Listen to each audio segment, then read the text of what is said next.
Yo, yo, yo. We are live, Mike. We are live. What's up, guys? UFC Tampa watch along. Live a little early.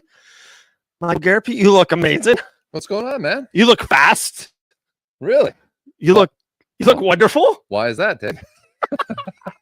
I'm just dressed as I normally do. Oh my goodness. This is gonna be a good show. This is gonna be a good show. I love it. UFC Tampa. That's Yeah. that's why I'm all dressed up. Okay. All right. Sunny night. I love it. Colby Covington, Joaquin Buckley in the main event. We'll get to that later tonight. I know you have a Colby Covington thing for me. I saw it on the old My Book or Face Space. I saw your little comment that you were going to have. I couldn't hear over my metal. Oh, Sorry, okay. What did you say? I don't know. Okay. All night. We're going to do this all night. Man. All night. Am I going to be insufferable all night? I love it. Right now, Sean Woodson versus Fernando Padilla is in midway through round one. So that's that. Is the sound good, guys? Because that was weird. We heard that thing through there. We heard so it through there. Yeah. I'm like hoping. Let's see. It's going to be great. It's going to be wonderful. Absolutely zero issues. Yeah. It's technology. What could happen? Right. As Crystal would say, I got my shades on because our future is so bright. Because our future, Dave, so bright. It's so bright. It's so bright. I love it. Love it. So what's new with you? What have you been up to? It is the best time of the year. Not even because fights and MMA fights and last one of the year, but just the best with the family. We have so many things going on. We just went to an awesome play. Dude, Sean Woodson looking good right now at the end of round one. But yeah, man, we had a play. Dylan had a cool little play. What's going on? I know, Sean. We talked about it with a match in background too. Did not plan this. That's all right. I even have a black hoodie on. I might put it back on. I might. Did we blend in that bad, Sean? We're now, but a ton of Christmas is the best time of the year. These weeks are awesome. Now, I love it. I'm a fan. I went to Memphis. I'm sure we'll did? Probably talk about something that happened in Memphis at some point this evening. We come back from Memphis, and I see that little man was the man of Memphis. He was Elvis. He was Elvis. Yes. In the school play, man. Yeah, how cool was that, dude? It was amazing. It was a bucket list dad moment for sure. Now, I'm not going to steal Dylan's thunder, but I have to say, as friends, we kind of run the second grade play. Yeah. Because my son was our families are a big deal last year. Our families and your son was like the man this year. So for those who don't know, we kind of run Port Orange Elementary School. I don't know.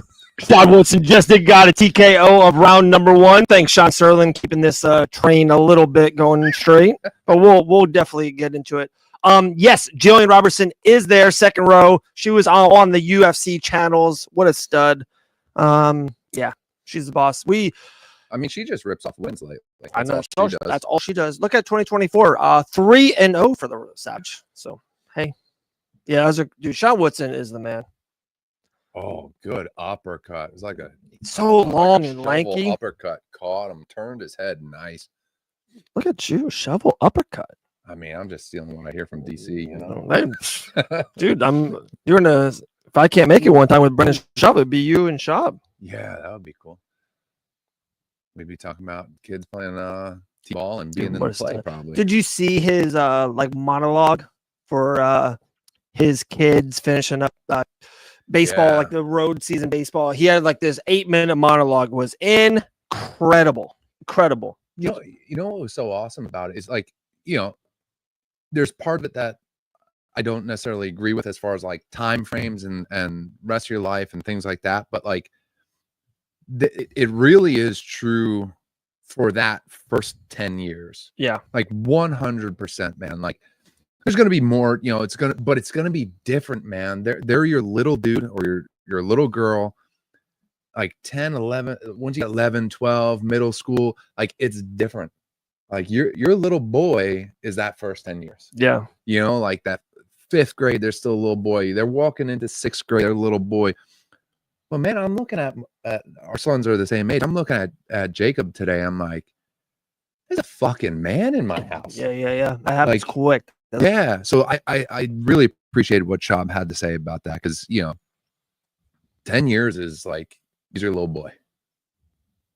It happens so quick. So fast, man. So quick. Cooper's 8, dude. The girls are what? Wow. 5? Got to be 5. Right? Next 2 weeks, they'll be 5. Jeez. That's nuts, too. Yeah. I parlayed those 3 fight banana bets. Nice, Sean. First, I was pretty excited. Dude, I thought the Davey Grant, Ramon Tavares fight was awesome. Mike, I don't know if you saw it, if you were kind of doing some family stuff. I kind of snuck away. I know that Ramon's a Florida guy, so he's been in the area. I've known of him. I talked with him a couple times. He lost to Davey Grant, but that fight was phenomenal. Definitely, if you missed that one, that's worth rewatch. Yeah, that's worth a rewatch. Yeah, dude, we got our Christmas tree today. We're gonna be bouncing all over the place. We're, Good. Today? I went a little late to Memphis. Okay, a little late. So, was your medal too heavy during the week? I don't know. So I love it. So I did what I could inside the house before I went to Memphis. San Antonio. Then went to Memphis, came back, and dude, the week just flew by. So yeah, we got the tree today. I forget even why I was saying that. Oh, so that's you missed it. Yeah, so I missed the fights. Yeah. Dude, so I get the tree at Lowe's. Yeah. It's a $70 tree. That's great. 50% off. I got an 8-foot Douglas for fir. $35? Dude, an 8-foot Douglas fir. Did they wrap it up for you? Dude, he didn't wrap it. I just threw it right in the Jeep, man. Like $35, gave him a tip and everything. It's like, I've never paid $35 How much bucks out the door for a Christmas tree? How much tip did you give on a $35 tree? $100. No, you didn't. Didn't make a dent. No, I didn't. Oh, I was gonna say. I'm pulling out my Crystalia lines tonight. I tip my barber too much. Do you call a woman a barber? Of course. Okay, I tip my barber probably too much. I'm a regular tipper. Everything with cooking, everything. I go to a place. It's 15 if she's or he is horrible. 20% if it's good. I'm kind of always in that range, 15 to 20. And I think standard if you're at the airport, you get $5, $3, whatever. But my barber, usually my haircut's like 20, $25. There's multiple times I just give her a 50 and just walk out. She's, are you serious? I'm like, yes, I love it. She's amazing. That's irresponsible. And I call her whenever I just need it, or I'm just always busy. Stuff pops up. I'm like, hey, I need an appointment today at 4:00. She's like, I got you. And I give her a 50. So it's outrageous. I don't have fight bananas. So let's no. Let's start there. That's why I want to know about the tree, because I would have gave him $5. That's what I gave him. I would have given him. That's a good tip. Yeah, that's a good tip. I had a single, 5 or a 20. No, yeah. I wasn't giving him 20. Not 20. Like, nice and a kid, 1 would almost be like disrespectful. Yeah, like here's a tip. 1. Yeah, like if I had no cash on me, I probably would have went to the bank and came back. Dude, Sean Sterling has a good point. I'll call a woman who cuts a hair a stylist. That's a good point, Sean. Well, that's a good point. I like that, but good point. Does she work in a barber shop or a beauty salon or like one of those places in the mall? No. It's a beautiful salon. Beautiful salon. And she doesn't cut a lot of men's hair. It's a friend of a friend. And she's like, I really don't do this a lot. I guess she saw me on Facebook. She thinks I'm like Facebook famous or something. She's like, okay, I'll do it once. And then I give her a $50 bill. So she accepts anytime. So it's a salon. Where's she located? In South Daytona. And it's its own joint, own spot. Right. It's not Sharice's salon over by the water, is it? Okay. No. Because I run with her. Anyway, I don't want to tell my spot. I don't want her to get too busy. That's fair. It's like a good dentist. You don't tell anyone about the dentist. Growing up, I always went to the salon with my mom, so I spent many a day in a salon, sitting under the perm dryer. Remember the thing? Yeah. Sean Sterling's on it. Sean, mail me your address. Send me your address again. We're sending you a card. Hey guys, we're doing that tonight. Sterling's address memorized. No, I don't. Guys, if you sub the channel, Fight Bananas Official, for the first time tonight, we are mailing you out any UFC card. Tell me your favorite fighter, second favorite fighter. DM us and your address. We're mailing it out to you. I've done a lot. 40 in the last week or two. Sean will send you out another one, dude. You're the man. Sean Sterling, shout out. Oh yeah. But yeah, I gave the tree guy $5. Nice. I go to Sport Clips, man. I got an easy haircut. I don't know if you could see it because I'm covering it up with my I my only hat. see gold medals, Gold and medals. hats and But I got a simple haircut. 3 on the side, blended into the top, scissors on up top, right? That's what I tell everybody. Super easy. No fade. I'm too white for the fade. Like you tell somebody a fade, next thing you know, they got the razor on the neck, and it's like a disaster. oh my gosh. But yeah, so it's like sports clip is like $25, which is probably $15 too expensive for the haircut you get. But I'll do the same thing, like leave them $35, $40, whatever it is. Yeah. But I now have a girl. Been to her twice. Oh, okay. She's you got a mainstay. I wrote her name in my phone. That's how the relationship. That's serious. It went to the next level. I know her name. Yeah. Last time I was like, "What is your name?" And she told me. I was like, "All right, yeah, cool." The outside went. Boop, boop, boop. My style is I'll give her a shout out. Her name is Miss Brittany James. It's Brittany James. I call her Miss Brittany James. And yeah, she's in my phone, and this fight's gonna be great. Dracar goes versus Joel Alvarez. Not big on the name, right? It's going to be a fantastic fight. 155. These guys are finishers. Great coming up. But back to I'm telling you, message her. It's like, hey, I'm free today. I cancel all the time because we sometimes set up a Fathom appointment. Right. Fathom, right? Appointment. Phantom. Yep. And I cancel. I don't know what I'm doing tomorrow. Right. So. Right. But she just accepts anything. I'm like, hey, I'm free at 2:30 today. That's it. 2:30 to 3:15. I'm picking up 4 kids. I got 3 soccer practices, 2 dinners, 3 birthday parties, and that's a Tuesday. All right. that's just a Tuesday in Dave Van Auken Fight Bananas land. Man. Dude, talk about Fight Bananas, man. We are so pumped. Been a great month for us. So great year. And I got something up my sleeve for end of the year. I just told Mike off air about it. I'm not even going to say it on air because I like it that much and want it to be a little surprise. I don't do good at surprises. I'm usually right off the rip if I get any information for you guys. But we got a cool thing to end the year. So I'm pretty pumped on that. So make sure you sub the new YouTube channel, Fight Bananas Official. That's right. You got to get in there. You got to subscribe. You got to like. You got to share it. Oh, dirty dog. Tell grandma to stop cooking the pasta sauce. Yeah. Come out, sit down, and enjoy your boys watching the show tonight. Come on. Tell her to pull out her phone, even if she has like Cricket Wireless or something. Damn. Get in there. Remember we did that with the Poirier fight, Poirier and Makhachev? Yeah. Dude, I think we got to 1,000 people watching once. Yeah. That was insane. That was insane. Huge fight. Yeah, that was cool. Huge. That was fun stuff. And Fight Bananas, baby. Also YouTube. too.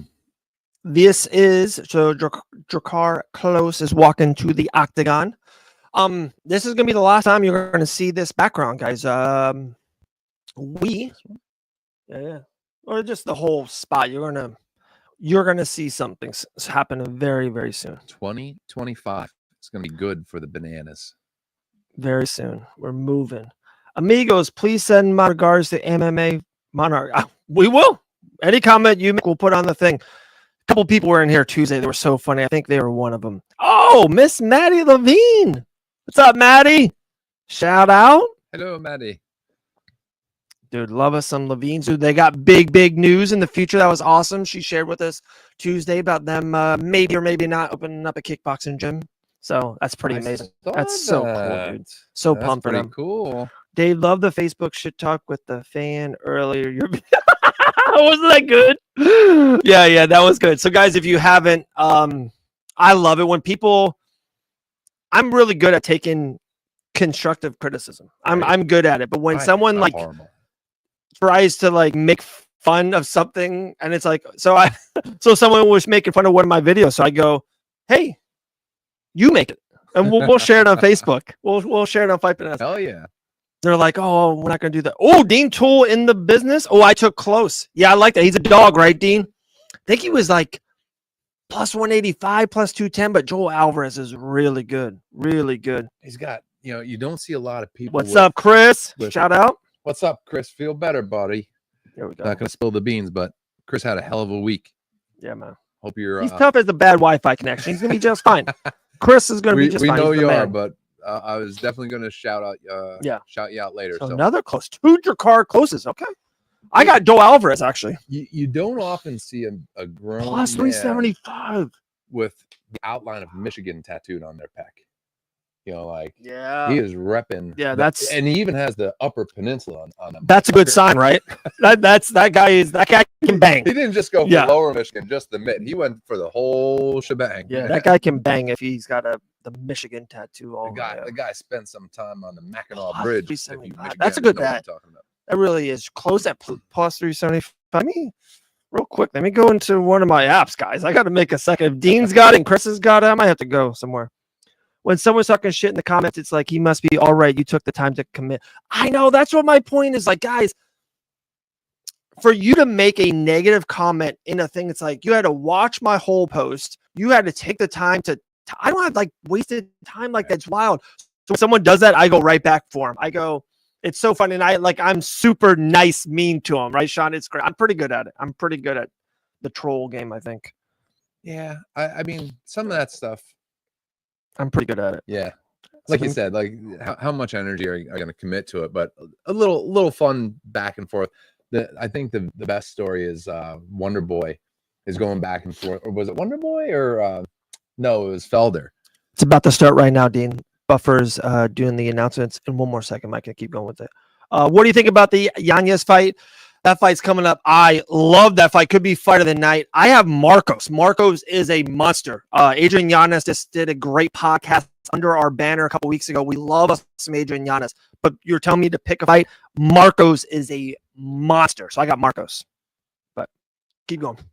Oh, no. It was just, I'm pretty sure it was Felder. Someone was talking shit about him. And he was like, would you say that to my face? And he was like, absolutely not. You'd kick my ass. And he just said, fair enough or something. You know, like people don't realize in Fight Bananas, we're getting content, we're creating content, and people don't do like this live mic, or when I do commentary, right, with Brendan Shaw for Game Bread Bare Knuckle, the best MMA organization on this planet. Nice. Like talk into a hot microphone for 3 hours, 5 hours, 6 hours, or to make content. Like I've been doing these TikTok videos for a minute, and they're crushing on socials. They're doing good. They're creating revenue. They're good. So I'm just keep on doing them. But if you're gonna get one or two trolls, I don't care. They're paying for it. Well, that's the thing too. Like I don't know if I told you I was in Memphis. Yeah, you were. You were running. I came home. And like you said multiple times to me now, 2 days in a row, I put content out there. One was just about the general experience. One was about like the race recap. You're putting yourself out there. You know, you're putting yourself out there, your face, your voice, like you're doing it, so that's just something like fun to talk about. And you still have that like, man, am I going to look like an idiot? Am I going to say something stupid? Or are people going to say like, who the hell cares what you have to say? You're a novice runner doing this for fun. Like, why would I even bother listening to you? And then you go on the stage where like you're an insider. You're still putting yourself out there. For someone to cut you down for like doing what you do, sometimes I'm like, why even put energy back to them? Anyway, that's my rant.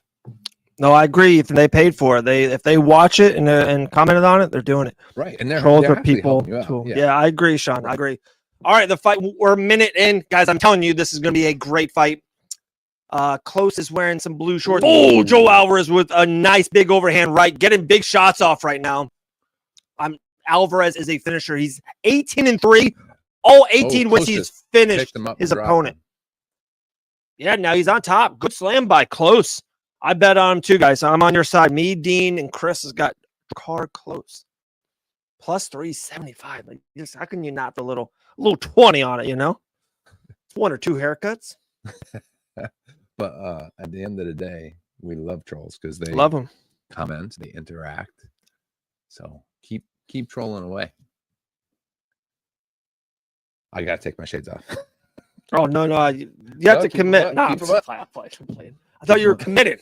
I don't know. I couldn't hear you over my. Yeah. Wow. I got to put the. For those of you who don't know, I did run a marathon this past week, and that's the inside joke. If you don't know, my first ever one, in fact, and I did it for to raise money for St. Jude. St. Jude. So I'm going to drop the fundraiser. Dude, how about that? I'm going to drop it on in the chat. Comments. Yeah, in the chat for what I should do in Facebook you needed and to throw YouTube. something on it at that price. Yeah, I agree, Sean. I did. I threw a little 20 on it. Our guy Dean probably threw a little bit more on it, but I threw a little 20 on close for 375. Me too. Now, if And he bets John on the was fights. here, he Oh, would Ethan. put like $1.75 on it. yeah. 60 cents in nickel. Oh, Ooh. Joe Alvarez. Big shots to close. Could be over. Yeah, it's done. Done. Wow. Joe Alvarez, first round finish, a wasted of $20 out the window. See, What's the if you had time? bet $1.75, you wouldn't have felt Sean so goes, bad. what was your time? 4 hours, 30 minutes, and 36 seconds. Amazing. Yeah, man. That's amazing. It was I was shooting for like 4:15, ran really Yeah, conservatively. you might need to take it off. He said they can see the fight a little bit sometimes in your shades. Oh, good call. Yeah, on YouTube will Yeah, boot us right off let's throw like that. quicker than Joe Rogan. See, that's why we need the table where we sit this way. We are. It's Yeah. coming soon, guys. 2025. Yeah, so And he I was ran super conservatively, went out slow, purposefully, sped up a little bit, then sped up again, and had a amazing. pain in my foot and didn't quite get the finish I wanted. But hey, 4:30 is nothing to laugh at. So thrilled with it. Thank you for asking, Sean. I appreciate it. Dude, Joe Alvarez is so good. I was saying that on the walkthrough. Guys, he's 19-3. All 19 fights, all 19 are finishes. I love that. I am a major fan of fighters that finish fights. I'm infatuated to it. There's something about like when you see an opening, it's like, no, I'm not going to try to score points here. I want to finish this fight. I want to win. Right. Love it. Right. Let me see. Do I have artwork? We got to do artwork. I got Joe Alvarez artwork. Yeah, it looked like from the go that Close was just not prepared for the speed. Like he was getting caught right away. I got Sean Woodson artwork though. Forgot to post it. We're live, guys, right? We're live. Chris, was the Sean Woodson, was it a first round or second round finish?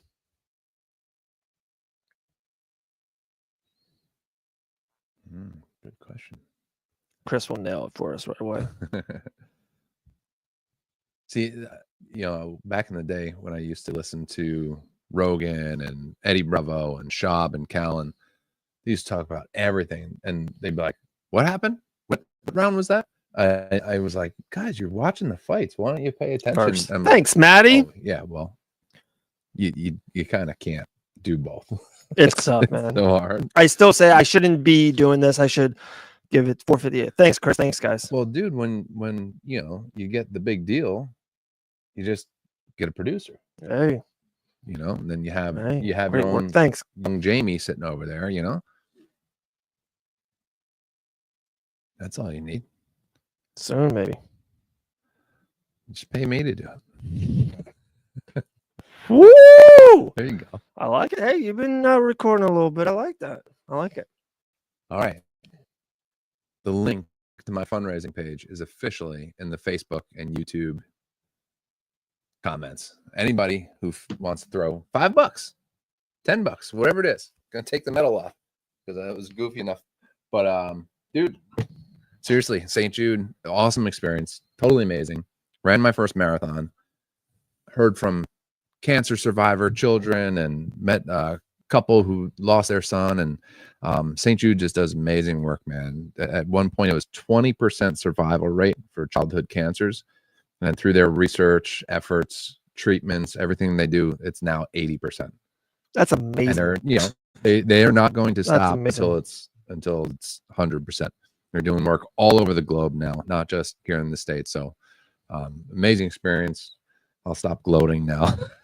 But if you feel so moved by motivated by what I experienced, awesome experience, go ahead. $5, $2, $3, whatever you feel.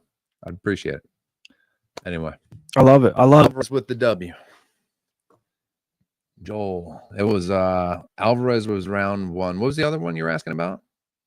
Woodson was round 1. Yeah, posting that right now. Yeah. Well, Chris says Billy Q and Buckley will finish their fights. We got Ottoman for the W. That's Michael Johnson. It's Michael Johnson's 23-19, still in the UFC. It's amazing, and he has a huge win against Dustin the Diamond Poirier. Wow. He's been around Really a wild. minute. 23-19. That's pretty impressive. Otman Alzaidar. See, I can't see. You know what sucks? I did contact lenses. Here's the old man rant. Contact lenses that did both like reading and distance, and I ran out of them, so I just put distance one in. So now I can't see anything up close, like at all. It's terrible. I'm looking at my phone like old man problems. Thanks, Chris. Sometimes, dude, I get busy. But I sent out a ton of cars this week. So pumped you got that John Jones. That was a good one. I'm telling you guys, if you sub the channel, DM us your mail and address, live in the States, Oliveira, Chuck Liddell, Habib, Brock Lesnar, Usman, Stipe, Ian Gary rookie card. Jan, we give all these cards out. That Liddell, man. Oh, yeah? Here. I just opened this box on Nice, Friday man. because I needed more cards because I've been shipping out so many. So I opened up a box on Friday, did a little Is that Couture? No, right? I can't tell. Who's he fighting on that card? Wow, that's a great question. I don't think that's Randy. I don't think so. Yeah, that's a great question, dude. I don't think that's Randy. Let's see. Let's see what he's got. All right, let's show the camera. If you guys, let's hear it. Who's that? That Chuck Liddell is looking at right there. That's so weird to do that. I know, the Stuart. butt spot, right? Let's see. Let's see images of the Couture Liddell fight. Okay. Couture Liddell. Look at the shorts. He's wearing, shorts. yeah, he's wearing white shorts. And then there was a second one, right?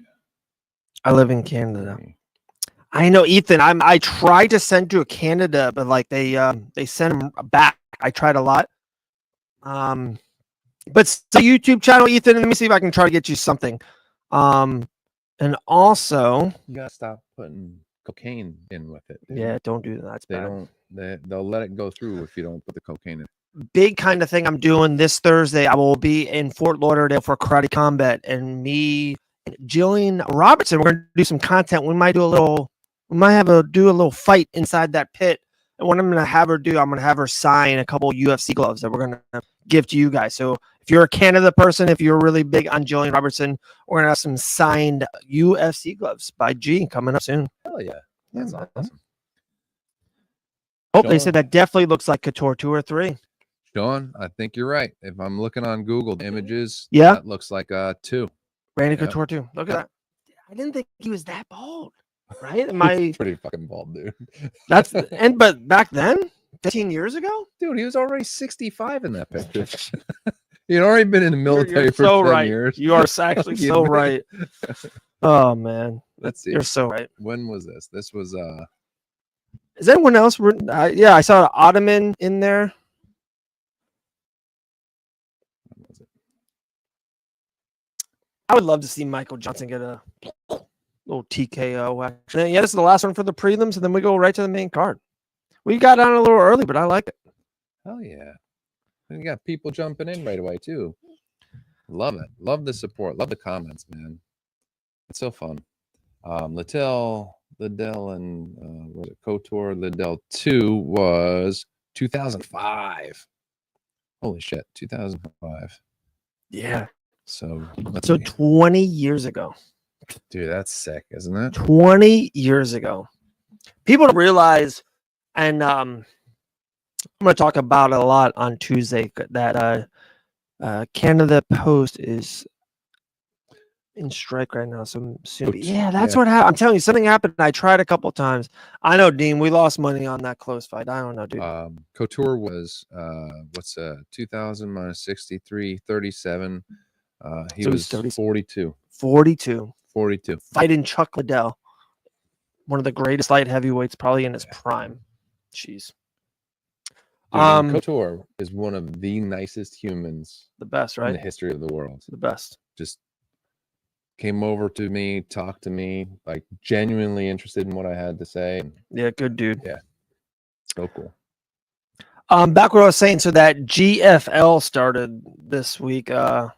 They were on Ariel show and they were talking about, you know, doing they're starting a new promotion, and it's wild that people don't realize how long the UFC has done it, how consistent they've been doing it, creating their own stars. Like they overbought older, out of their prime guys. Like we don't care if we cared a ton about them, they would still be in the UFC. I hate to say that. Like most of them, there's some that you would be like, oh, that's cool, but if just it's a bad roster, stinks. It's crazy. What is it called?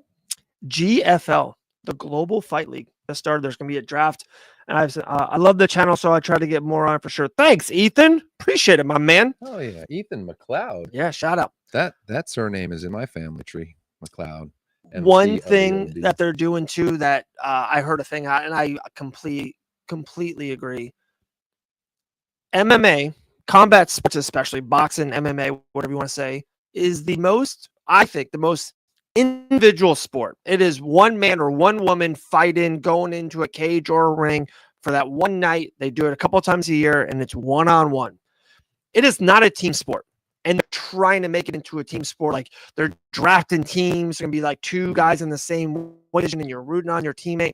It's just not going to work. It's not a team sport. Don't try to make it football or basketball or baseball. It's its own lane. Like right. NASCAR is its own thing, too. You know, NASCAR does what NASCAR does.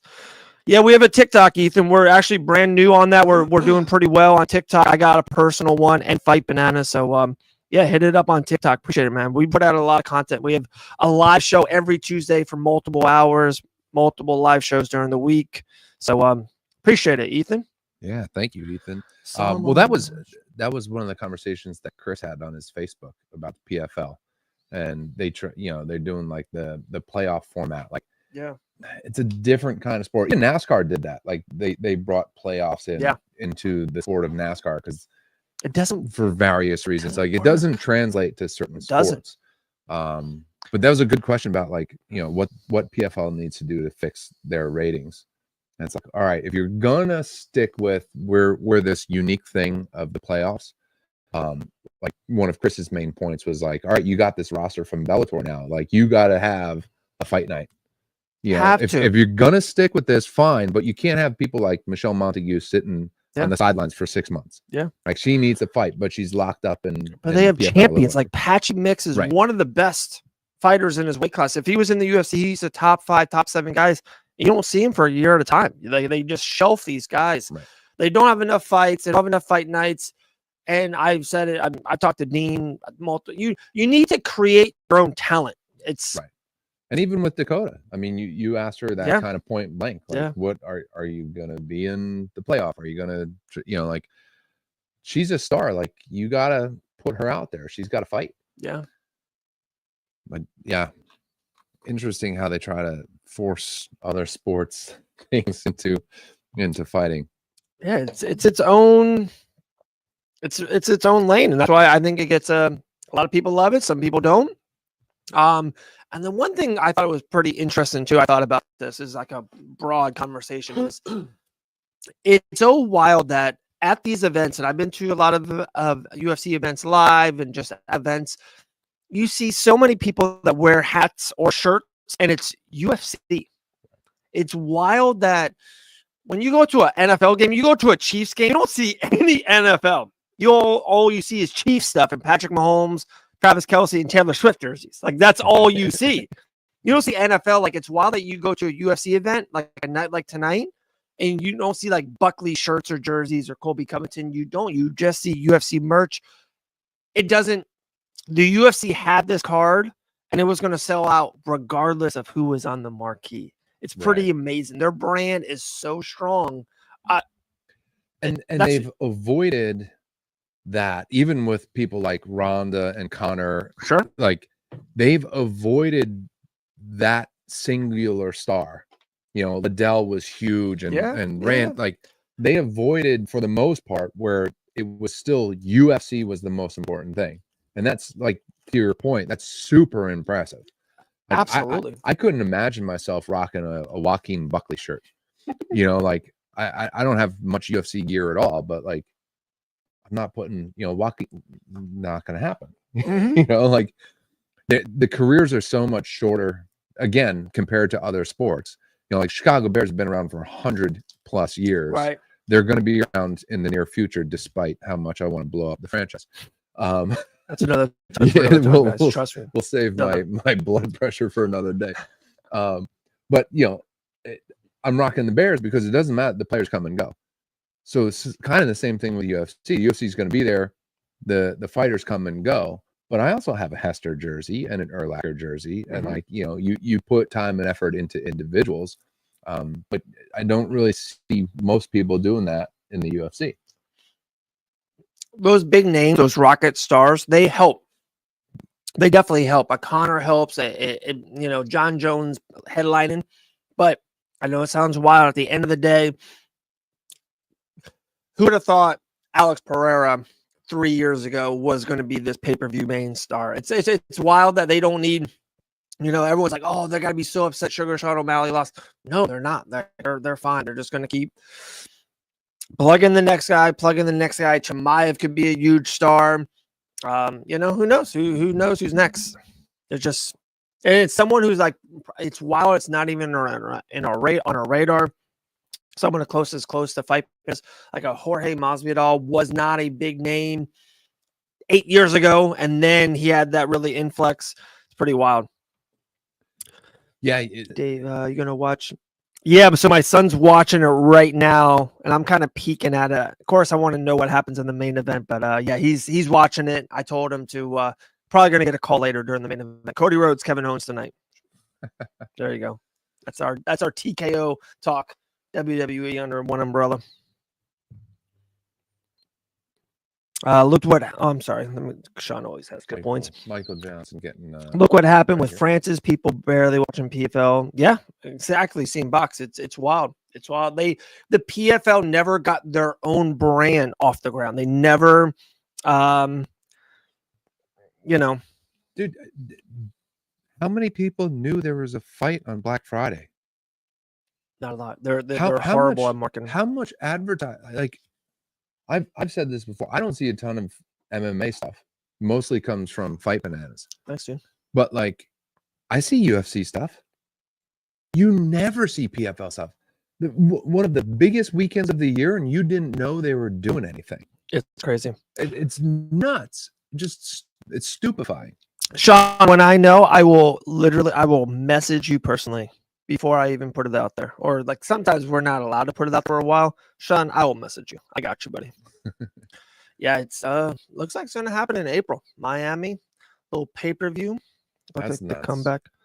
Because his last fight, he was like, PFL, my opinion. I just don't. Yeah, I agree, Chris. I used to. Huh? Yeah, All I right, know. yeah, I know. But I think you get away from it for a year or two. You still have that itch, and yeah. And I think someone calls you up and says, "Hey, I got a I couple zeros for you." Exactly, a couple. Mm-hmm. A couple zeros. I agree. He's like, I could do a training camp. I can go make a check. Yep. I can put that right into Game Bread and make it from 1 to 2 or from 2 to 4 or whatever. You pay those commentators a little bit more. Hey, maybe hire a handsome guy who runs marathons for some reason. Just stand around with a medal. Yeah, there's a lot of names out there for sure. There's welcome to Game Bread. Yeah, there's a lot. I'm intrigued. I'm intrigued what way they go with him or what he wants to do. There's a couple for sure. Like he's definitely not doing that Leon in London. That fight's not happening. But there's a couple. All right, guys. Michael Johnson fight's about to start. So do you know, or you just know rumors? No. There's not a definite yet. Okay. There's a couple. There's a 3 or 4 handful of guys. Who do you and don't spill any inside beans? Sure. And we wouldn't know if you were anyway. Who are the 4 names that you've heard buzz about? I think there's a couple big ones that are kind of obvious out there that would be a little bit more of just like a big fight, big money grab kind of a thing for multiple people, like a Diaz and McGregor or Chandler. Those are 3 humongous names. And then there's do they want to have Jorge as the big money fight guy, or do you have Jorge, I hate to say it, you have him as that older veteran guy with a humongous name, and you try to, some of the younger fighters that are have great records that don't have those big marquee wins. Maybe guys like Jack Della Maddalena, stuff of that nature, That Buckley is a welterweight, guys, Right. So if he wins tonight, his name would get hot. So stuff like that. Interesting. Yeah, I mean, I think. Yeah, Dean Toole, you don't know. Wow, Jorge versus Max for the BMF. I like that. That, dude. That would be a cool fight. Jorge and Max at 170. Yeah, somebody posted that doesn't make sense. That doesn't make sense. Max is going up to 155. Right, him at 170. It's that Jorge would be humongous to Max Holloway, but that would be fun. Oh my goodness, that'd be fun. I think me personally, and I don't know anything. I think him versus Chandler would be fun. What about Kamaru? What is he doing? No, they're friendly. Could you see the trilogy? No, they're friendly. No, because he got him 2-0, right? Yeah, that's. And I think Usman's one away from a title fight, or he might even think he's in that spot right now. So when was the last time he fought? It's been a while. It was the Chimaev loss. Oh, he went up though, right? Yeah. That was short notice. 6 days, 185, and had Chimaev's best fight, gave him his best. Right. Run for his money. Yeah. Michael Johnson's mostly in the middle of the cage, guys, throwing these straight lefts. I couldn't believe. I thought Johnson was the underdog, but he was the favorite. And he's throwing that overhand right. He's trying to connect as that one hand.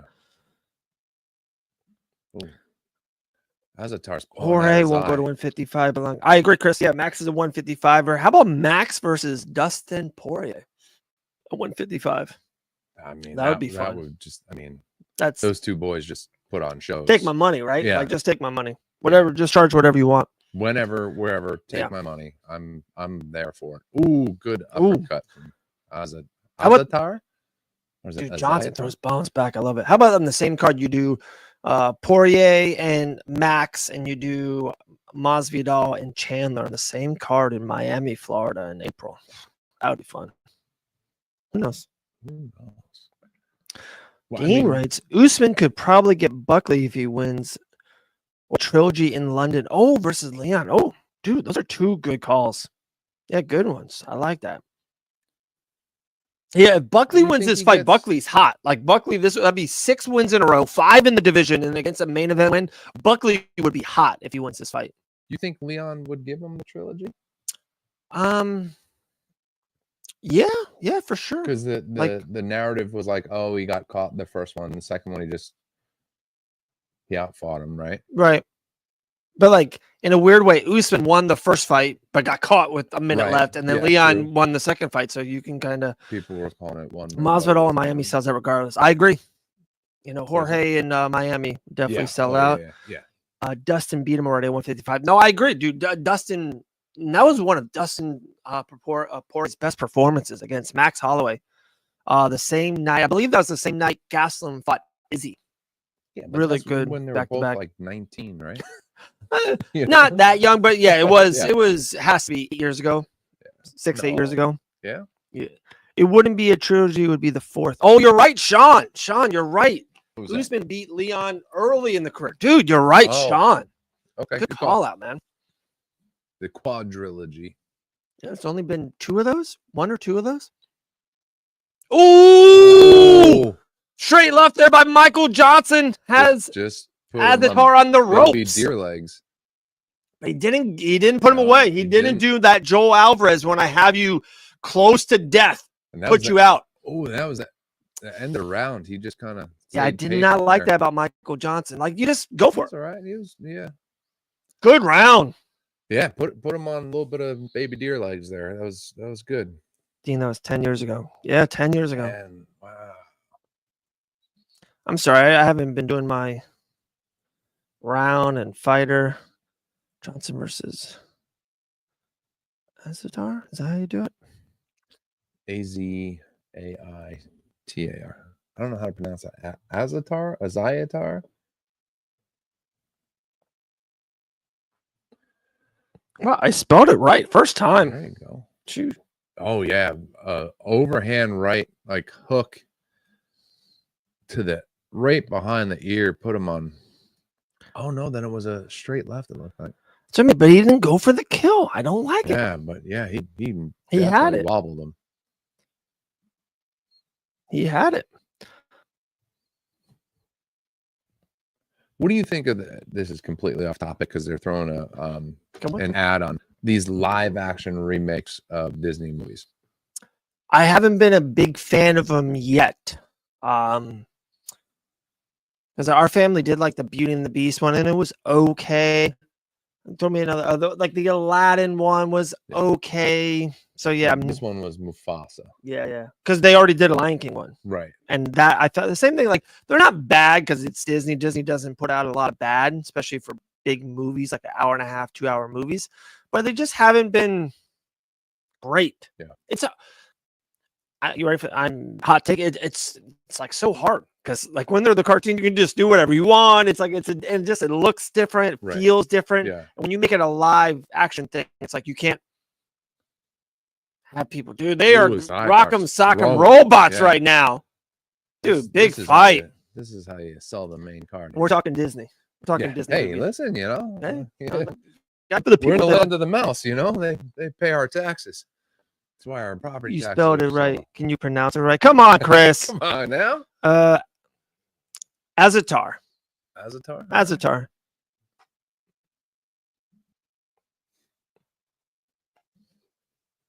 Dude, I did pretty decent on that Game Bread one. I worked. You know, I had you get to meet them and the Guto and Marcus Bregal.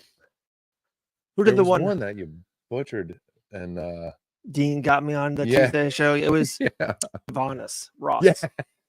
I kept on saying Javon Honest or something like that. It's Javanis. Yeah, it was. That's right. Dean roasted you He mercilessly. even called me afterwards and yelled at me. I was like, all right, I'm sorry. Javanis Ross.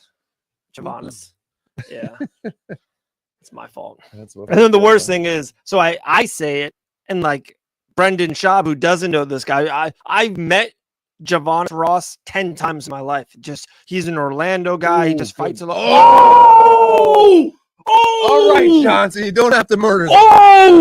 Holy shit! We just saw live action. Just dude, dropped. Were those punches at the end super necessary? He was catching them and then just came over top. Dude, and he just went whoop. I just told you about like how much I love the kill violence thing. That last punch or two was not necessary. My god, they were like nasty. The ref was slow to protect that fighter because it happened so quick, and then and then Johnson leaped up him so freaking quick. They haven't even showed it back. It was so nasty. Boy. Yeah, they haven't showed it back yet because they're hoping this guy is not. Oh boy. What are we saying? They're hoping this guy's what? Not badly hurt. All right, they're finally showing it. So he catches him. Catch him with a right. Yeah. And he's kind of like weary right here. He's on skate. Yeah.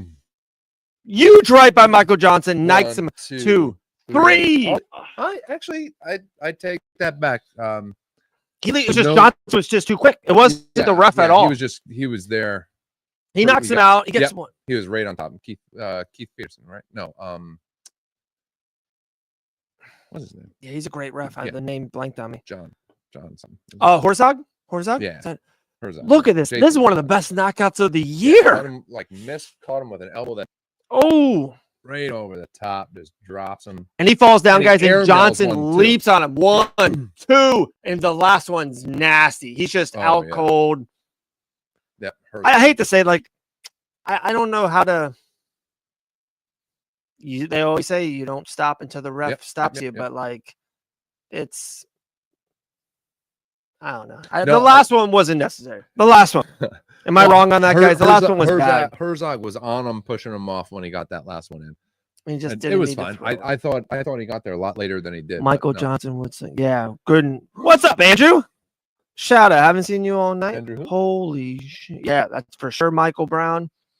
Is Michael Johnson the come up now? He's a top. No, I don't think he's on the. He's a win one lose one guy, but he's a stud and he can do. He did that to Dustin Poirier. So always super necessary. Just ask Corey. I said that. I thought you would like that. Started with a short right for sure. Herzog got it. Every comment gets put on the screen. You guys know that, dude. That was nasty. God, these fights. The prelims have been awesome. Awesome. Davey Grant fight was great. This knockout was insane. The Sean Woodson knockout. Great fights. Guys, sub the Fight Bananas official YouTube channel. We'll mail you out these cards. Look at this. Anyone want we have every fighter. Any fighter you want, you put it in the message. Adesanya, Oliveira, Nurmagomedov, Valentina, George St. Pierre, a little special George St. Pierre. Look at that. Mail it to your house. In America only, though, guys. Sorry. In America.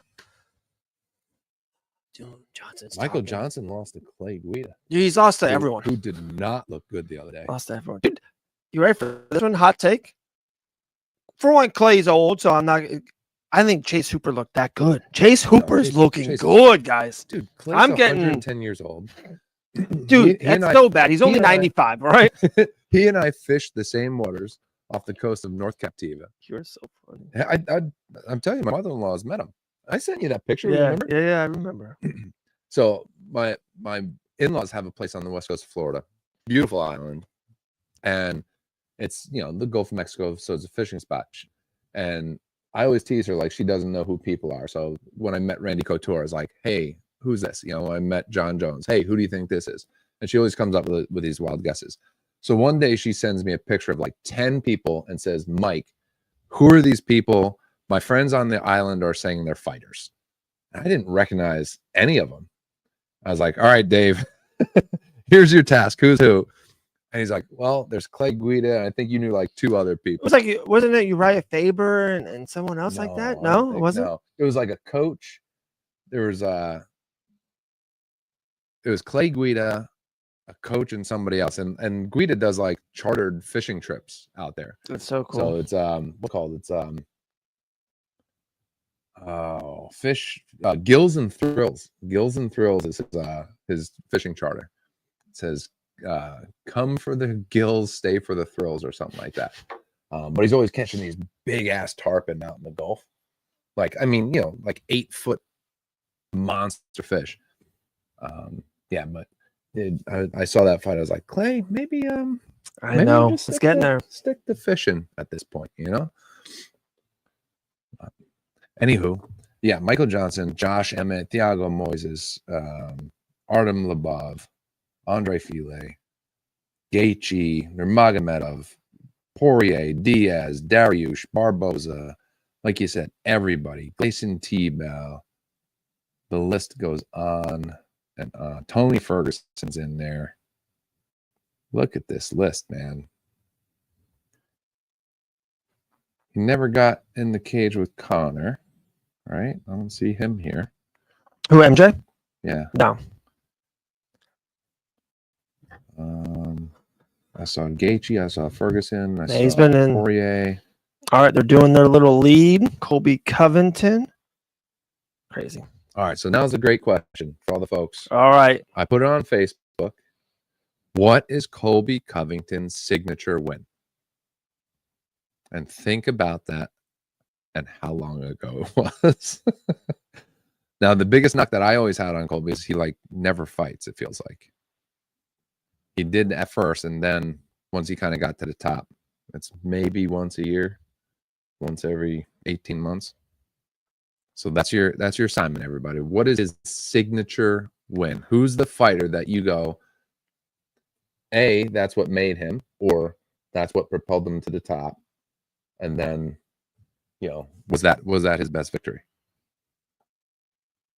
I have your answer for you too, because I knew this question was coming. You did. You had time to think about it. And let me. I'm gonna past tense this because I think after I make this post, I got 10 minutes before the next fight. So, I am definitely not a Colby Covington guy. I hate to say it. I'm probably an anti Colby Covington guy. So I don't want to be pro Covington, right? I don't mind him though. It's a shtick. It's whatever. I'm a Jorge guy, and that's his rival, so I have to be. It's it's a boys thing, right? Like you're on the hood, you're on that street, you're on that street. Right. So I'm anti Colby. Okay. But with that all being said, so not even some of these later wins against Jorge or the later ones. His best win, like you said, his marquee win was around 5-6 years ago. It's against RDA, and I know people are like, "Oh, wait, no." Back then, though. RDA was a freaking monster. RDA was a lightweight champion. He defeated Anthony Showtime Pettis. I think he won 2 or 3 in a row in that championship window. He was so good the first time Conor was going to go up to 145 to 155, guys. It was against RDA. Like RDA was the fight. I'm telling you, I was like that. I don't want to say it was the peak of my fandom in a way, but like I didn't miss a show back then. RDA was a monster. Like, I don't want to say Makhachev. I'm trying to give you a guy now. Like, how did RDA do at welterweight though? He didn't do great. Right. Like he didn't do great. He was definitely he was the lightweight champion, right, and didn't want to make the weight cuts because he was getting older, because that was his prime. And then that's what Max Holloway did. One of the greatest featherweights ever. And then he doesn't want to do that weight cut anymore, and he's moving up. That's kind of what a lot of them do. So I get what you're saying, but still, he's going to be a Hall of Famer, RDA. Like that, to me, that's his marquee win. It's not, Alex Pereira beating Izzy. Like I get it. Like there's Dreykus beat Strickland and Izzy back to back. That's insane. Topuria just beat Max Holloway and Volkanovski back to the back. There doesn't get better than that. So I give you that. He doesn't have that, but that is a great one. That's the biggest one. And that's what I'm looking through when I'm looking at Colby. And I'm not trying to be anti-Colby. No, it's good question. It's good stuff. But you look at Tyron towards the end of his career, and he had that weird injury thing, right? Yeah, he was winning the fight, if I remember. But that's a good one, not a great one. But you don't go, he beat Tyron. I agree. I agree. Oh, yeah, okay, same thing. Him and like when T-City blew out his shoulder. Okay, yeah, he wasn't winning and he got injured. So, but you don't hang on as like, oh yeah, beat the shit out of it. Same thing with Masvidal. It was the end of his career. Yep. Yep. And then you got Robbie Lawler, who was 115, still fighting though, right? Not 90. Yeah, that's what I mean. It's a good win, but no, not great. And there's a same thing. Damian Maia in there. No. So, but the Maia is a good win. That's a good one. Because Maia at that time too, it's not like what Maia was at back the end. To 2017 now. Yeah, that's his kind of. That was the peak of Maia's powers. And Maia was if I remember right, guys, tell me if I'm wrong. He was a top 5 guy, like top 7 guy, and that's when he was subbing people right and left. Like that was kind of he was before his time in the Jits game. So like he was a tough matchup. He was just one of those guys people didn't want to fight, and Colby ran through him. Right. So that's Damian Maia. You're going back to 2017. Yeah. No, that's so if you had to guess. Yeah. 2017. How many fights has Colby Covington been in since 2017? So this is almost 2025, but it's 2024, so that's 7 years. 7 years. Probably, I think it's like 7 fights. He only does 1 a year. It's literally 7 fights, right? And I will say this, and 2 of them are against Kamaru. Yeah, I was going to say that. I'm just throwing it out there. Like I said, I'm an anti-Colby guy, and I'm honest about it with you guys. Right. But his losses are amazing. Like he doesn't lose to bad fighters, and that's why I actually have Colby in this fight, because I just don't know how good Buckley is. And we're going to find out probably tonight. His losses are to Leon Edwards and Usman twice. Probably gave Usman's best fight as a champion. His losses are awesome. You know? And that's the other. If you're pro Colby, you're going. Look at who he's lost to. Maybe the 2 best. Look at who he's the second or third best welterweight ever. Probably. Right. Because you're still going to say he did beat Tyron Woodley. He did beat Jorge. He beat Robbie Lawler, RDA, Damian Maia. Like you can't take those away from him. They are still W's in his belt.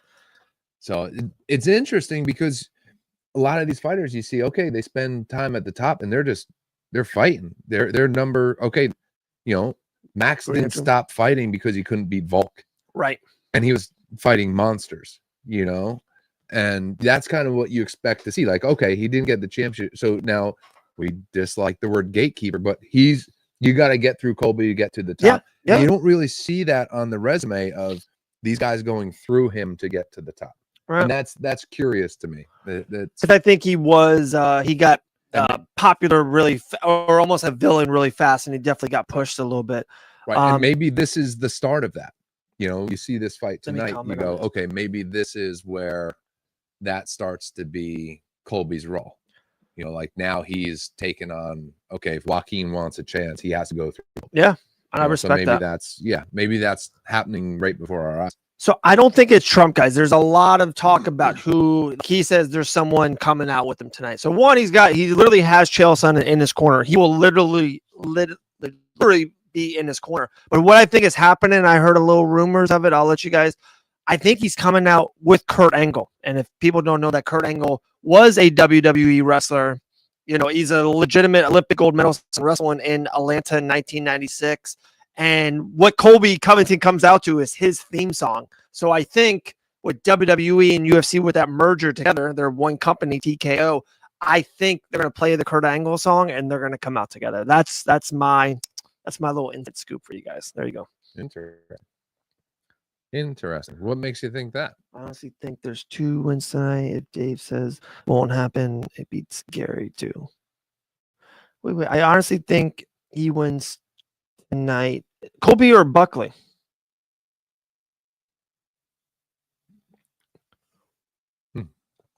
Sammy, you think Colby, Sean? For one, after watching Ian Gary against Shavkat, I think Ian Gary beats both of these guys. I'm super high on Ian Gary after that fight. I was high already, but dude, he put Colby. He put Shavkat into the best fight he's ever had, and the best moment of that fight, Ian Gary on his back trying to submit him. I thought Ian Gary looked awesome, and he lost, 48-47 fight.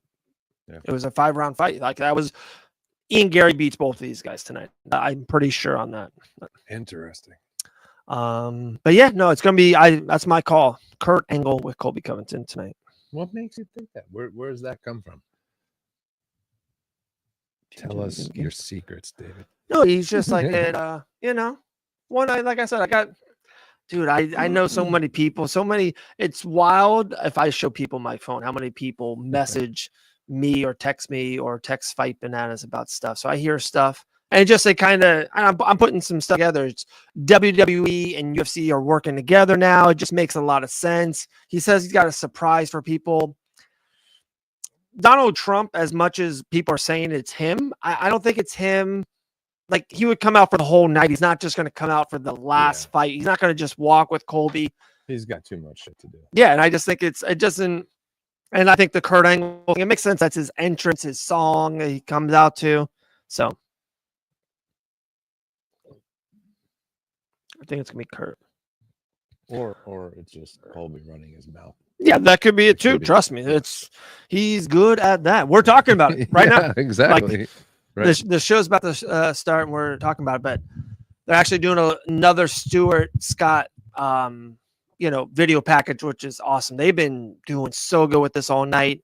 He was a big MMA fan before he passed away. One of the biggest ESPN guys ever. Like you think of ESPN, you think back in the day of Sports Center, like late at night. He was, this is Sports Center. Yeah. He was awesome. Yeah. I feel like we're super,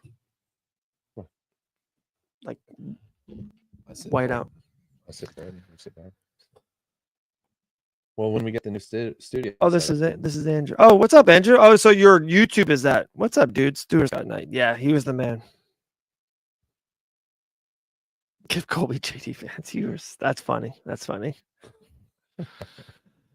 How do you enter the giveaway? Bryson, great question. All you have to do, my man, is sub our YouTube channel. That's it. And it's not not enter, we will give you, you get the giveaway.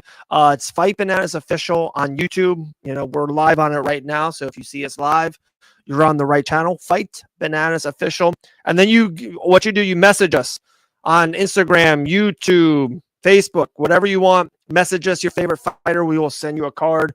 We do these card breaks all the time, and we literally give out every single card if it's not a Grant Dawson. That's it. I got too many of those. So there you go. Bryson, enter. We'd love to send you one, man. Well, when you have the show studio set up, Grant Dawson comes in, you just have him sign every card. We might be doing a lot of that stuff. That's what I mean. I'm going to see Jillian coming up this week. She's going to sign some gloves. We're going to give those away. That's going to be cool. This show is as cool as the other side of the pillow. Sean Sterling. Love it. I got the money line on Colby and Billy. So I got Colby tonight. I don't have Billy. I think I got Cub Swanson as an underdog. So that should be fun. Bryson, you already subbed? That's awesome, man. Just DM us your address, your mailing address. Like I said, on Instagram, Twitter, Facebook, anything, YouTube, just DM us your address. We'll mail you a card. And then your favorite fighter, whoever your favorite fighter is. Awesome. Appreciate it, Bryson. Thank you, Bryson. Then all of you, don't forget, go in the comments, find my St. Jude. Yeah. Let me drop $5, man. That has nothing to do with the giveaway. That's not mandatory. That obviously, I'm not going to make you donate to my fundraiser, get a card. That's just out of the kindness of your heart to help St. Jude children. Yeah, the link is in the comments, guys. If you go back up, and what we'll do, whatever you guys donate tonight, Sean, Ethan, Andrew, if you donate to the Mr. Garapi St. Jude's Fight Bananas, will match any donation tonight. Ooh, look at that. So we'll match anything anyone puts in there. That's a beautiful thing. Thank you, Dave. Yep, brother. Hell yeah. So we just put it up there, guys. It's Michael Garapi. Go check it out. Hit that link. St. Jude's. He's going to be running again. That's right, man. I always tell myself, like, don't make decisions about races right after. But people always want to ask you, especially if like they didn't run the same distance as you, or you did your first. Look at that. Something. People are saying, "Oh yeah, oh yeah, love awesome. it." Thank you, someone who. Yeah, man, it's in the link there. Up in the chat, you'll find it. You're also awesome, man. Bryson, you're the man. You're awesome, man. You got any cool Izzy cards, bro? I got you. Keep going. I'm sorry, Mike. No, Keep that's going. right. And they were like, "Hey, so you think you're gonna run another marathon?" I was like, "Yes, definitely." That was awesome. That is so cool.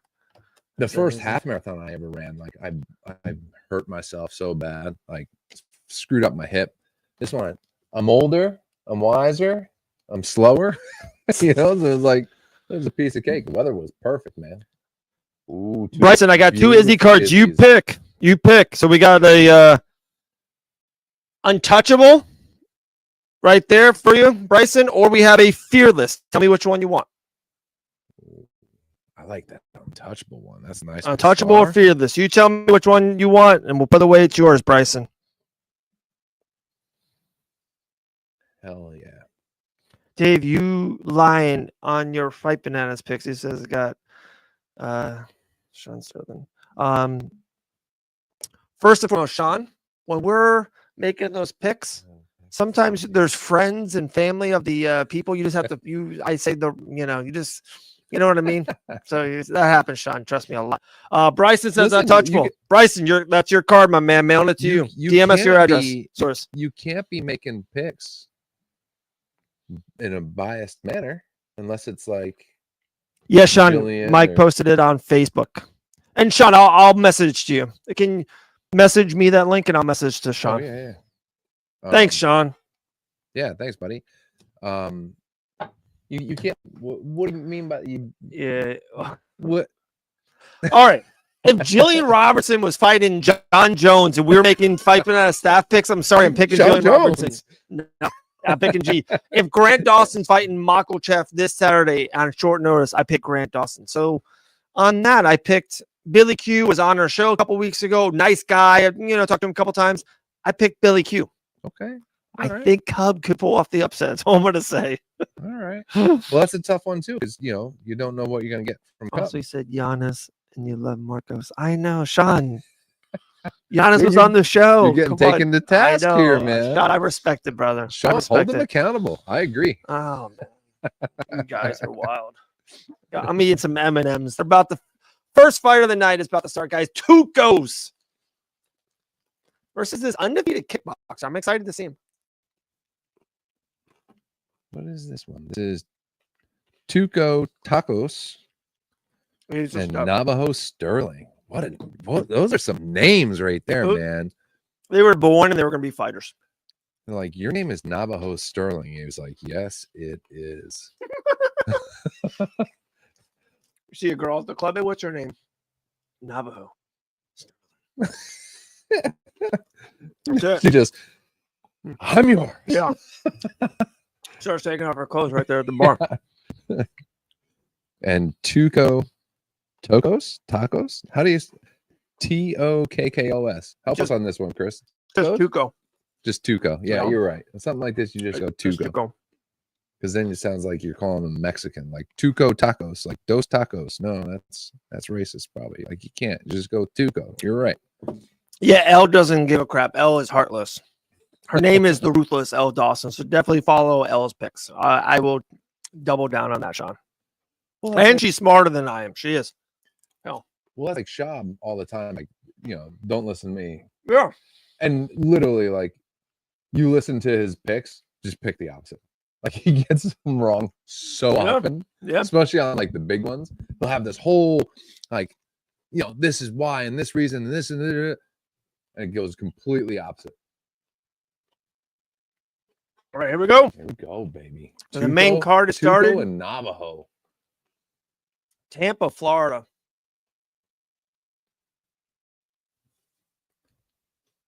These big boys. Yeah, light heavyweights. Sterling's a 5-0 fighter with a big kickboxing background. Tucos has been around, man. I've talked to him a couple of times. He's one of his best friends is Brendan Allen Allen, top 5 middleweight. But he's got a tough matchup right here. Yeah, Sterling looks shredded. He's a big guy. Yeah, usually like legs, shoulders. Yeah, big dude. Look at his Probably back. cuts a lot to get down to 206. Yeah, and he's just pushing on against the fence. Oh, you're on YouTube, Andrew, and I appreciate you being on YouTube. It's the link is on Facebook. It should be on YouTube as well. Oh, Mike said just posted it. Hold on, it should be up there already. Yeah, he's gonna post it right now, dude. Andrew, you're the man, dude. Like I said, guys, whatever you guys donate tonight to that, Fight Bananas will match it. Or you just post it again right there. Yeah, just post it again. Yeah. Oh, absolutely. You should post it every like 30 minutes, dude. Just to. Okay. I wonder if We've had YouTube 800 took it comments. down. Well, they shouldn't. No, it shouldn't, right? No. Especially for St. Jude's. Come on, Yeah, YouTube. come on. Heartless. You fucking hate cancer children. Piece of shits. Piece of If you shit, want piece of winners, just shits, pick the piece of opposite. Really, Nate? I pick her, Chris? That's funny. He's a bare knuckle FC fighter now, Yeah, right? I know that name, yeah. So far, Tuco's looking all right. One of the biggest underdogs on the card. Yeah, it didn't come up. That's wild. It's there. Andrew, we'll get to you. I will definitely message it to you. I think you messaged me before your address or whatever to ship you a card. Right. I think Andrew was one of our winners before. Hats. At the end of the year, guys, we have a Johnny Walker UFC signed glove we're going to mail out to a free winner. We're just going to have a free giveaway at the end of the year. Like I said, I'm about to do it with Julian Robertson. He's bad in the midst. That's funny, Chris. Tuco starting to get lit up a little bit here, halfway through round 1. Got to put some respect on something or grapple. You can't just put your back against the fence and be a punching bag. Yeah. He can't handle the pressure. It looks like he's just pressure, and Tuco does not like it at all. It is not looking good right now. Hey, it looks almost like gassed. Not quite, but like, yeah, something doesn't seem right with the way, like his body language. Well, he just threw a leg kick and fell down.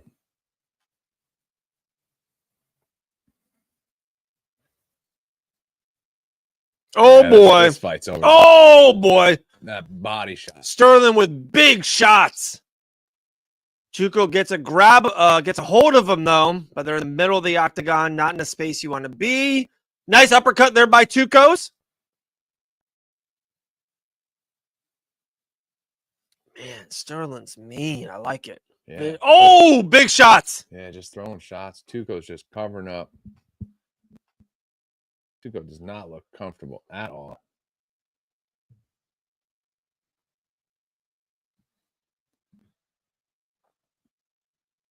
Nope, he kind of falls. Tuco Not good. Kind of went for a shot there. Bryson, that's a good call. We'll definitely talk a lot of, in the main event. We'll plenty of time to.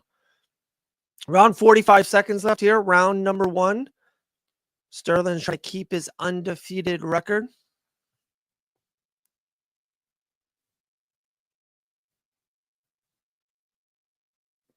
this is an interesting fight, man. Sterling just has controlled the whole time.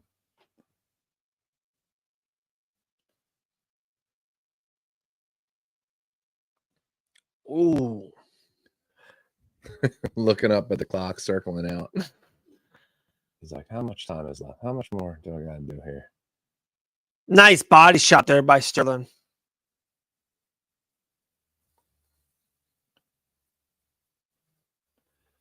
Yeah, like Tuco doesn't look comfortable with the distance at all. All right, made it out round one. No, it's all right, Bryson. Bad timing. I feel like Colby subs him. Eventually, he'll give up his back. Yeah, I got Colby winning. Sub? Huge underdog, but I got Colby Covington winning too. You know I how do. many submission wins Colby has? 3.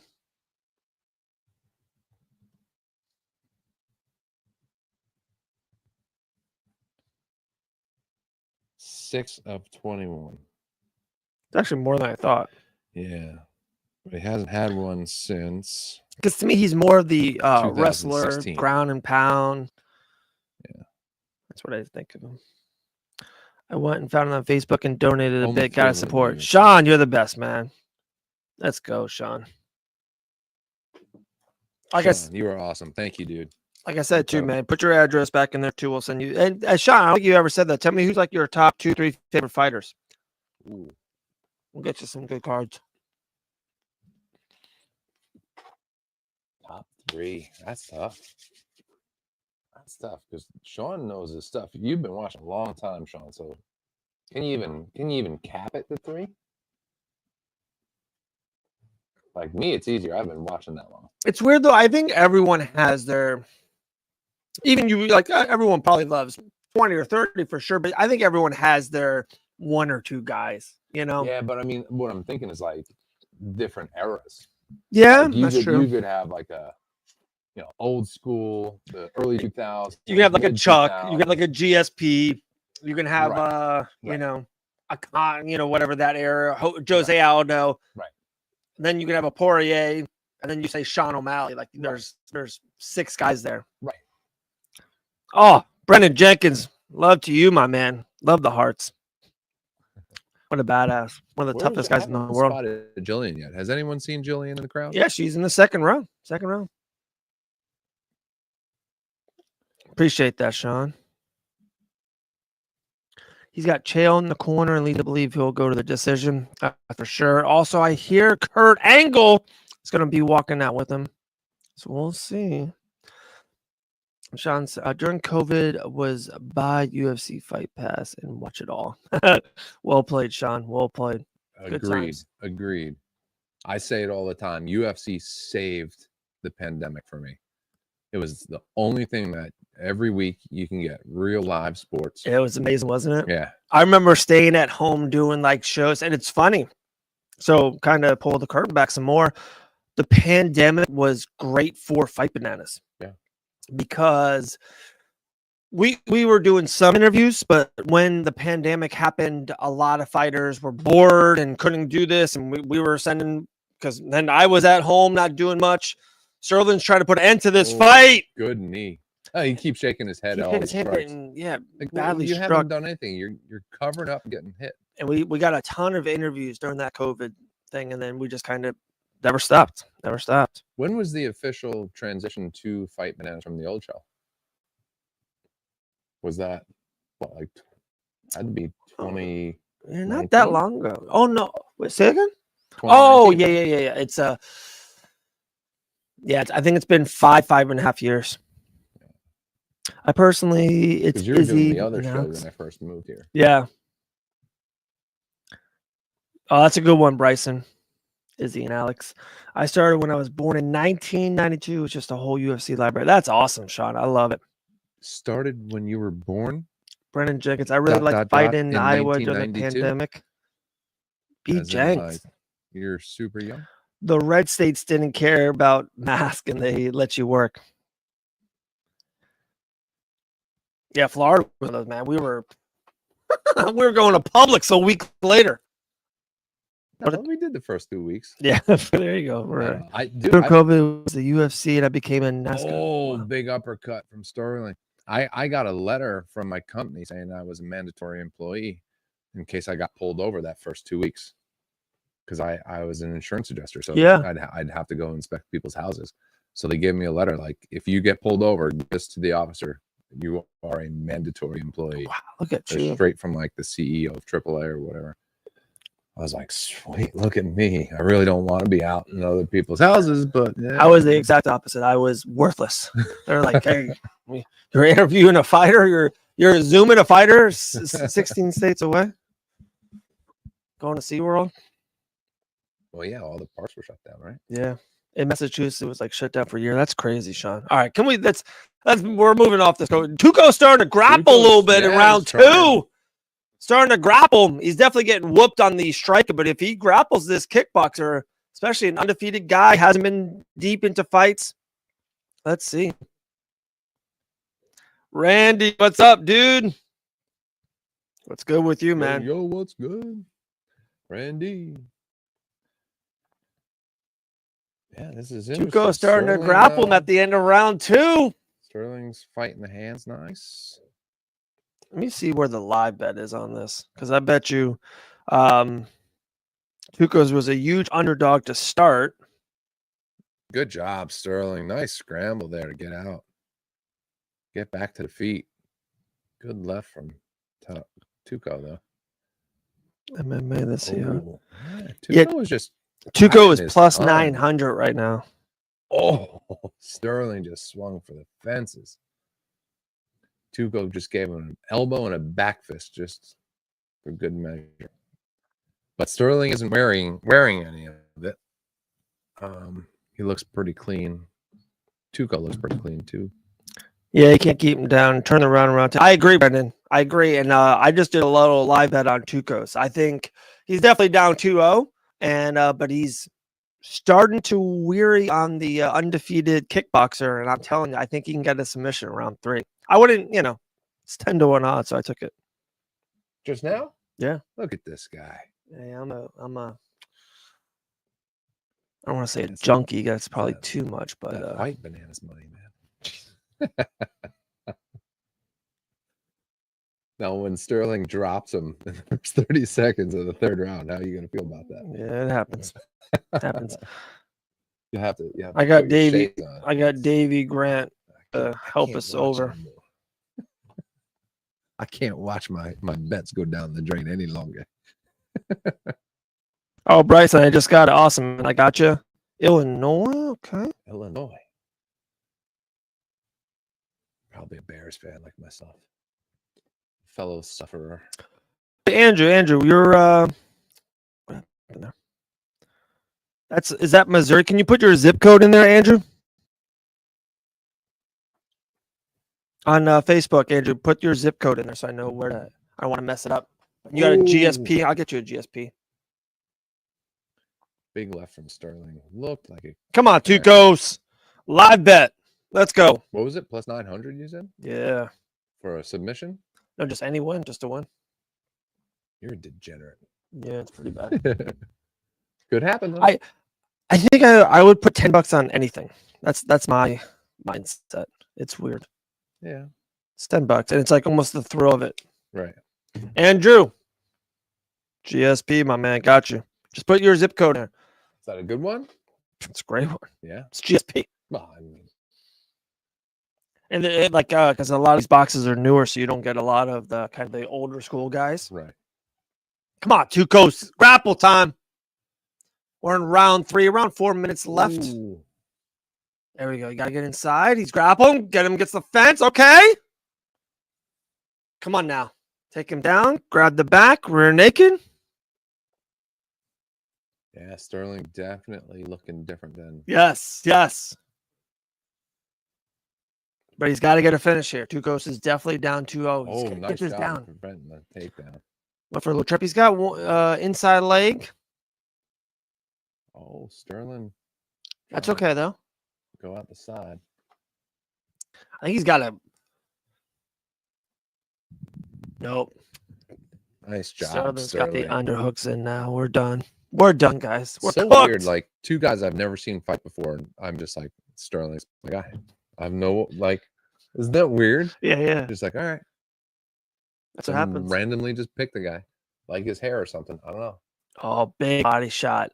I love Sterling does a lot of great body work for sure. Oh yeah. Another one. You said he was a kickboxer, right? Yeah. Yeah. Oh, That was an interesting elbow followed by a knee. Inverted straight elbow like that. Almost like just like flicked it out there and followed it with a knee. Yeah, man, dude. Brandon Jenkins. He's the man. We need to see him and Game Bread bare knuckle again soon. Miss that guy.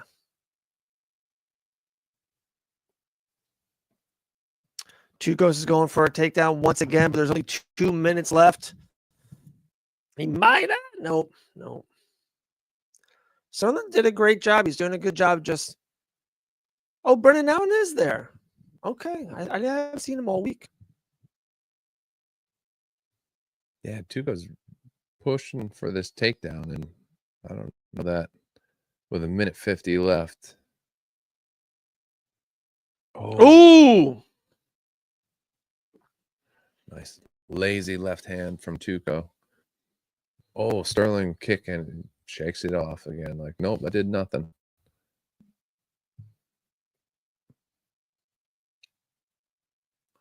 I love when fighters do that, like constantly getting with stuff. And they're like, no, you didn't know. Like, bro, he hit you 50 times that fight. You can't say no to all of them.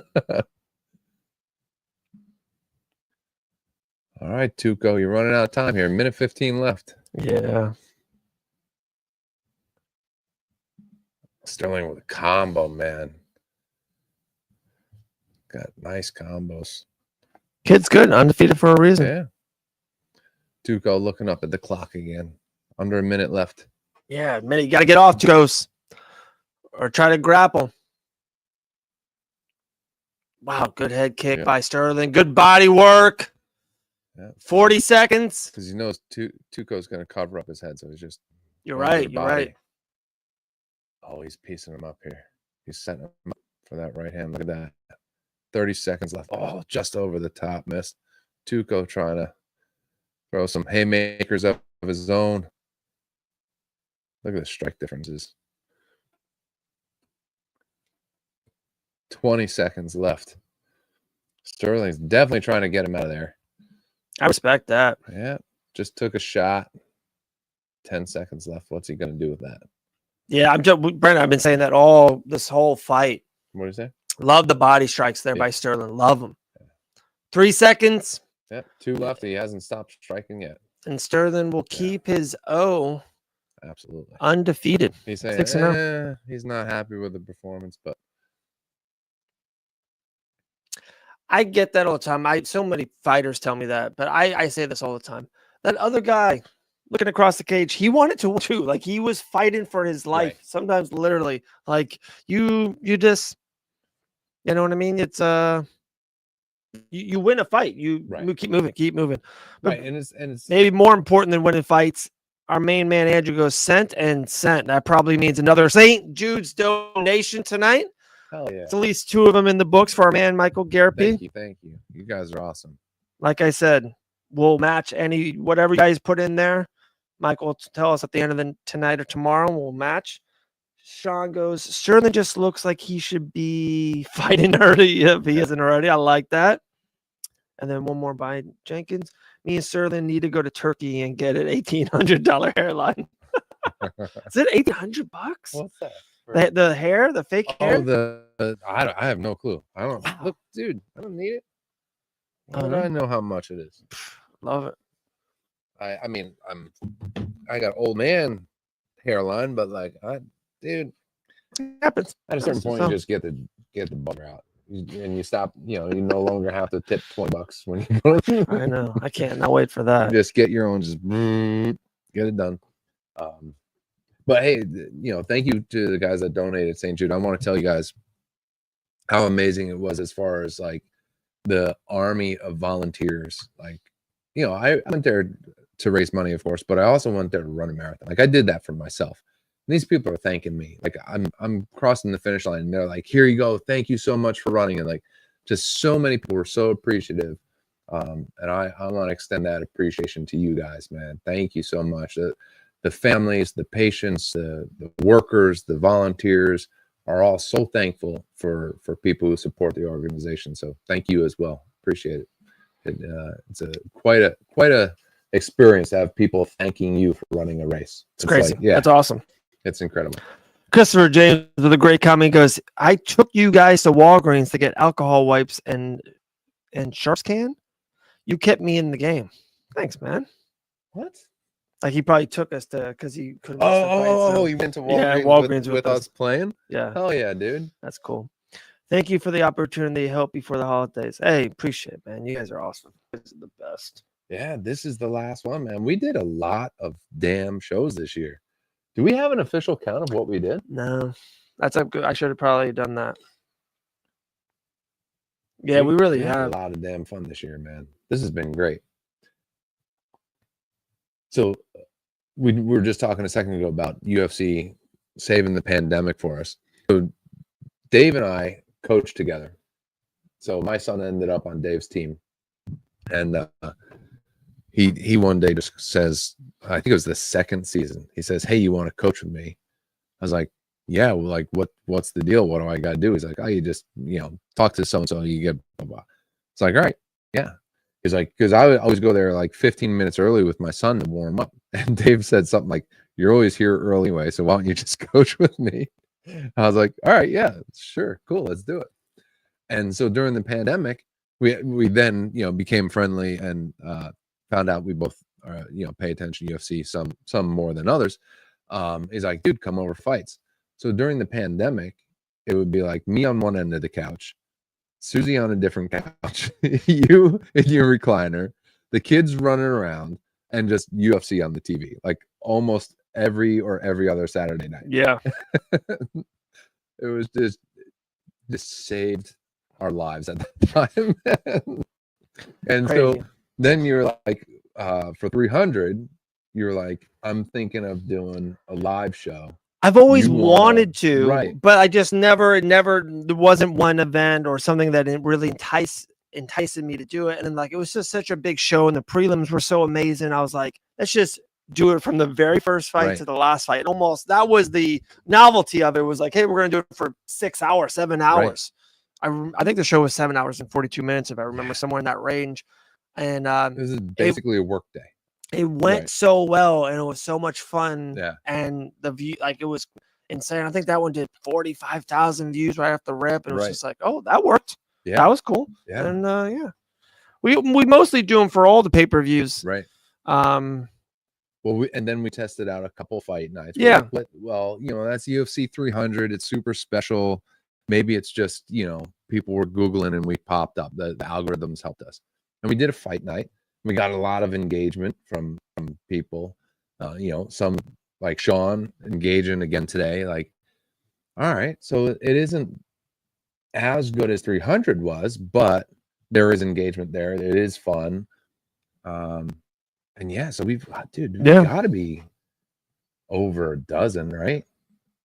If that's 300 and we just did 311, right? Yeah, I think we missed maybe one pay-per-view, so 10. I think we did a couple fight nights in there. I think you're right. You're probably spot on with 12, to be honest. Because we did, we did a couple fight. Yeah, so we're probably, if not 12, we're close to 12. So that's pretty good, man. When was 300? Wasn't that April? April, right, guys? April? Was it that? It was this year? Yeah. Sure. That feels like 2024. Wow. Yeah, April 24. April. Holy shit. So we've done that many since April? That's incredible. And like I said, guys, I don't want to spill too many beans right now. I want to do a lot more soon. Even like big boxing fights, the Furyk and Tyson Fury stuff, but a lot more. We're in a bigger room. And pretty soon we're going to be doing a lot of different stuff in this room. And it's going to make me want to like use it more. And we're getting new cameras. We're getting new equipment. We're going to get some cool signs in here. I got so much memorabilia and pictures. We're gonna do like this crazy thing. The wife is taking over, so it's gonna be awesome. So we're gonna be doing a lot of stuff. 2025, man, it's gonna be cool. 2025. So I mean, we're gonna go.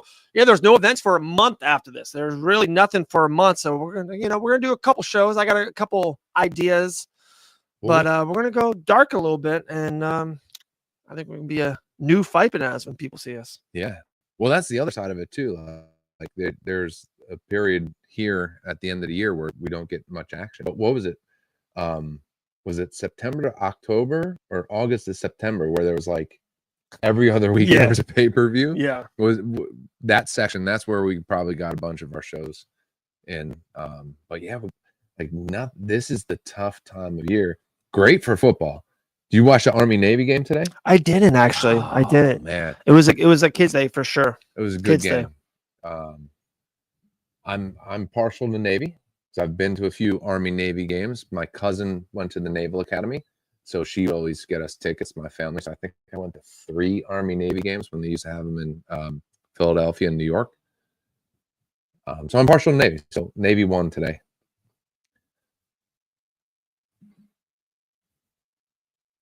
Big football weekends, man.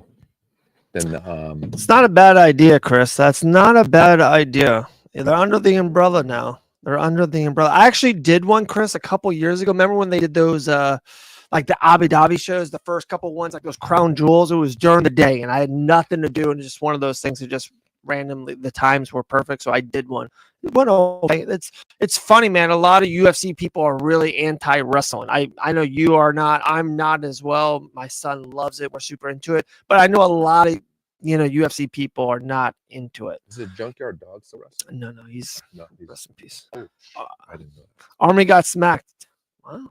Well, yeah. I mean, it was close there. And like third quarter, it was close, but then the fourth quarter kind of fell apart for Army. Yeah. Okay. Now they're Junkyard Dog.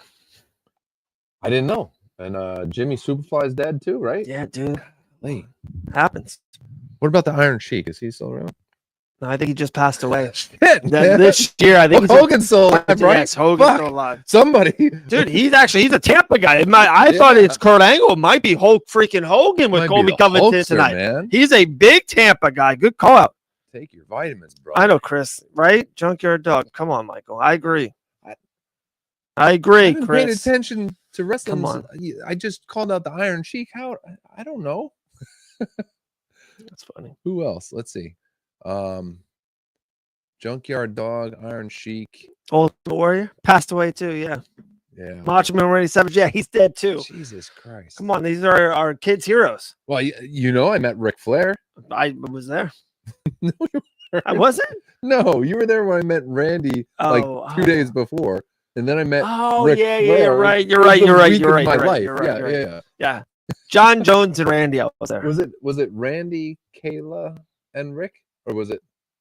Yeah, I think that was. Well, I didn't meet Kayla. That was the famous one where she didn't even look in my direction. But anyway, what about Hacksaw Jim Duggan? He's still alive. All right. Yeah, he's still alive. There we go, dude. Kayla messaged you personally. Kayla's a big fan of Michael Garapy. She is a big. She's a big fan of Garapy. I mean, how can you not be? When you find out, hey, this is a good guy, he's a good dad, and he runs for cancer kids. Hell yeah. Yeah. Well, you got to know a guy like that. All right. Adrian Yanez, Daniel Marquez, bantamweight, tail of the tape. Buffer with a nice jacket in UFC Tampa. Looks like the Buccaneers. Wrapping paper right there. Nice. Right? I was thinking Tampa Bay Buccaneers, but I think you won that round. I think that's a Christmas. Yeah. Played. I got a red corduroy one. I bring that out for the I just did for the island fights usually at the end of the year. Red corduroy. Yeah, it's sweet. Wow. It's sweet. Dude, everyone loved my new one. I wore for the Game Bread bare knuckle press conference. It's like this. It's awesome. It's a great color. It's like teal and forest green one. Like it's meshed. Beautiful color. So like if you look at it from one angle and like people thought it was 3 different colors. Like whatever light was hitting it. It's a good one. Let's see. Yeah, that's one thing that I never never had to do in my career was wear a lot of suits. I've owned suits naturally. Oh yeah, okay, yeah. Maybe it's a little bit more blue than I'm Yeah. saying, but it's nice. Yeah. Basically, at this point in my life, I have one suit and 2 sport coats, and of course, various dress pants. If I can't get through what I do with that, it's Yeah. not gonna happen. Dude, all right, here we go. This could be the fight of the night. Bantamweight. Bantamweights are Giannis throwing is already. wearing blue. Marcos is wearing black with a little red hair. Dude, these guys are going to. This is going to be fun. Nice outside leg kick there by Marcos. Yeah, so Marcos is the betting favorite, undefeated, but Adrian Giannis is, I think, probably fought maybe a little bit tougher competition, and he's got freaking grenades in his hand, so it's like he could be losing the fight, and any big punch night over. That's Giannis. Yes. Hogan's house is in Clearwater is epic, not far from the shops. Yeah, Chris. Still got a house from what was that show they were on? Hogan Knows Best. Yeah. Dave, you got to get rid of the teal coat. Too close to Miami Dolphins colors. Hey, you might be right on that. I'm a Bills Mafia guy for sure. Big game tomorrow night versus those Lions. So, Dave Wyatt, who do you really like a draw? Oh, in this fight? Now, I think Marcos is going to win this fight. That's my fight of the night is probably Kate Brazil. Oh, wow. I don't think so. I don't think that's going to be. I disagree with that. I think whoever. Oh, big overhand right by Marcos. Oh, and a good left too. Right before I said he was going to win. Yeah. Okay, good. I think Bruno's going to beat Cop pretty handily, or Cop will dominate. I feel it's going to be one-way traffic. Cop is definitely the better grappler. But man, Marcos is so fast. 3 minutes left here, round number 1.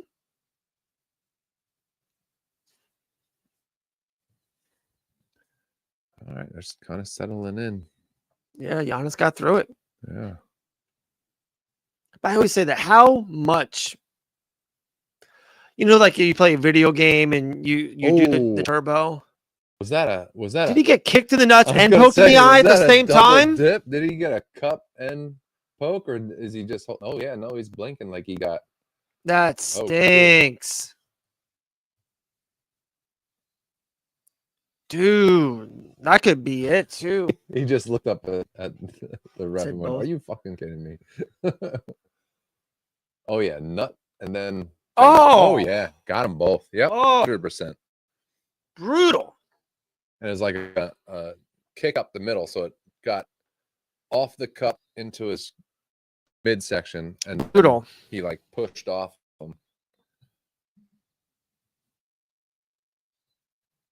Are you seeing my fingers? Okay, I think she said that.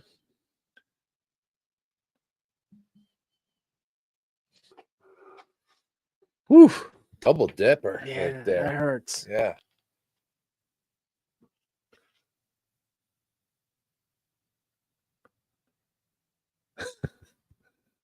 Bisping's like, that was a bad one. He is okay. Oh, we have the closed captioning on naturally. It said, my advice would be, and then it flipped before we saw what he was going to say.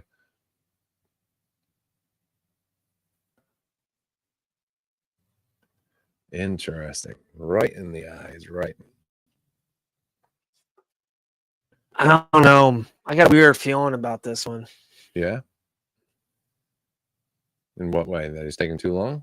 Yeah, like I just don't think it's going to be 100%. I just don't think he's going to. The doctor might not like what she's saying.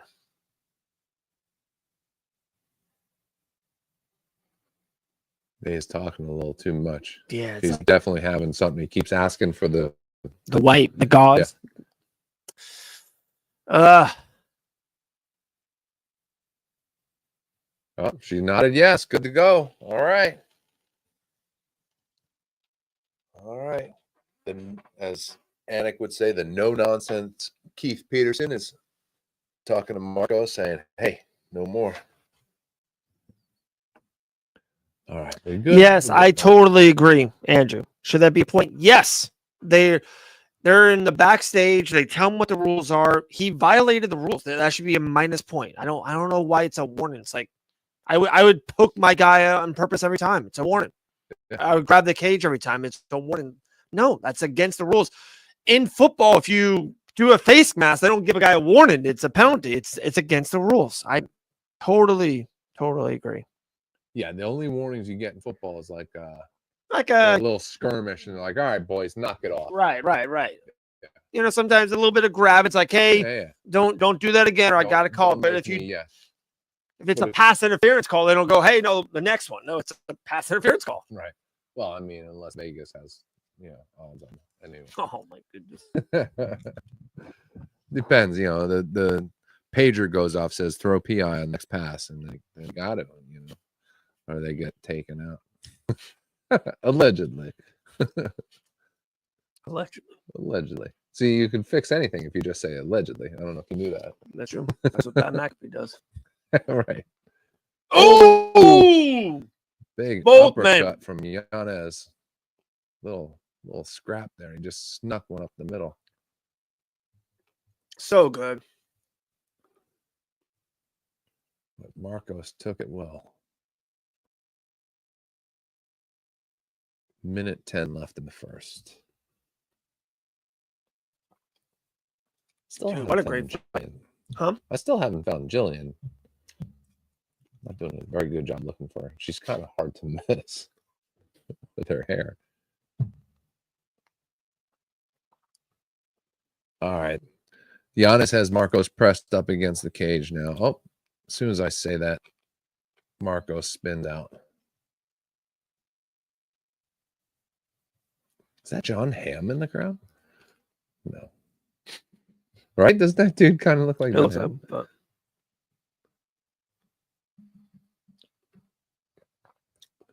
Yeah, Chris, that's why we don't like add people to the show anymore, because the times are different. And in a fight, you can't have people on camera, because if the knockout happens, it's it's so obvious. Like, oh, Right. So yeah, we've only done it in-house. Like I said, that's another thing too. When we get this room how we want it, I want to get people here. We're gonna get people in the building. They'll have to be guest couch or something. Put a shower in here. Make them just stay here Now you're talking. See? overnight. Could be the man's bad.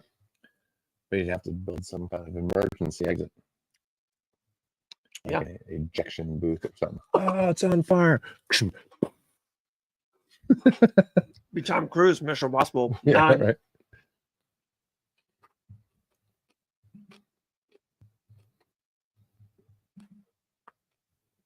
Oh, Really? Sorry.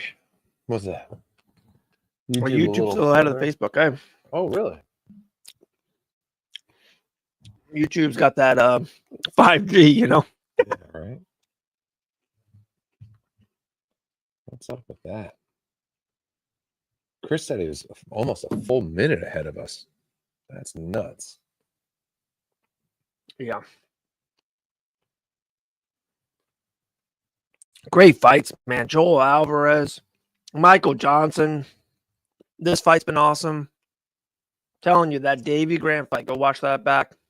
What a night. What a way to end 2024. Dude, 2024, man. What the hell? It happens fast. Somebody said something about 2004 and it being 20 years ago. I was like, you shut your fucking mouth. Oh, Marcos looked like he got wobbled unless he just tripped. I missed it. Yeah, Making a kind of like post. had like one of those stutter Yeah. steps, Oh, Giannis is throwing big shots. It's like, how can 2004 possibly have been 20 years ago? Like, that just happened, didn't it? So to all my wrestling people, I saw something like a meme out there. It says they showed a picture of The Rock and Stone Cold, and they go, WrestleMania 63 is closer than WrestleMania 17. And those were the guys that headlined WrestleMania 17. You're like, holy crap. Like WrestleMania 16 is so far in the future, but it's not. We're at 41 this year. The Rock and Stone Cold main evented 17. 17. Yeah, they actually main evented 15, 17, and 19. Only fighters to main event 3 times. Wow. Yo, I want Facebook, and when I get to y'all saying the same thing, I just seen it like it was missed nothing. Shut, that's funny. Dave is agreed that was crazy. Saw that. Yeah, crazy. WrestleMania. Well, that was that 70s show. Yeah. Like if that was made today, it would be about the 2000s. Or the you know what I love? Hurt my fucking soul. I love seeing those. It's on Instagram. It's like nostalgic 90s. You seen that channel? It's like they show old Taco Bells or McDonald's or like remember we used to play N64 in stores with 3 people. You would play like literally Madden. Like, you play a whole game because it was the McDonald's play places, Walkmans. Fucking Blockbuster Video. See, now you're a little bit younger than me. Did you? And I don't know if it was a thing down here. You guys have wood paneling here? Because people think like, little, you grew up in the 80s, and like I think of like hyper color and like bright, like I remember some wood was. I grew up in the 1970s part of the 80s where it was shag carpet and wood paneling still, right? Because that's dude. Oh, just messed up the middle of the knee. Marcos threw a knee and Adrian threw an overhand right at the same time. I know Chris knows what I'm talking about. Chris is of a certain demographic. He knows what I'm talking about with the wood paneling and shag carpets. Yeah, for sure. That's a good one. You used to have to knock on your friend's door. Yeah, ride bicycles everywhere. That was the best. What did you call that when you would go to somebody's house and just knock on their door? Just don't know. Hey, I'm going over to Sean's house. We used to say like you'd call for them. Like, I'm gonna go call for Kevin, and you walk down and knock on there. Was that a phrase you've ever heard in your life? Never heard that. No? Yeah, I wasn't alive during the 70s.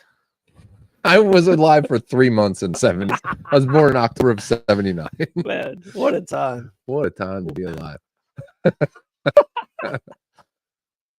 You can say that. So you've been 70s, 80s, 90s, 2000, 2010, 220s. Yeah. Wow. Yeah. I'm old. Just not like the buddies I ran. Did you know I went to Memphis to run a marathon? Gold medal, I hear. I reunite with 2 kids I went through elementary school with. They were both born in 1980. I'm like, man, it doesn't seem like that much of a difference. But like being able to say you were born in the 70s versus born in the 80s. Yeah, it's like we make these lines like we nice job there by Mark. Makes no difference. We're within like 10 months of each other, but like I was born in the 70s. I'm better than you.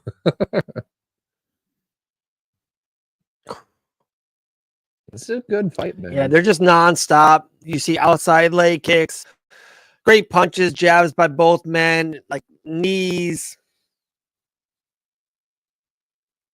Yeah, Yanez opened up. Yeah, this was his best round. Yeah. Just think, it could have been a 10-8 round if Keith. I know, decided. At least a 10. Yeah, or it could have been 9-9 because I thought Marcos won that round. Round 1. Let's see who's the. Oh yeah, the eye poke was one. Yeah, I don't know. It's so hard to pay attention when we're talking about the 1970s. I say that all the time. People, when we're doing this, it's definitely different. Because it was funny. So last week was the pay-per-view, guys, UFC 310. And it was the first time in 7 months that we didn't do a watch along for the pay-per-view or I wasn't around. So I got it at the house by myself and just watching it. And it was just like, it was amazing because I did nothing. It was just like, oh, I could just watch these fights. Were you home or were you at Game Bread for the last pay-per-view? So I missed the John Jones one. Yeah, I was at Game Bread.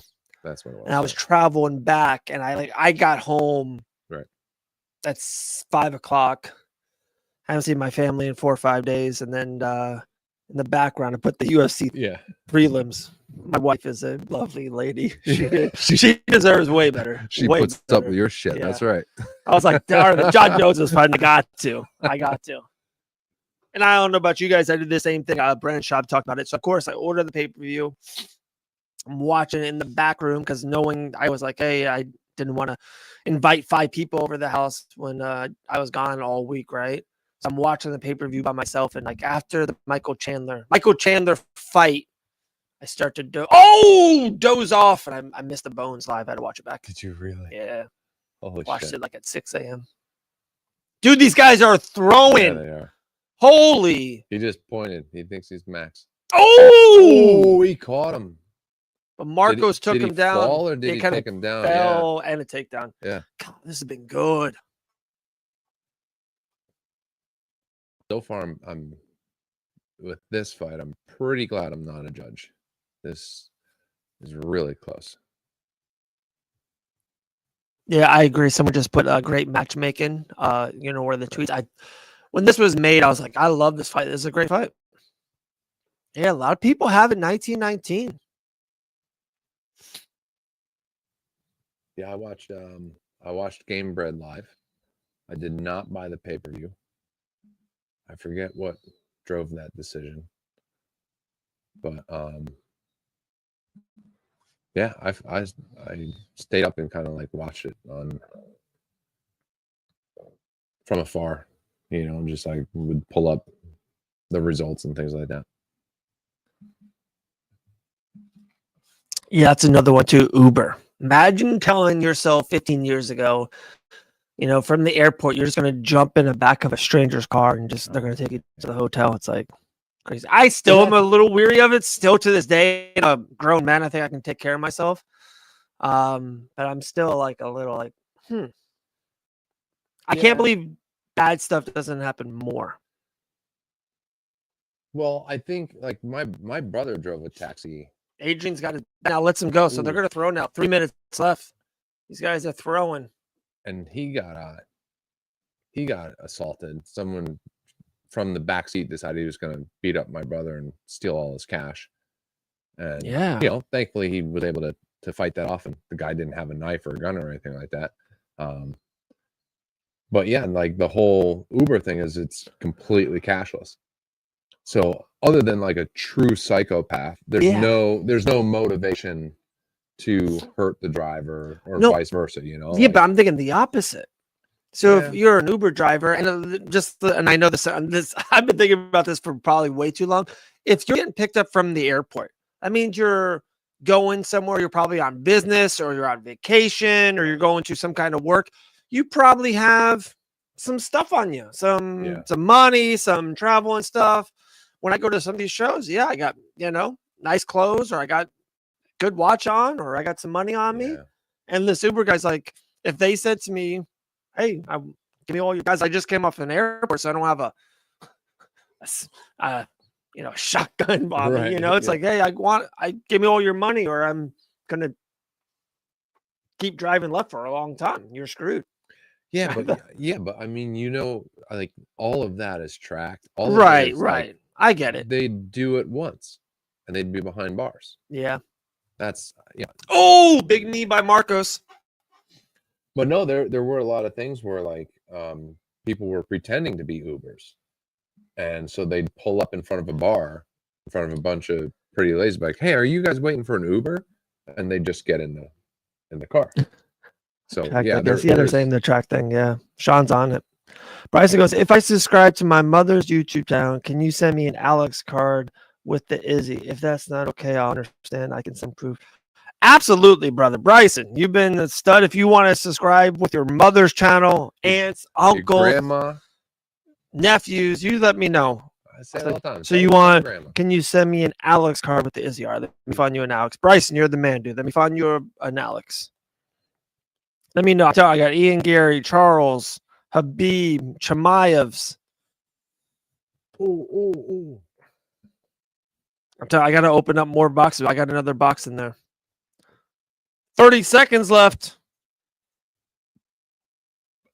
Look at us. Got an Adrian Giannis rookie card There it right is, there. Right there in the building. Right there. He's on the screen. He's in a pile of cards. You Tom don't get this Aspinall. kind of content otherwhere. Patty, Chael, Sugar Sean O'Malley. Let me see Chael. Look at Uncle Chael. Chael. Look at Uncle Chael there. Young stud. Young stud. What a fight, dude. Loved that fight. I'll take 7 of those every week. Absolutely, Bryson. No, you're the dude. No, Bryson. You let me know. Name me some other fighters other than Alex. I don't think I have one of his. Tell you, I got to open it boxes. I had it. I sent him out. He's always like he's been a fan favorite. So every time I say that, people they pick Alex first lately. Okay. He's the man.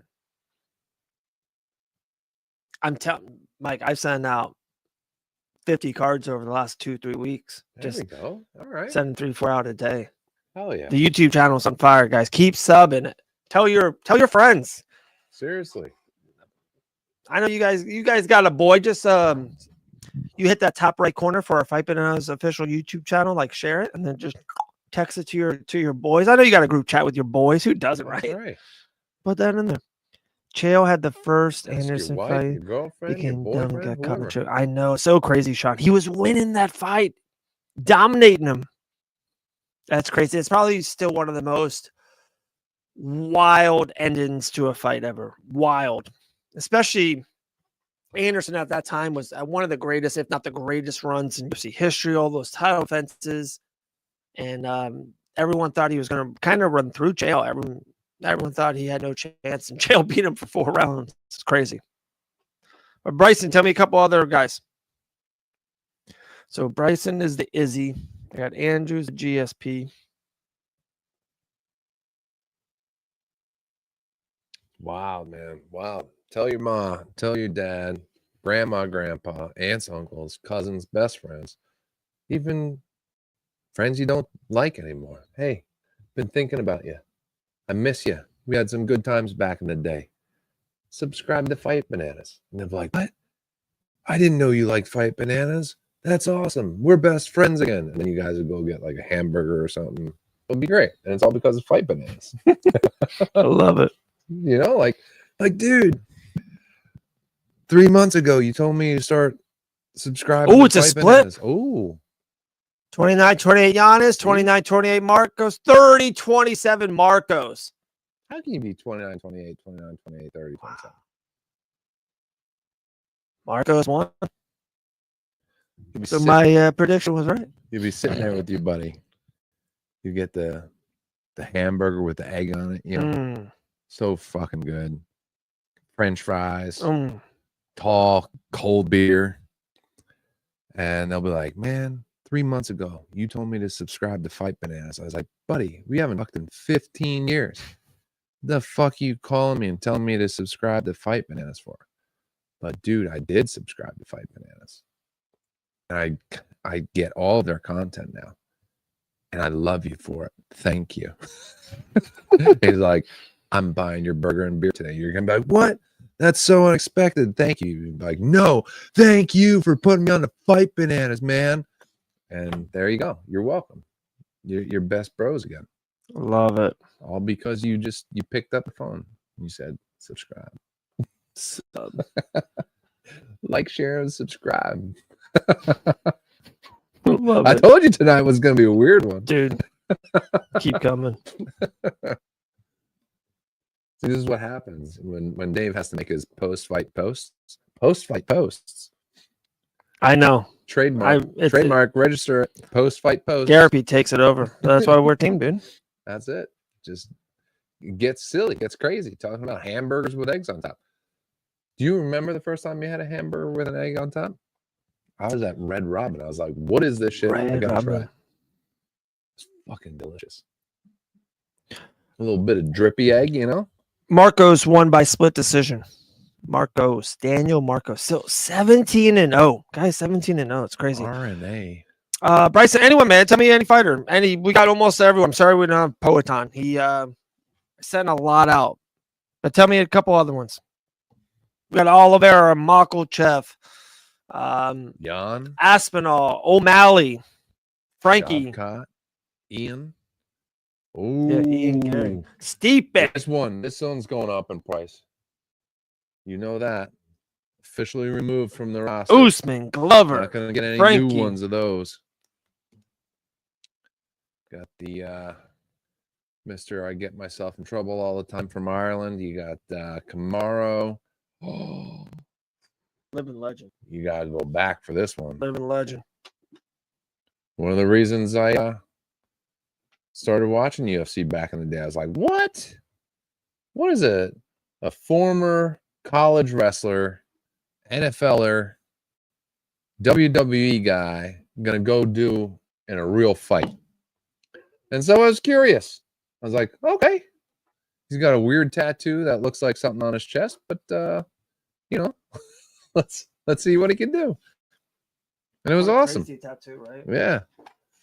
You got RDA, you got Aljamain, you got Thug Rose, Benny, Dariush. Oh, we were just talking about him earlier. Mr. Chase Hooper. Some big hair in that one. That's a cool looking card. Let me see. Is that Chase? Yeah. That's cool. Big hair. I didn't even know that. Chase Hooper. Ooh, What kind of Max Holloway? Yeah, I was going to say that too.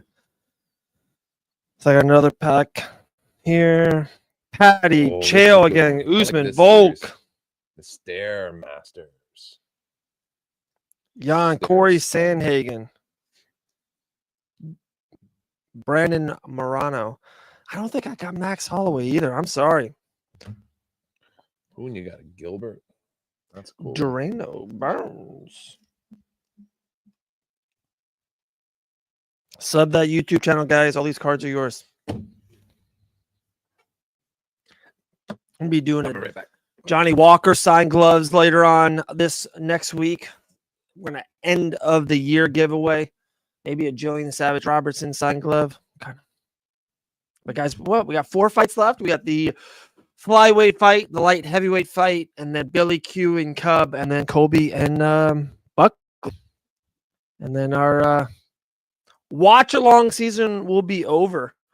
Oh yeah, we got some new Bronx. I got you that one. Yeah, I might do it next week for Usyk and Fury. I'm gonna see what's going on, but I might do that. I'm excited for that fight. I know we got some Charles. Let me gotcha. Bryson, the man. Yeah, it's a great fight. Do books. Gotcha. All right, so that's going to Bryson.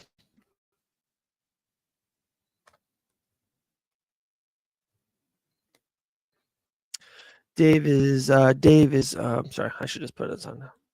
Dave, I wish you could send some G sign weed stuff.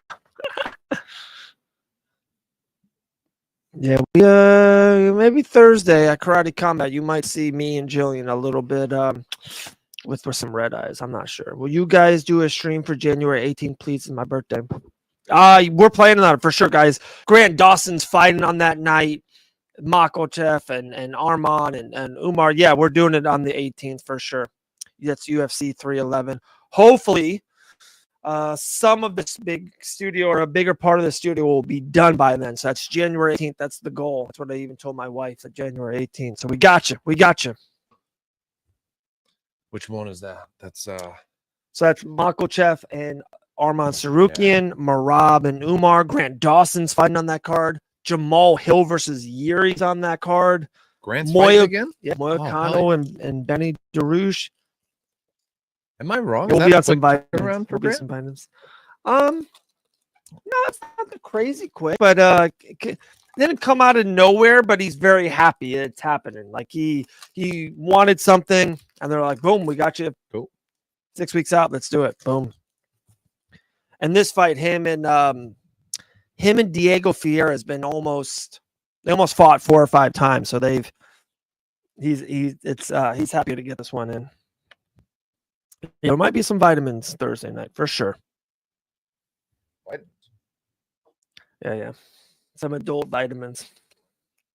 Karate Combat Thursday night. I'll be there live, Fort Lauderdale. Me and Elle are going to the show live. Jillian's going to be there. Could be a couple other secret people there. You never know. My brain just out of me. Where is it? Miami, you said? Yeah. Fort Lauderdale. Oh, Fort Lauderdale. Yeah. A little bit closer. Pretty pumped. Yeah. Okay, kind of came out of nowhere. Karate Combat hit me up. I go, I think I can actually make that. It's not a weekend, Friday night. So yeah, we're going. Hell yeah. Hells to the Our boy Bryson picked Oliveira for the second card. So he's getting a Oliveira and Izzy. Okay. Can't go wrong with that. We got a good Oliveira to send him. Oh, yeah, real good. Yeah. He loved it. Awesome. Laugh out loud. Put Dustin on my parlay. I think it's going to hit. Go crazy. I don't know. I like the other. Who's fighting in Karate Combat next week? I honestly don't know. I seen the card 3-4 times. You know who I know is fighting, I believe, is that big kickboxing, the big black guy. He just got cut by the UFC. It's like Roman or something like that. He's, I believe, on that card. But they had a bantamweight championship. You know, I don't know all the fighters in it. It's a fun time, I'm telling you. I'm to 2 of their shows. The food's great. Great time. Karate Combat's a fun time. What's his name? The guy got really badly head kicked. James Vick. Yeah. Yeah. They had I saw a clip update of him. Yeah. He's doing the thing. Everybody's really worried about him. Yeah. That was bad. I heard some bad stuff. Yeah. It wasn't. And now he's back in the gym training people. Yeah, we talked about the GFL at the beginning of the show, my man. Yeah. I think it's a horrific idea. I think it's a lot of older, washed up guys. Not all of them, but a lot of them. I heard Mark Coleman sign, guys. Mark Coleman's like 65 years old, can barely walk. I was gonna say they just showed him in the crowd. That's the dude saved the fire, right? Yeah, that guy signed. It's crazy. Like a lot of these guys shouldn't be fighting, and then it's a team thing. I think that's dumb. It's a horrible idea. Well, listen, competition is always good. Thanks, Sean. Feeder leagues are always good, but for sure, formats are where, like we talked earlier. Yeah. The format is where you can kind of lose your fans if it's not good matchups, not good fights. You're doing some wacky playoff or draft thing. Yeah. Just make good fights, man. Like some of the regional shows you've been lucky enough to go to this year. Yeah, dude, you put on some good fights. I mean, what was the one in Maine? The hell was the name of the New England Fights? Yeah. NEC or NEF. Yeah. Right. Yeah. Like you got some good matchups there. Some it's of a them are regional. great. Yeah. People are going to pay attention, and you got some big names talking about it. Make good fights, man. People will show up. Yep. You don't have to look too far. Talk to Dean Toole. Make good damn matchups. Right. And people pay. People will notice if you just keep on putting up good fights sooner or later. People you don't got to do wacky formats or playoffs or tournaments. Put on banger fights and people will pay attention. Totally agree. I mean, Dean and Gamebred and even Island fights, like you don't have to look further than 1 degree of separation from you to find someone that like lives that. Make the matchups and people pay. All right, guys. Bruce Buffer's introducing the light heavyweights out there. Dustin Jacoby versus Petrino. Vitor Petrino. Thank you there, Mike. Petrino. He's good. His only loss, he got I believe he got submitted by Anthony Smith. He was a very big favorite, was doing really good in the fight, and then all of a sudden just got caught. And it happens. Which that is another story for another time. Anthony Smith should call it a run. Good run. Great career. You talk. The UFC pays you to be on the desk. They want you to talk, right? Just do that. Brother, move on. Vitor Petrino. And it was like 4 nights ago when he was talking to what was it? You're disrespecting my family or whatever. He was acting all weird. Yeah, because we were all like, his house got broken into, so like he had like some like dude. Then I thought like, okay, you're losing your marbles. Like, be done. And then fast forward like 3-4 fights, he's doing it again. Is that Jim Miller in the first round? I think so. Jim Miller.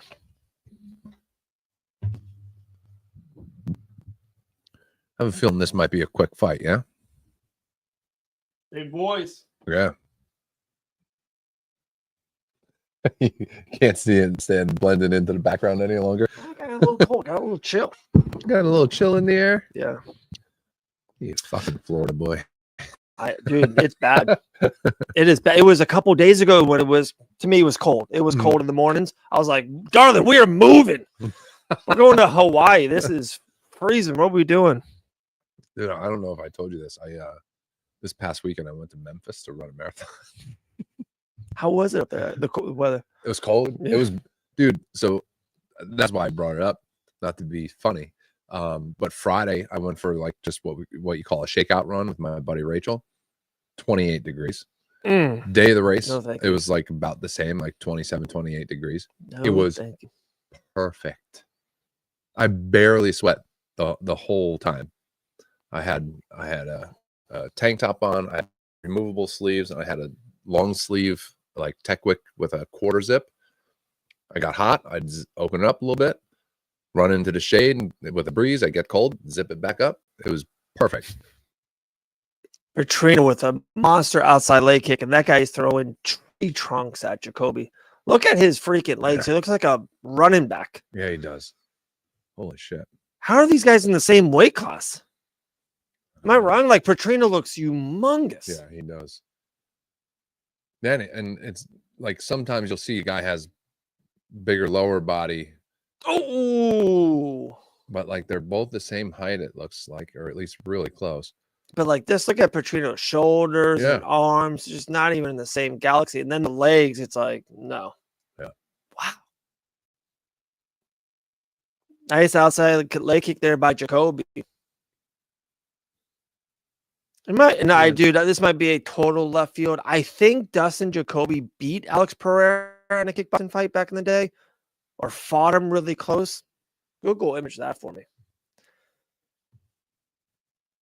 Dude, I'm gotta hire Mike as a producer. I can, like what Shaw does to his boys. Chin That guy's funny.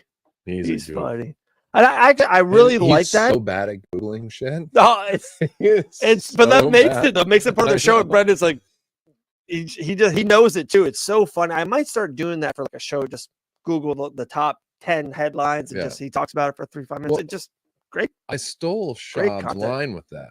Like anytime like my wife and I are sitting around talking about something, like he always says the Chin's like, man, I wish we had a computer we could look it up. So I always joke around to my wife and I say that to her, like, man, I wish we had computers in our pockets that we could just pull out and look this up. Oh, big shots from Jacoby. Got his back. Big shots again. Jacoby's doing good. Yeah. Big underdog in this fight. Yeah, I thought Petrino was going to lay it on him. Oh, so you think the younger Brazilian can do okay, huh? Hey, I mean, look at his thighs. You said it yourself. Let's see. Good fight. UFC Tampa. Yeah. No, he lost to Alex. He lost, but I heard it was a really close fight. Yeah, it only took him 2 minutes and 2 seconds to knock him out with a left hook. But otherwise, it was really close. Really? Yeah. Show me if they fought again, because that's what maybe I misheard or no, just one time. That was early. That was 2014. Yeah. And if you lose in 2 minutes, I don't care if you were even in the first left hook. Yep. He's done that before, huh? Yeah. Seems to be just going back to the well, That's all right. We love it. We love him for it. Absolutely. Give me more left hooks. If Alex fights every month, I would buy every pay-per-view. He is to me must see TV right now. Yeah. I mean,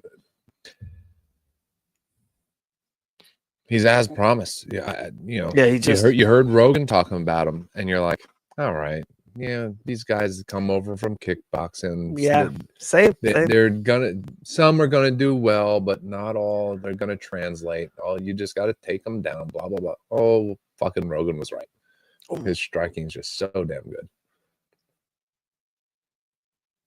And I heard someone say this. It's so different from anyone else. It's you can't train for it. It's like Right. you're in there and you're like, Right. oh crap, this is different, Right. and it's too late because the left hook of doom comes.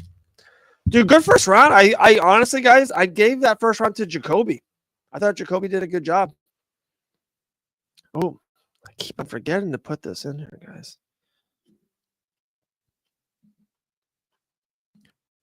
So let's go.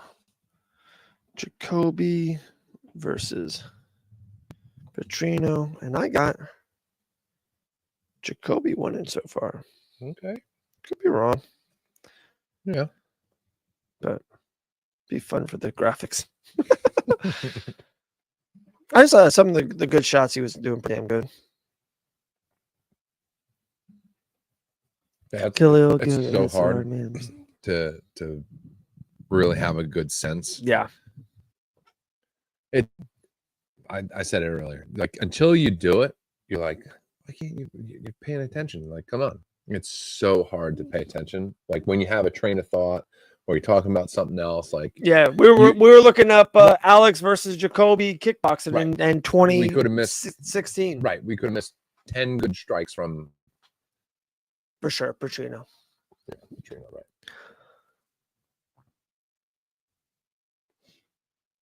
Round 2 underway. See, like this whole time, I've been looking for Jillian. I still haven't found her, but I haven't been looking like. And she has to be on the fighter side. You know, when they come in, you see most of the fighters there, and she's in the second row. But yeah, I haven't seen her yet either, especially with the right hair. Dude, it's 11:30 at night. She's gone. She's already. Yeah, she could be asleep. She just did her tucked thing. away. Yeah, could be. I'm telling. She is the youngest or the oldest 28-year-old ever. I think she might be 29 or 30 now, but she's disciplined. It's funny. Most of our text to each other comes anywhere between 6:30 and 6:50 a.m. Oh, she knows I'm up with the kids. Yeah. And she's up because she's older. Yeah, I don't even if I know someone's up that early, I tend to not bother. Anyway. Me too. Okay, so what is the cutoff time for you? What's the first time you're like, okay, I'm gonna send this person a text? Depends on who it is. Like you, I'd probably be okay at 8 a.m. or later. Okay, yeah. But I was gonna say 8 a.m. Normal human beings that I'm unsure of their schedule. Yeah. 9 a.m. 9. Yeah. People work 9 to 5, so I totally agree. But yeah, to my buddies, especially, I know most of my buddies have kids where they're around the same age. Right. So I know at 8 a.m. they're up, right. and there's a reason why I'm texting you too. Of like, this is something we're doing today, or the lunch, or there's soccer practice. I'm seeing you tonight, right? Dude, go to the left. Or you see somebody in the drop-off line, and you're like, "Hey, what are you doing, shithead?" You know. Oh, Petrino, come back. There was a run. There was like a couple weeks in a row. I felt like we saw each other every day. I haven't seen him in months. It feels like Susie does the mornings now, and I do the afternoons. That makes sense. I pick them in the afternoons. This is the gripping commentary you get, folks. Oh, Sean says, I still think I saw her there. Sean goes, I still think I saw her. Geez, definitely. We're just not looking at the right. Not looking good enough. Like I said, we're gonna do some content Thursday with her. We might try to get in that karate combat pit. That might be fun. Oh, Petrino! It's got Jacoby skating. Got him wobbled there. Ooh, he is trying with that. That left hook was from like his kneecap. Yeah, you can sense the tide turning here.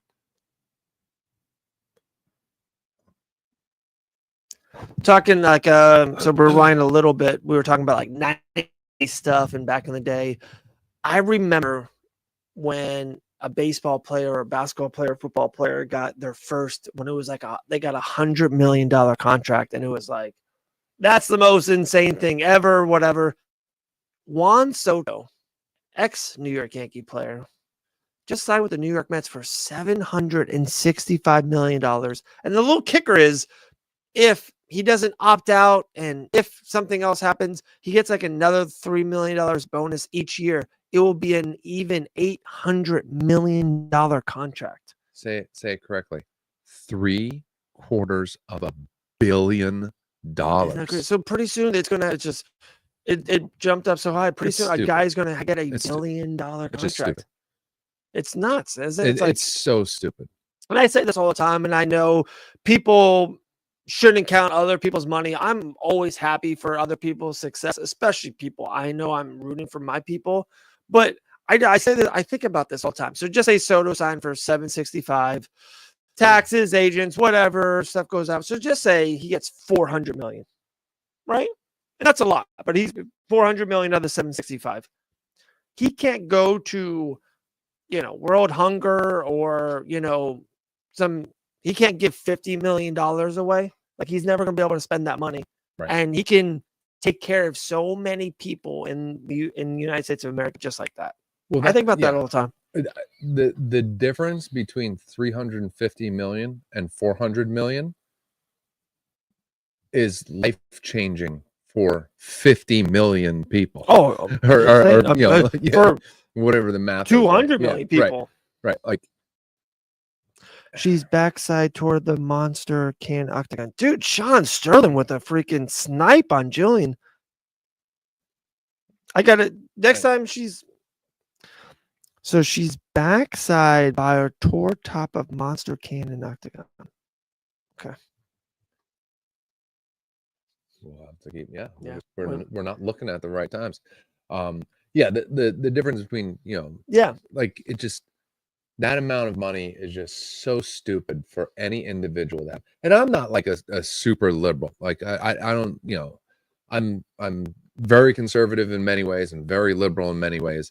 When it comes to like the disparity between the amount of money people get paid for stupid shit and like the average American has to scrape and claw to pay their bills with a minimum wage is just so fucking outrageously stupid.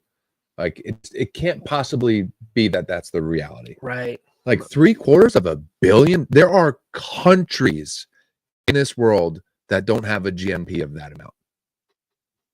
Yeah. And he hits a ball with a stick and gets that much. Like, it's so crazy. Just absolutely crazy. That should be in a game, fake Jillian in the crowd. I still missed her. I really looked when I saw the monster thing. I couldn't find her. I know she's wearing black. Literally talked to her earlier today. Red hair. I missed it. What he said, she's still there by the monster camp. Yep. All right. Bud Light, ESPN. So no, monster's right in the middle. So when you're in the middle. Okay.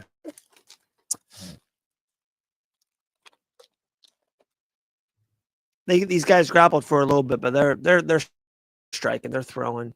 I think Petrino won round 2. I gotta add that. Man, I am slow today, guys.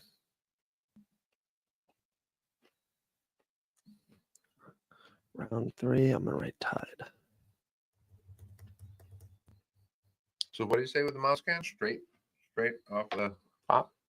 Yeah. Just had a perfect angle of it. I didn't see it. Yeah. Should be a drinking game. We should be drinking shots. Like, oh, I can see it. Shots of Gatorade.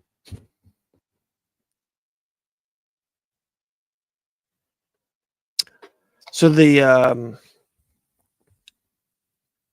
she should be in that shot. My wife got like the BJ's card, and she's probably been going for 3-4 months, and I just haven't jived on anything really yet. She got me one thing. I'm like, okay. She got lobster bisque, and I love me some lobster bisque, and I was like, BJ's. I'm not too sure. It was incredible. Really, so good. So the kids had. You guys just got this membership? Yeah, 3 months. So they just opened a Costco. You chose BJ's over Costco? Where's Costco? On ISP, dude. Oh no, we don't. That's too far for you. Yeah, that's Daytona Beach. We don't do anything in Daytona Beach. See, I grew up in New Jersey. I've been planning Costco. There were rumors there was a Costco going. I'm like, I can't fucking wait. Oh, we don't go to Daytona Beach. We were BJ's members. Really? And we non-renewed for Costco. Wow. How's Costco good? Oh, it's the best. Yeah. Can you bring a friend in? I just want to walk through it. Yeah. I'll go through I'll bring the whole family. Yeah. Bring the kids. 99-cent hot dogs, dude. That for sure. And she always goes by herself during the day. And she loves it.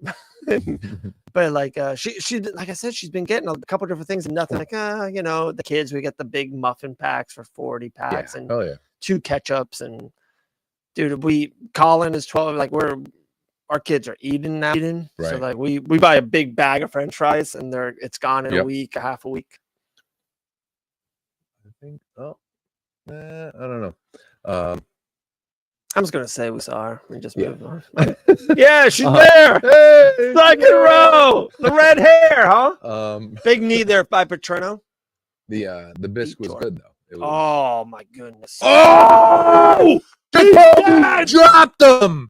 Oh my goodness. Petrino is out with like 1:10 left.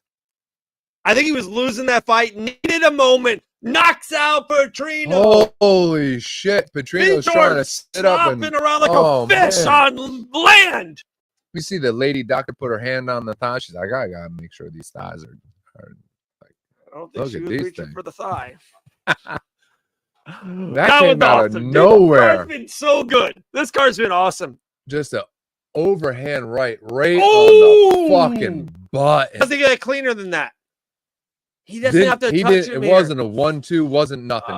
He just right over, just like a half feint with the left. Right over top. Fighters are killing fighters tonight. He didn't have to touch him there. He was gone, guys. Oh, what? So when he gets knocked out, he like rolled to his back like a sloppy fish, and Jacoby walks over. Boom. Thanos' ass. Holy crap! What? Oh, yeah, he was. Out. What a night! Wow, we got to clip that. We both were. That's the best, nothing better. Holy shit. Dustin Jacoby doing the damn thing. I don't even think I got a winning poster for him. I did Petrino. See? You can only pay for so much, Look at this. Colby, Buckley, Woodson, Cub, Petrino. Never used that. Disrespectful. So disrespectful. Unbelievable. You're going to have to go steal someone's image now. Then you're going to get a cease and desist letter. And your lawyer's going to be like, Dave, stop fucking stealing people's images, man. Like, listen, I had to do it. I didn't have one. So I fucking did what I had to do for the clicks, motherfucker. He's like, listen, it's a cease and desist. You don't have to yell at me. Stop with the goddamn language. Then he's going to send you a letter saying, I'm not going to represent you anymore. And you're going to be like, fuck, I need a new lawyer. Then you're going to have to find a new lawyer. What a story. What a story. All because you didn't want to pay $3.45 for $3.50 for Brayton Briggs absolutely called it. Jacoby with the KO.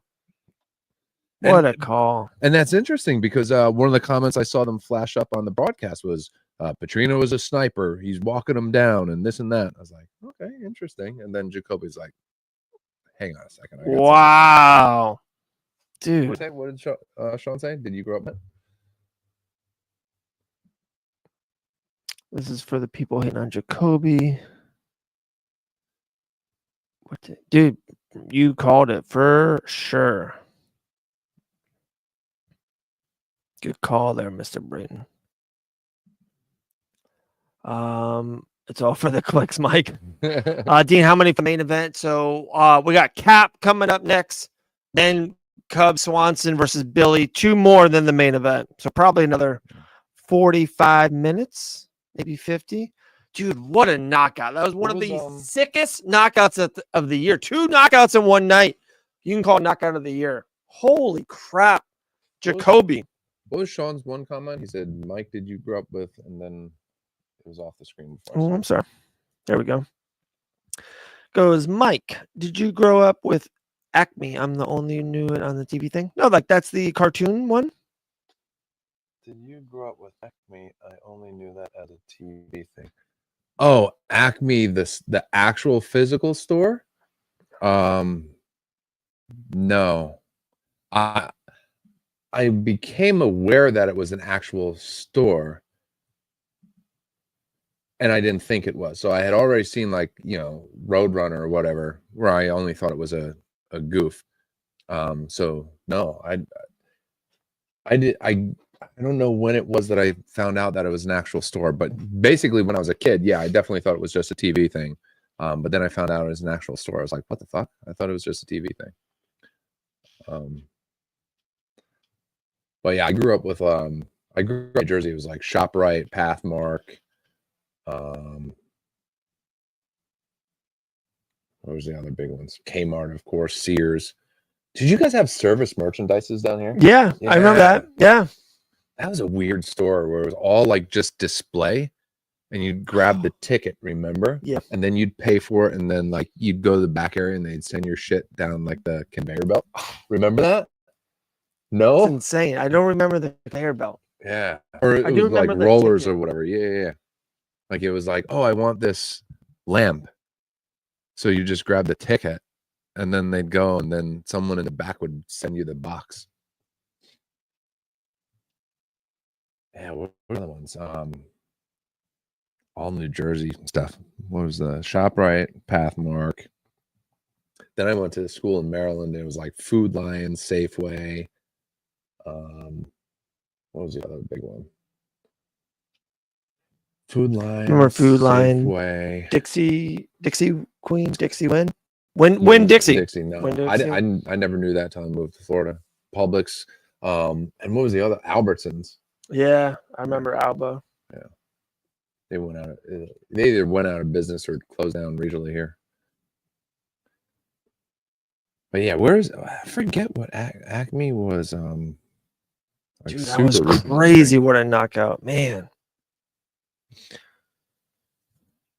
They're doing a thing for Jack Shore. Yeah, he's retired.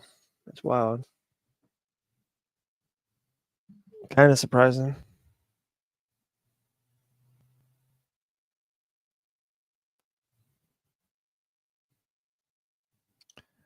Acme Market Supermarket, local grocery store. 151 stores throughout Connecticut, Delaware, Maryland, New Jersey, and the Hudson Valley of New York and Pennsylvania. Holy shit. Oh, shoot. As of 1998, it's a subsidiary Albertsons. Part of its presence in the Northeast. I had no idea it was a Northeast regional place. That's so crazy. I didn't know Acme at all. At least the town I grew up in. Definitely not. They're headquartered in Malvern, PA. I know where that is. Parent organization, Albertsons, Jewel Osco, and someone before was said they were in Illinois. Jewel Osco is a big Illinois grocery store. Interesting. This is the gripping kind of information you get on the Fight Banana show, man. Talking about Acme Markets and their subsidiaries and parent organizations. Listen, we're not just two knuckleheads that like fights over here. Just in case you weren't sure. That's for damn sure. We research. We provide data, information. We make up stories about lawyers and cease and desist letters sometimes. Whatever it takes. Like Sean said earlier, for the clicks. For the clicks. Meta pays per clicks, guys. I don't know if you know this. Meta pays. Per click. So tell your grandma to get on Facebook, like the Fight Bananas, and then share it in her sewing club. Does she knit? Share it there too. Knitting club. They need hobbies. Say, Grandma, put the needles down. The knitting needles, of course. Oh my goodness. Tell Bertha and Gertrude and Mildred and Sylvia. Tell them my graphics guy just sent me 2 new graphics, so I'm posting. I'm sorry, guys. There we go. I'm sorry. Graphics guy to the rescue. That's the way it works here, Fight Bananas. If you don't have the graphic, get one made.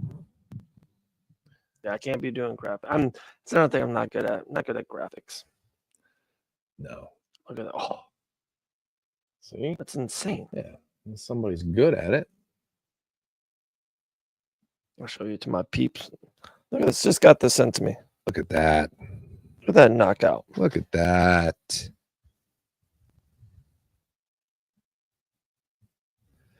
I'm gonna give him a compliment. That's how When it's someone done. does a good job, you say, hey, it's a good job. So you are the man.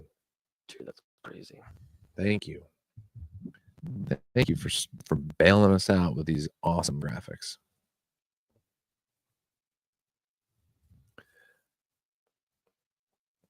I think that was back, I don't know, 2 years ago now, probably. I tried talking into a microphone, and that was one of the more frustrating things, was all the other stuff that comes along with just talking to a microphone. Like, that's the fucking easy part.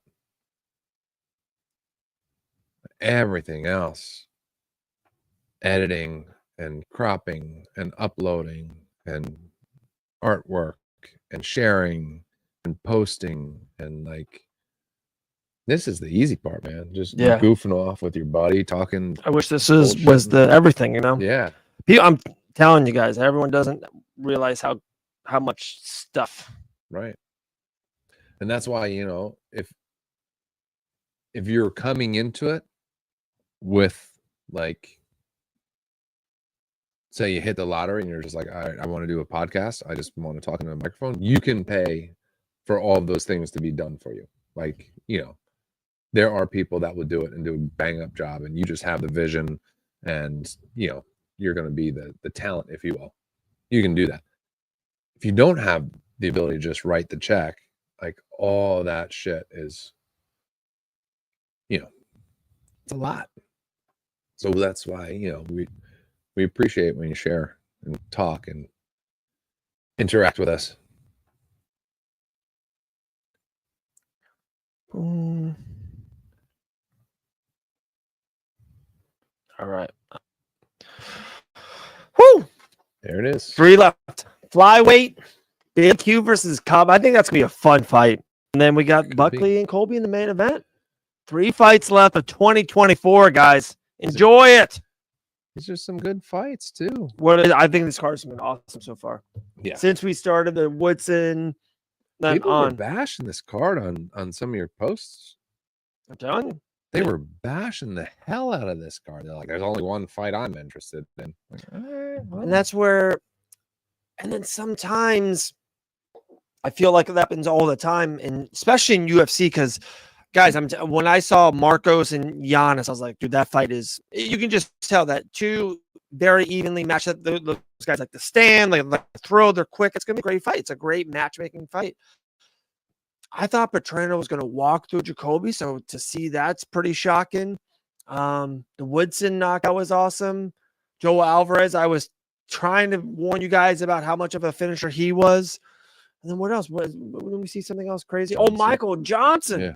Dude. It's just been a knockout kind of a night. Yeah, and it opened 1, 2, 3, 4 decisions. And then it's finish.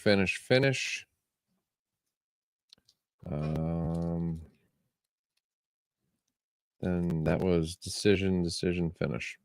Right? Yeah.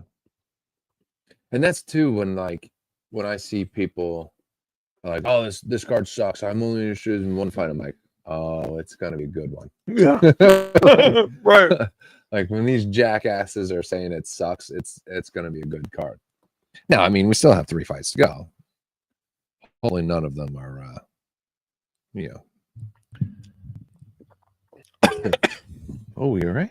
I'm down over there. Peanut went down the road. Easy on that Snickers, brother. I don't want to have to do CPR in here. Come on. All right, tail of the tape for the flyweight fight. Not now, Cape. What flag is that? With the hammer and sickle on it. Is that a hammer and sickle? No, that's not a hammer and sickle, is it? I don't know. Yeah, what is it? I don't know. Is it like a crescent and a line and a dot? I don't know. Let's see. Where's my now Cape from? Doesn't tell me. I agree, Sean. What's Sean saying? You got to watch everything. Yeah.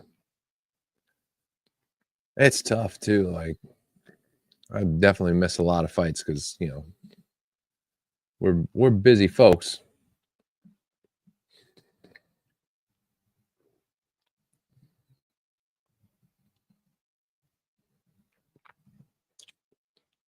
Buffer's introducing flyweight fighters.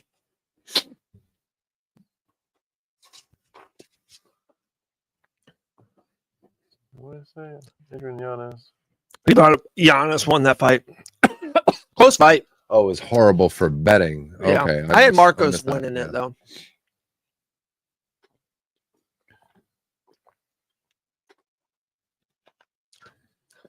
Yeah, there are a couple like historically good bets that I would have made back in the day, but I got lucky with the David Grant one. Other than that, Yeah. my live betting underdogs hasn't worked at all. I mean, last year, I feel like I have no clue what's going to happen. Like, so many of the names that I thought were going to win have been losing, and, you know, belts have been changing hands, and so I'm glad I didn't open a Hard Rock account. Bruno Silva starts it off. Both guys in the center of the octagon. I hate to say it already, but Silva does look like a quicker fighter. Yeah. Oh, blazing Oh, fast that hands. Cape just countered very nicely. Nice outside leg kick. I hate it. I think it's Manel Cop. Is it Cop? Cop, yeah. No, Cop. No, Cape Cop. Tomato, right? Let's call the whole thing off, shall we?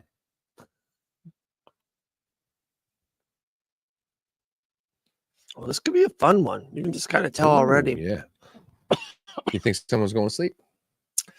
I don't know. They're flyweights. Yeah. Yeah. Yeah, that's true. I don't know. Yeah.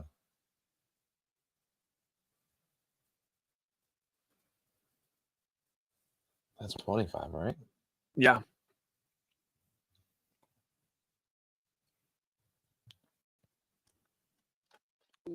Back and forth, guys. A lot of action back and forth. Manel. Ooh, 1-2 from Manel. Kick. Silva thinks about it. Take that. Woo! Look at that head movement from Silva. Cop just got him again. He's feeling the flow here a little bit.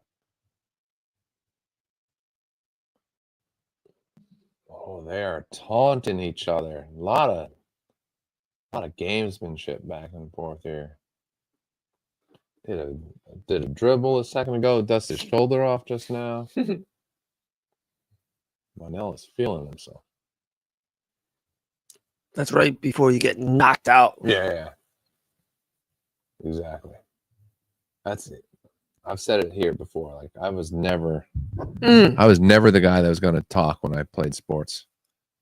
I just kept my mouth shut and tried to do what I was supposed to.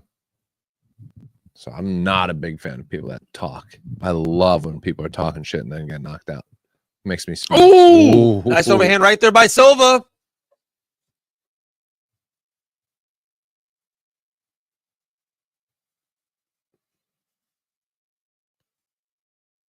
Oh, another cup. Manel just got kicked in the nuts. So who was the other? There's been 2 of them, I believe, tonight, and both people that got kicked lost. Ooh. Is that true? Because Ramon got kicked earlier, guys, right? Davey Grant, and then Adrian Yanez got kicked in the nuts and lost. I heard it was happening earlier this year when I heard that Bisping said it. It's like over 80% the person that gets kicked loses. Yeah. Because you think you're okay, but you're really not. Right. Your adrenaline is like, oh, I'm just gonna go, but I don't know if any man has been kicked in the nuts as hard as these guys kick. It does something to your body for a while. Could be. And maybe the other guy's just more of the aggressor too. That could be some part of it. Right. He's doing the kicking. Right. Yeah, it's interesting because famously Alex was kicked, and he was just like, "Yeah, cool, I'm going to knock you out anyway." Right. But he said it was what, 80%? You said? Yeah, it was a little bit over like 80%. Oh, nice Ooh. jab there by Manel. Yeah, I think important too, like you said, when in the fight it happens. Like if it's, someone's being the aggressor and it just happens to be part of some of the strikes they're landing. Yeah, the tide was going that way. And he kicked him again? That's got to be a point. Has to be, guys. I don't even really like Cap, to be honest. I'm just not the biggest cop guy. It's twice now. You kicked him in the nuts twice in one round. Yeah. Has to be a point. I just don't get it. I would That's so frustrating. kick if he doesn't take a point away, I would just rear back and kick him all the time. Yeah, right. Now all he does is kick him in the No, face. I don't think Makhayev's ever coming back. I think they're kind of over it.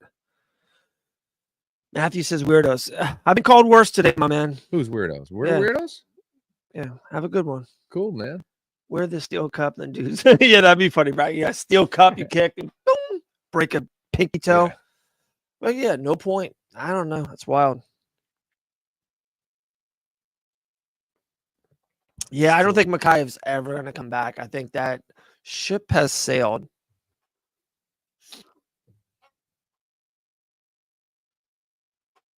You never say never in sports / entertainment, but Right. I heard he was just not a good guy to work with. He doesn't have a fun style.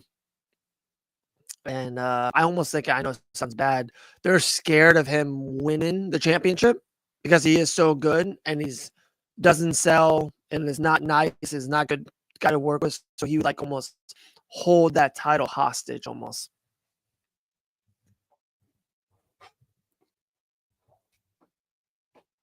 Good first round.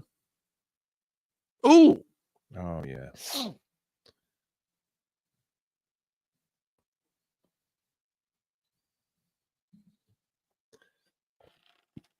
Yeah. Yeah, good point, Sean. 125, yeah. Yeah, undefeated, 24 years old. Yeah, he just won yesterday or the day before for Brave.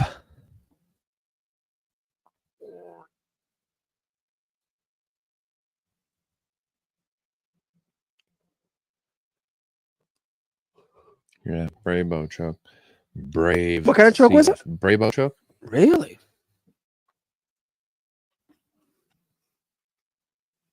Yeah, and I think I heard you guys talking about this on a Tuesday show, guys. Ooh, Don't Tuesday, forget. 1 p.m. That's right. And then 2 p.m., of course, is Savage time. That's true. But yeah, I think you guys were talking about with like same thing with Mighty Mouse. It's just such a hard division to get people excited about. And you then are going to be a problem. Like, Yeah. They're not buying tickets because of you. Right. And you're going to be a thorn in my side. Yeah. Peace. Right. Peace. They're almost doing you the favor of you're fighting, you're going to have a championship fight. You better be clean, easy to get a hold of. Right. And now Mighty Mouse was before my time. So I'm talking about Makhachev in that case. Like, he's like you said, if he's historically a pain in the ass to work with, nobody's really come to the shows for him. Like, your contract's over. See you later. Yeah. That's exactly what happened. Yeah.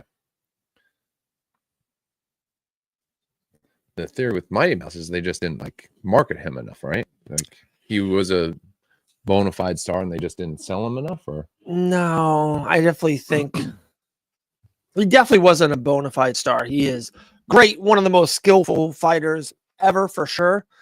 He's probably the opposite. He doesn't have that outgoing personality. I don't think he loved the Manel still talking the crap. gamesmanship. And he's better than him. up, He's though. doing good, but Silva's gonna swinging punch back. fences. Yeah.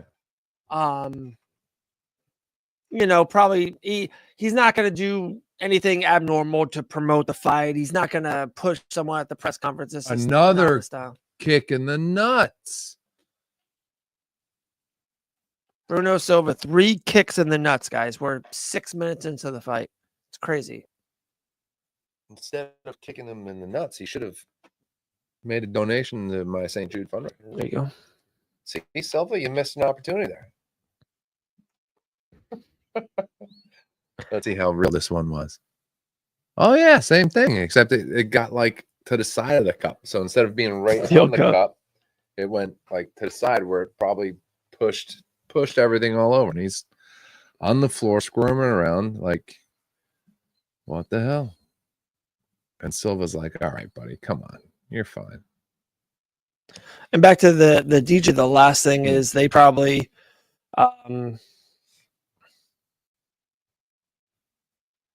he was winning and he was like, I don't want to say too good, but just he was winning fights. No one was interested because you almost knew he was going to win the fights, and he kind of ran through the division. And they're like, "Hey, man, yeah." I don't think it was any ill will, and they still like Dana still talks very high of him. It's just the flyweight division's never been. Thank you. Finally, 1 point. There you go, Keith. Thank you, Mr. Peterson. I thought this too. So just say in another minute he kicks him again, and I know people will be like, "Oh, Right. taking away another point." No. Why can't you just DQ the guy? I think at some point he has the ability to do that. Right. I've never seen him, Mike. Yeah. No. Be like, "Oh no, you've done it 4 fight time. No, it's over. You lost. You don't get the right to fight." Right. I gave you warning. I gave you hard warning. I took a point. DQ. Yeah. I mean, he's going for those inside leg kicks. So if he's going to miss, he's going to miss there. But like you said, I mean, at this point, Monel stepped up probably sooner than he needed to. He did not take the full 5 minutes. If he goes on and loses, it's like, well, what'd you fight before you're ready for?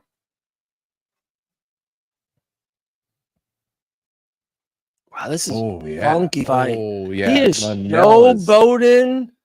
He is putting his hands behind his back. He's going to the ground.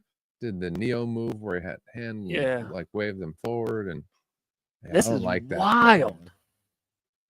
I will say this. You ready? He is putting on a different kind of show that if he wins this fight, it could be him versus Pantoja next. It could be that high of a. We've seen it. He's got the skills. He's different. Right. Sorry, comment section. Yeah, and some people love that stuff. You know, like I said, it's different. I've never been a fan of it, but you know, some people like the Michel Pireras and the Manel cops, and even Johnny Walker's a little guilty of it sometimes too, right? Man, rest in peace.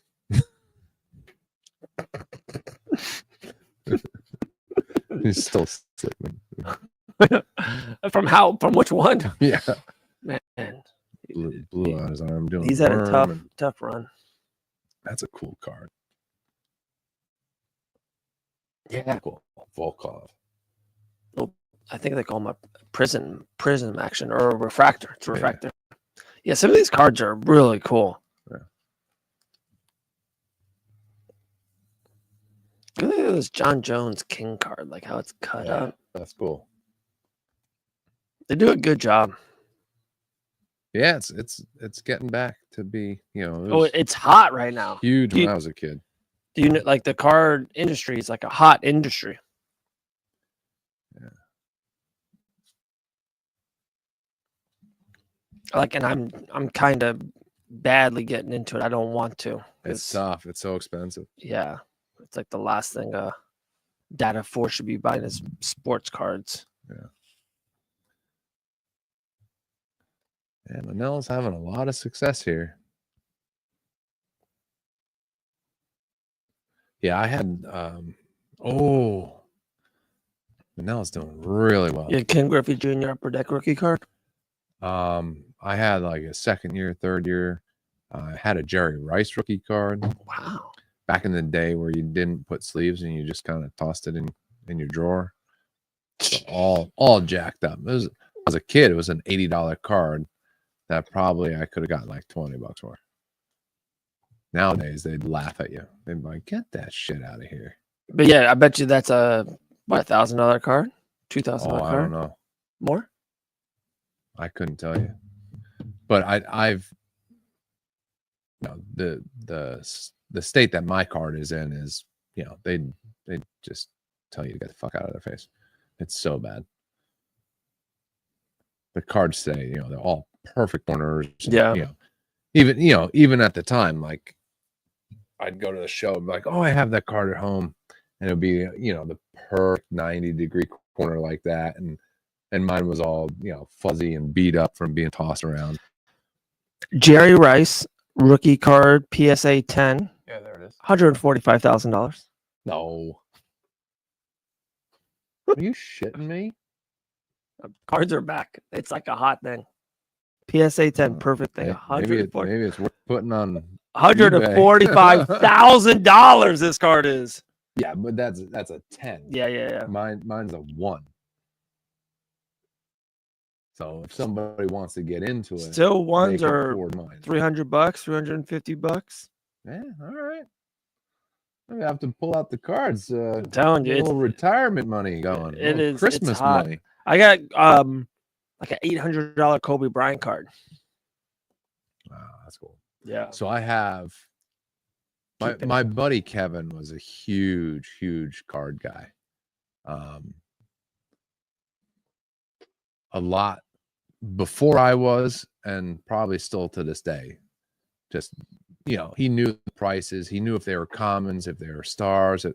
Oh no, Cop thinks he got poked, and Peterson didn't see it. Big shot by Silva. Yeah. I'm thinking about it because it's 2017. He won for the 2 rounds, but he got the point taken away. Right. So Silva has to swing it for the fences. Finish, yep.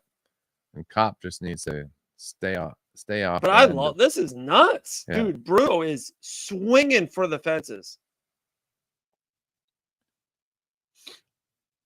Just like what you're doing hasn't been working. You're losing by 3, so you can't even just win this round. You have to knock him out or do something different. I think this is actually very smart by him. Yeah.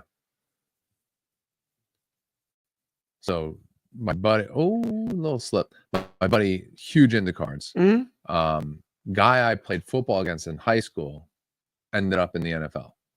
He went to Penn State. He set like the Penn State freshman rushing record. And ended up getting undrafted free agent, ended up on the Bears. My buddy gave me his card. Like, I have his rookie card. A guy I played football against. Just random stuff like that. He was like, "Dude, you see I got Eric McCool's in the NFL." I'm like, yeah, I heard it. He's like, "I got his card. You want it?" I'm like, "Hell yeah, I want that. That's awesome." That's cool. Yeah. So like I have this weird, odd collection of cards that like don't even make sense. But I have like 10 Walter Payton cards, obviously. Some Devin Hesters and Urlachers and Mike Singletary. That same card you just pulled up of Jerry Rice, that I had like almost that. Whole thing. Now it's your turn. It's over. He's saying low blow, but Cap is putting the work in. Deserves it too. It's over. TKO round 3. Go. Dude, I think he gets the title shot. He never called it. What is Dana? Wow, he's talking to Dana White. I think he's happy. I think he's saying he gets the title shot. I don't know. He said something about 5 and pointed the other way. I don't know.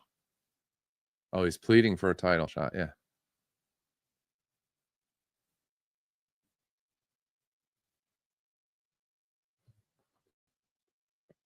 So he's saying no? Like, he said, "Okay, we'll talk. We'll talk." Yeah, that's wow. He said something about 5, like he has to beat. Yeah, I don't know. Get through people. This is wild. Like, dude, Manel Cap and Dana White's having a one-on-one conversation right now. Well, yeah. Dana's just kind of, uh-huh.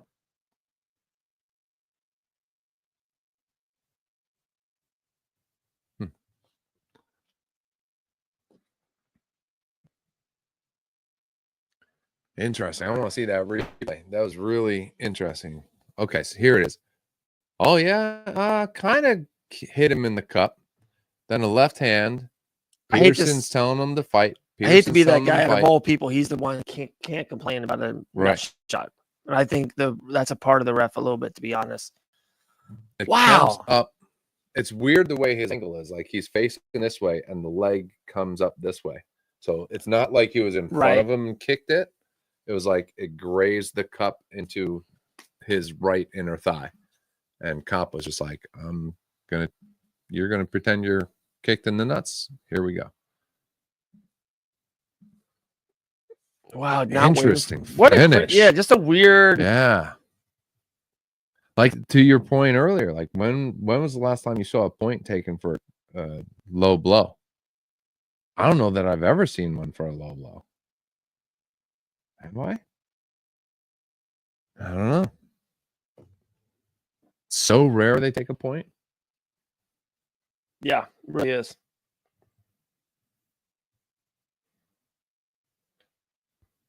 Man, that was just crazy. He ran to Dana White, and he got super upset because I think he said no. Like, Yeah. that was wild. What Two is left, he? guys. He's Two ranked what? left fights of the year. Unreal. Unbelievable. What was Cop ranked? 9. 9? Yeah, you can't. Who you gonna jump over everybody? I guess you could. Yeah. Like, and a lot of those people fought Pantoja already and lost. Like, it's one of those things that it makes a lot of sense, but Dana didn't seem too into it, so.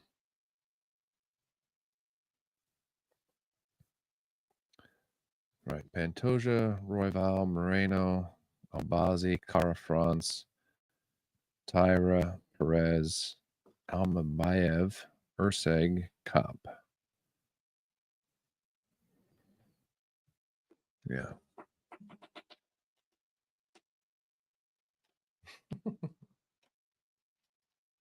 They're not shaking hands, nothing. No. Dave, your team in game of week tomorrow, second time in a row. Dave, your team of the game. Oh, the Bills? Buffalo Bills. Yeah, man. Dude, we've been on Monday night, Sunday night. It's pretty crazy. I've been so lucky to be kind of like they have been the mainstay team of the year. But yeah, big game against the Lions in Detroit, 4:30. Could be a Super Bowl preview. That's a bold statement, Mr. Van Auken. You know what I mean? I don't know. I'm excited. I don't know. The Lions are suspect, man. A lot of injuries. They've had a lot of injuries. And the Bears played them close. Not for nothing. The Bears played them close. And that was completely unexpected. They should have beat them 85-0. But I appreciate it because they got the coach fired. So I think the Bills handled them pretty well. Cap's Especially got the mic. Nice indoor. He's calling for Pantoja.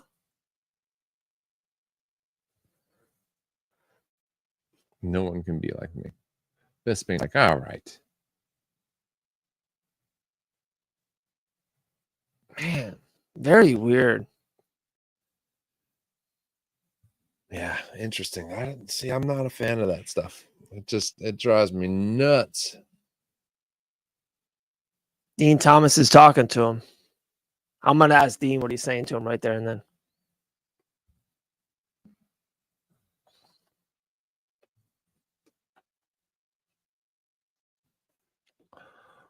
Wow. Oh, so he fought Pantoja in 2021, they just said.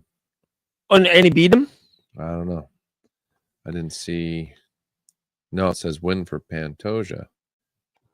Oh, so he wants a rematch. I thought they didn't fight. I thought that was a reason why they were trying to set that up, that he hasn't fought Cop before. Maybe I must have understood. Again, the closed caption was kind of funky on here. Let's see. Said 2021. Yeah, he lost to him. So he decision in him. 2021. Yeah. Okay. So then, yeah, I don't think it should be him then next either. It was his return to flyweight.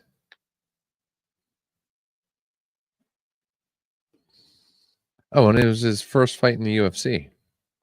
No, I agree, man. Pantoja is that guy, Sean. I'm a huge Pantoja guy. I made a video about it. I think he can be the flyweight GOAT. So I'm huge on Pantoja. Cub Swanson going to land a crazy KO. He might. This is going to be fun, guys. This is going to be another fun fight. This has been a crazy night. Crazy night. Like both fighters, but Cub Swanson will get a lucky shot in. I don't know if it's luck, my man. I don't know, bro. Cub's a stud. Hall of Famer already. Yeah. It's been doing it for a long time. Mr. Swanson. You know, you don't have to give me a 10-minute synopsis on. If you had a minute and you're the Chicago Bears, who's the next head coach of the Chicago Bears football team? I don't know, man. Ooh, wow. I think everybody's talking about Ben Johnson. Hmm? And my concern is another new head coach. We did it with Matt Nagy, like, oh, look at what he's done for Kansas City. It's like, okay, yeah, but the Bears aren't Kansas City. He had barely called any offense. And turns out, guess what? He's not Andy Reid. He's Matt Nagy. Yep. Then you bring in Matt Eberflus, first-time head coach, defensive guy. And, I mean, we're not even getting into the depths of not firing him after last season when you should have, and then lined up a head coach with your rookie quarterback and breaking the cycle of doing that over and over and over and over again. So the question is, okay, are you going to bring in Ben Johnson, who very likely is a good coach, and everybody seems to think he's the guy, or it's another first-time head coach that is benefiting from the perfect scenario with a stud offensive line, good receivers, a great backfield, and a really fucking good quarterback. So is it Ben Johnson, or is it he's got a really good offense? And, you know, his offense works, and then he's going to come over to Chicago where he doesn't have all those things in place yet. Sure. He's going to struggle year one. They're maybe they fix it a little bit more year two. And you're like, okay, year three is make or break. And he's like, Jesus Christ, I don't have an offensive line yet.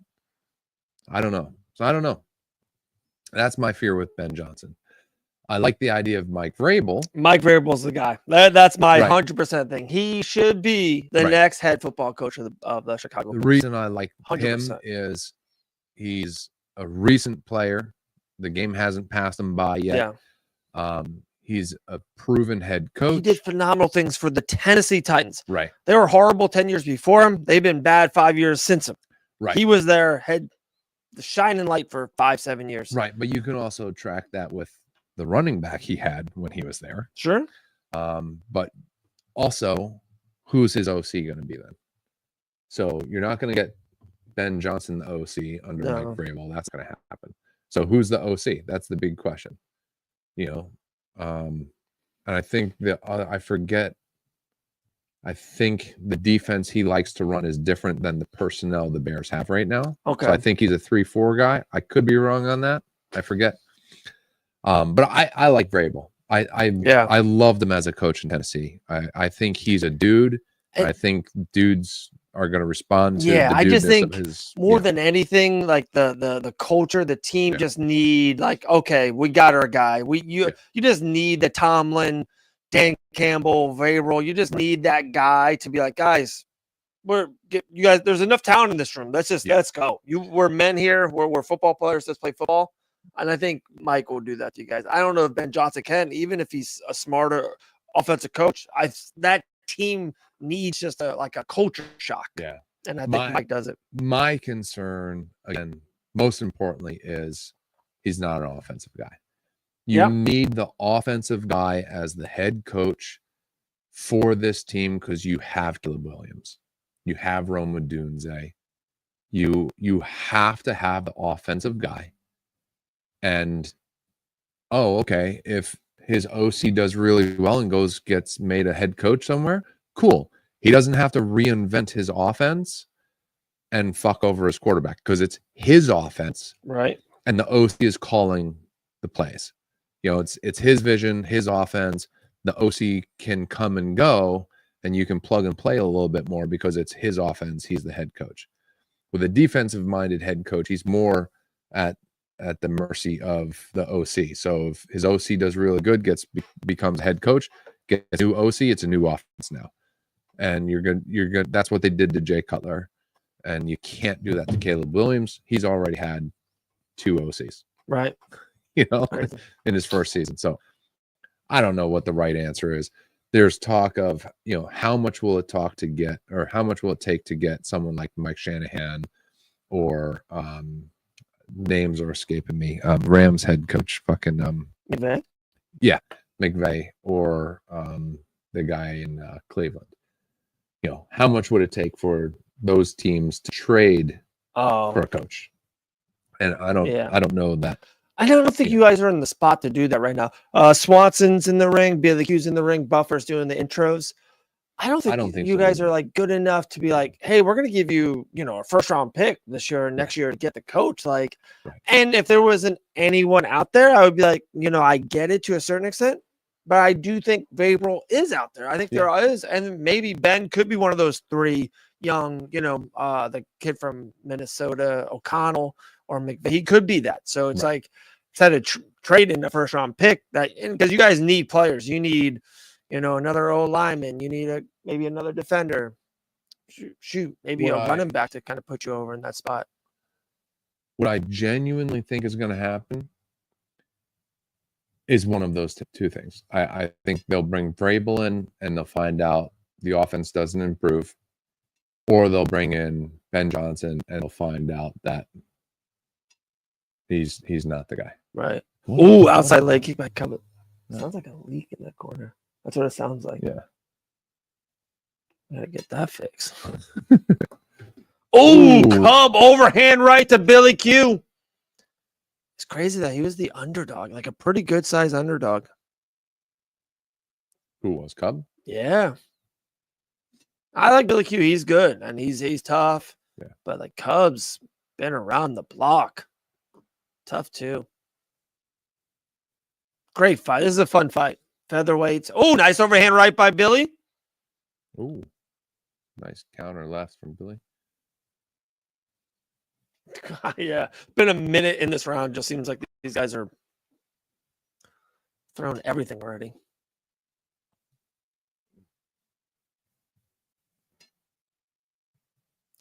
Looking at Cub? Yeah. What's his overall record? 29-14. 29-14.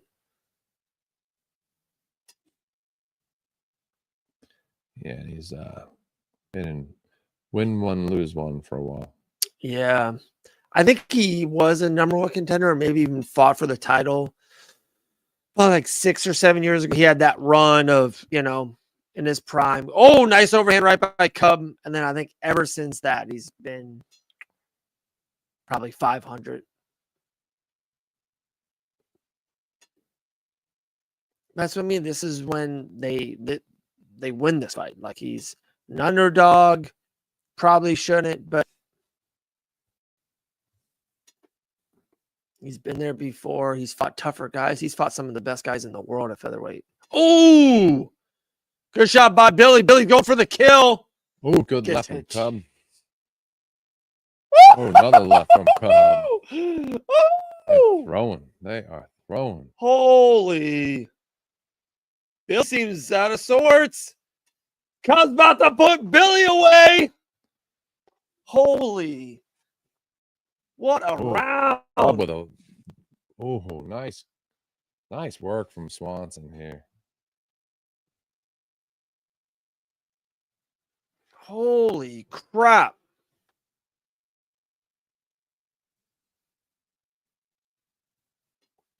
Yeah, it's interesting. Cub was pressuring him, and Quarantino did a good job of circling off and taking the middle of the cage back.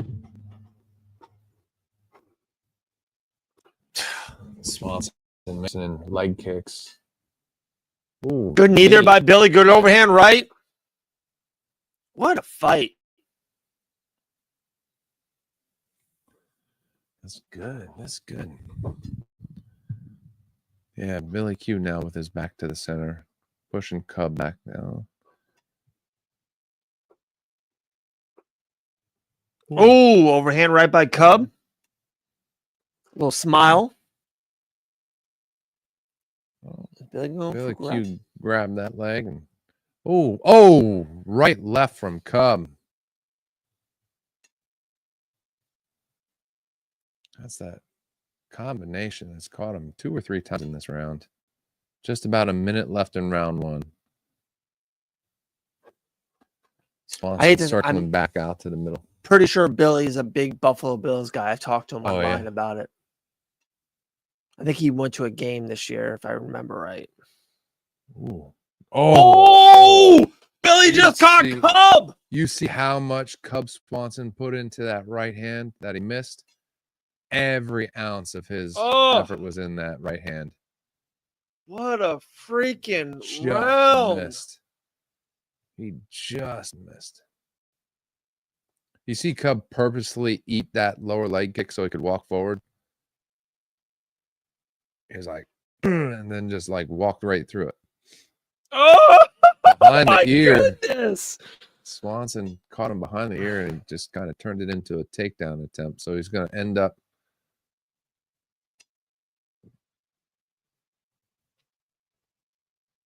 What a round. What a freaking round. Woo. I'm going to keep that up for 2 more rounds or someone going to sleep. I think someone's going to sleep. If it's not, it's going to be one of the greatest fights we're ever going to see because that round was doesn't get better than that, guys. That first round does not get better than that. Both guys had like big moments back and forth the whole time. Big strikes, different strikes. Freaking incredible first round. All right, so you ready for Cub Swanson's resume here? Wow. Someone in the group chat say you're missing a third member. Where are you at, Drew? Woo! Hey, Drew. We could have had that Umberto's Pizza deliver. Drew. Unreal. Go Navy. Beat Army. Oh, no. Wow. Shots were fired. Shots were fired. Tough day in the Drew Van Auken household. How do they play today? They're in the tournament, the playoff, Final 12. Okay. There you go. Hell yeah. All right, ready? You ready for this? I'm always ready. Ricardo Lamas. I'm just touching UFC. Yeah. Ricardo Lamas, George Roop, Ross Pearson, Charles Oliveira, Dustin Poirier, Dennis Seaver, Jeremy Stevens, Frankie Edgar, Max Holloway, Hakron Diaz, Tatsuya Tawajiri, Choi Doohu, Artem Labov, Brian Ortega, Frankie Edgar, Renato Moicano, Shane Burgos, Crone Gracie, Daniel Pineda, Giga Chikadze. Like, gotcha, Sean. What a murderer's row of fighters. And they're back. Dude, this fight is insane. Round 2. We got Andrew's card. Oh! Hey, oh!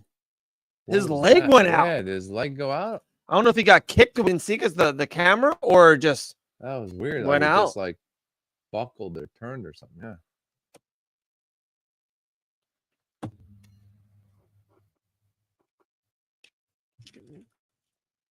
Oh, what a fight! Off the fence. Just that jab by Cub is insane.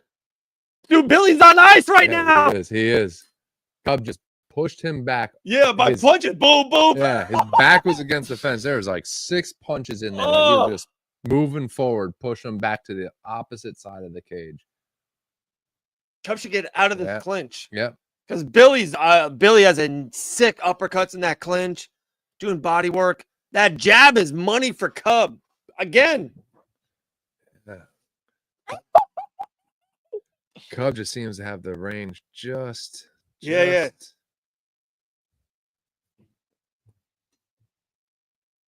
He's get out of that clinch, Cub. Dude, Billy just doesn't stop. He's like a the white zombie. Instead of the Korean zombies, the white zombie.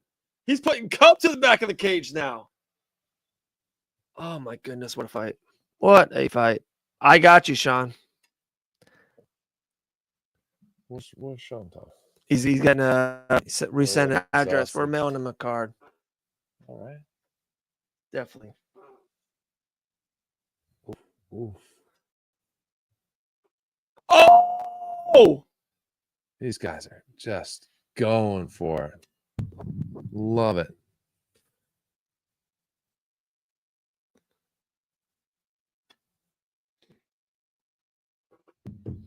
Cub looks good for a guy born in 1983. Dude, how is Ooh. Billy Q built for? Like, he just doesn't stop. I feel like he's got wrecked 3 times in this fight. And he's just like, nope, I'm literally walking forward.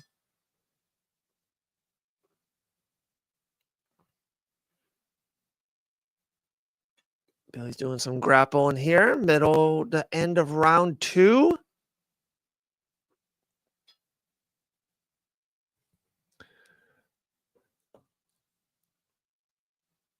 Yeah, got Swanson down. Yeah. What can he do with it now? Swanson turning away. Got from his him. back. Stood up.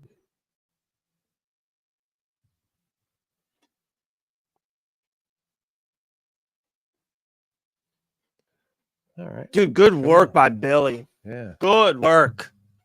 Cub fighting the hand, spinning around back to him. Oh, good body shot. Yeah.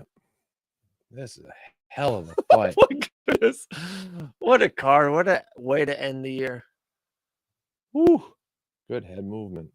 This is just Oh. fucking awesome.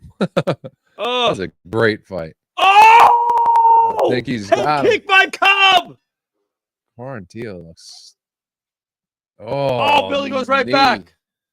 I don't know if that knee connected. Oh.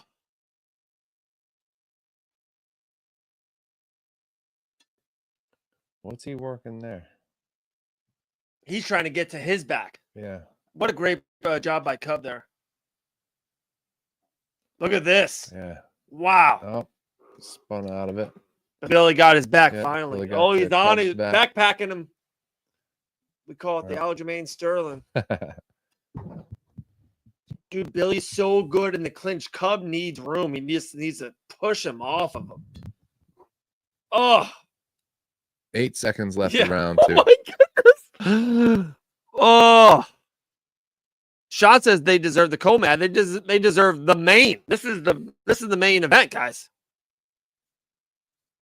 Everyone has like those shows, those end of the year shows. They've already gave fight of the year already. This is. How do you score that fight? I honestly don't know. You ready? I always do this all the time. I don't know how or why. To me, it's tied. After round 2, it's tied. I don't know. Anybody's fight. Yeah, it's tied, guys. I don't Score that W as a win for us. like. That is insane. Yeah. I hope you guys are enjoying this at home. If Tell you your are grandma to watching it subscribe. through us, I appreciate it. It's a good one. It's a good one. Yeah, great fight. One more round, then we're on to the main event. Have we really been on for 3 hours? Holy shit. 3.5 hours? Holy cow. You guys are awesome. Sean hanging with us the whole time. The man, dude. The man.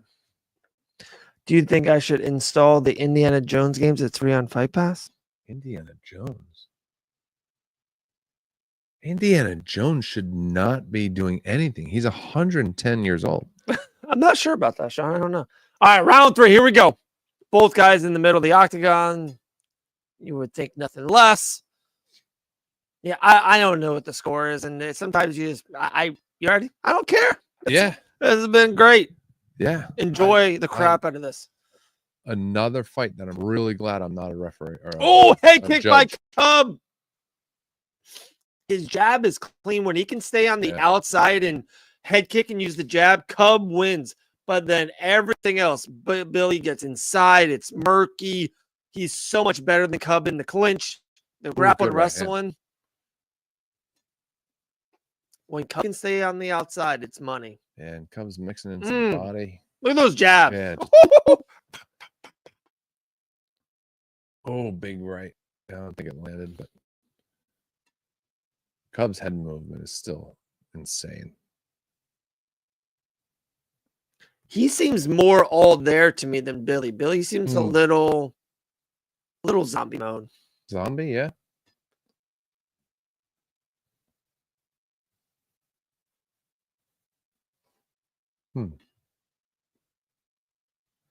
Yeah, I thought there were one or two times that maybe Cub was like Cub that too. had him. No, I thought Oh, yeah. That's what I Billy Q, mean. I felt like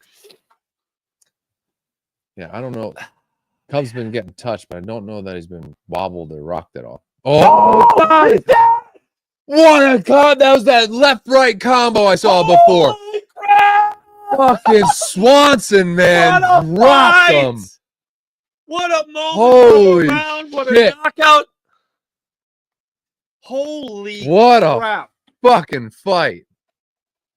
And maybe if someone live bet Cub Swanson like this guy did right here, he's a little bit happy. Holy crap! Wow! Just boop boop down. I don't think this is hyperbolic or crazy. This is one of the best fight nights in a long time. Am I right, Dude, guys? This card is insane. Insane! Anyone who is talking trash on social media on the Fight Bananas page today about they're only interested in one fight,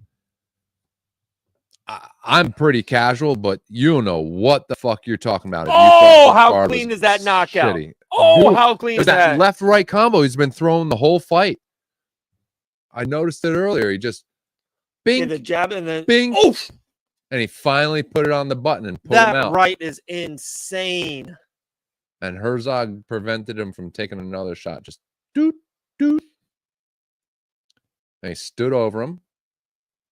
And Herzog was like, nope, nope. We're not going to do that. What a clean combo. He feints. Yeah. He fainted twice. He like Twice. boop, and then throws it, and then right behind it with the right. Dude, what a freaking gorgeous combo. Billy Q, 10 to 150, and then one time 24 to 156. There you go. Finally, There little you Billy go. Q. I mean, Cub Swanson. I'm sorry, Cub Swanson live bet. Hey, you made $46 on that fight because you lost 10 and 156, right? Was that first bet you showed me? No, won both. What was the first bet? Didn't you say it was on Billy Q? No. Oh, so let's see. So 10 to 50 and then 24 to 56. Oh, So won okay. 106. So what was that top on? Just win in general? Yeah. And then that was win in general, but live. Yeah, both of them were live. Sweet. Both live. Look at this guy. Just kept on going. The odds just kept on going crazy for Cub. I'm like, this is anyone's fight. This is a 50-50 coin toss. Throw another few bones on that. Some Fight Bananas money. Holy. Look at us. Cubby wins it. What a combo, man. That was fucking beautiful. 41 years old, you still got it, he said. What a fight. What a finish. And Cub says, it takes two to tango. I have to give it up to my hometown guy who was willing to throw it down. What a fight. Oh, they listed it wrong. They said it was round 2. That was round 3, wasn't it? Yeah, round 3, 100%. Most finishes in UFC WEC featherweight history. Jose with 11, someone else with 11, and Cub with 9 or 10, I think it's in. It's pretty good company to keep. Dude, that was insane. Absolutely insane. Right before the main event, reminder that if you all want to help a guy raise some money for some cancer kids, you can see my link, St. Jude. It's in the comments, baby. Those of you who just joined us, I ran a marathon this past week, and I've said it about 1,700 times this broadcast. Trying to make that final push to meet my fundraising goals. 11 out of 12 of my parlay. Zero I'm gonna pressure. pull. Bray, are you really got 11 out of 12, Brighton?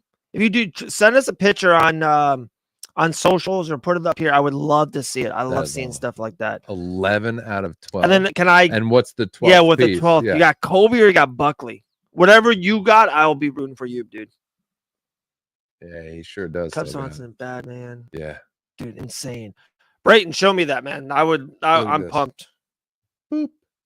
I mean, the left hand turns his head, and the right behind it just. Yeah, he gives just a little throw. I was so left nuts. that absolutely stuns him and just right ends it. And that was a good fight. Colby and Joaquin have a lot to live up to get fight. There's no way it can be anything close to it, right? Like there's just. I mean, that had a good first round. It had a good second round, and then a crazy knockout. And then a crazy knockout in the third. Yeah, it I don't know how it doesn't get better than that. And sometimes I know it's crazy. The finish to me is always the best moment in combat sports. So if that fight would have went to the distance and it would have been amazing if they would have fought for 2-3 more minutes, it's awesome. But to see 12 minutes of craziness and then see the crazy knockout finish, you get the best of both worlds. Yeah. You get everything. Right.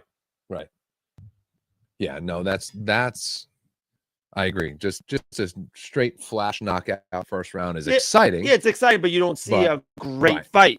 Right. That you see a great fight and then a crazy finish. 100% agree.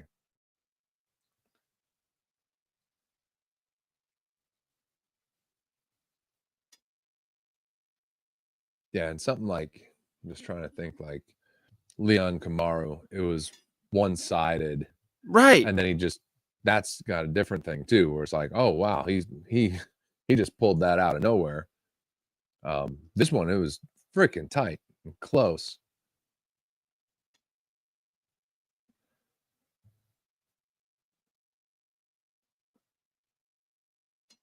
Oh my goodness, that was insane. That was fun. I love it. One more. A stack of cards or anything like that. What do we got here? What kind of cards? I think I looked at this stack already. Yeah, this is it. This is all I got. That's it? I'm telling you. Dude, you spent $6,000 on cards this year. You better have more than this. Been mailing them out to people, man. Sub the YouTube channel. Subs Fight Bananas Official. I think I saw that stack. This one.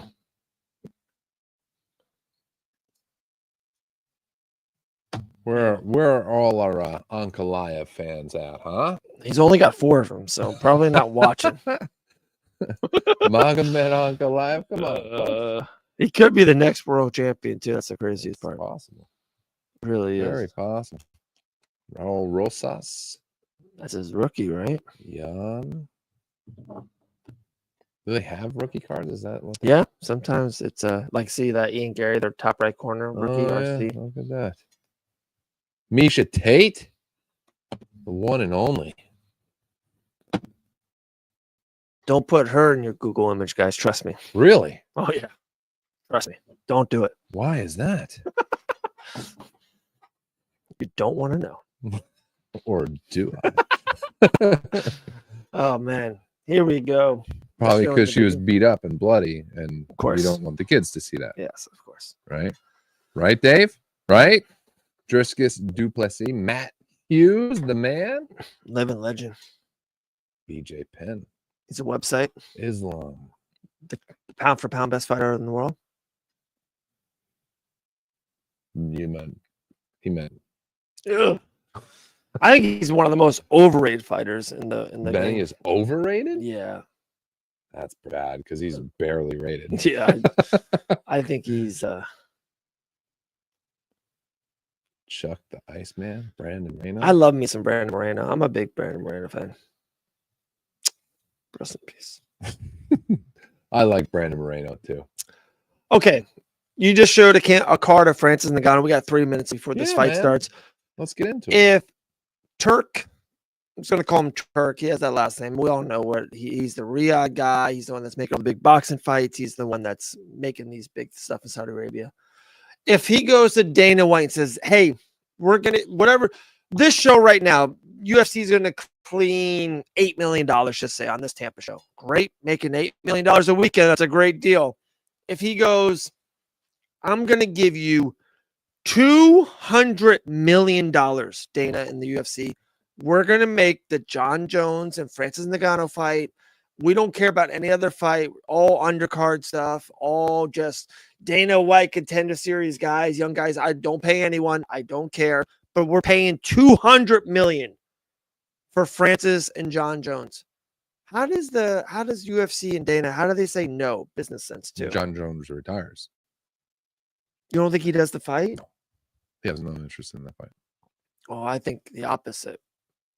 I think Jones definitely wants the fight because he knows he can grapple Francis pretty easily. And it would be the most street cred ever. If he beat Francis Ngannou, like he would become a lot of 90% or 80% people think he is the unquestionably GOAT. If he beats Francis Ngannou as a heavyweight. My stance on John Jones the last couple months has really changed. Okay. Here's for better or worse. No, I mean just I don't think better or worse. He does not have to do a damn thing. Agree. No, whether it's Tom Espinal or Pereira, Alex, Francis, like he doesn't have to do any of it. He Mm-hmm. walks away right now. Nobody gives a shit. They say, "Oh, you didn't fight. Oh, you didn't fight," and he goes and puts his fucking duck as his. Like that's his. Like he doesn't care. The arguments are there for him to be the best of all time. He doesn't care. I don't think he needs the money.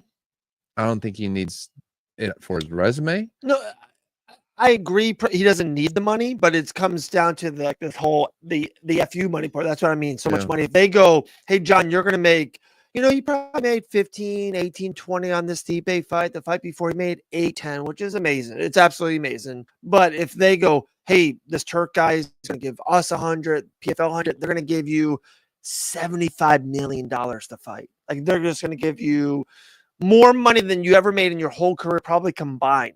One fight. Right. They throw the UFC 20. They throw him for round numbers' sake. 25 to the UFC, 75 to John. Same to the PFL and Francis. Yeah.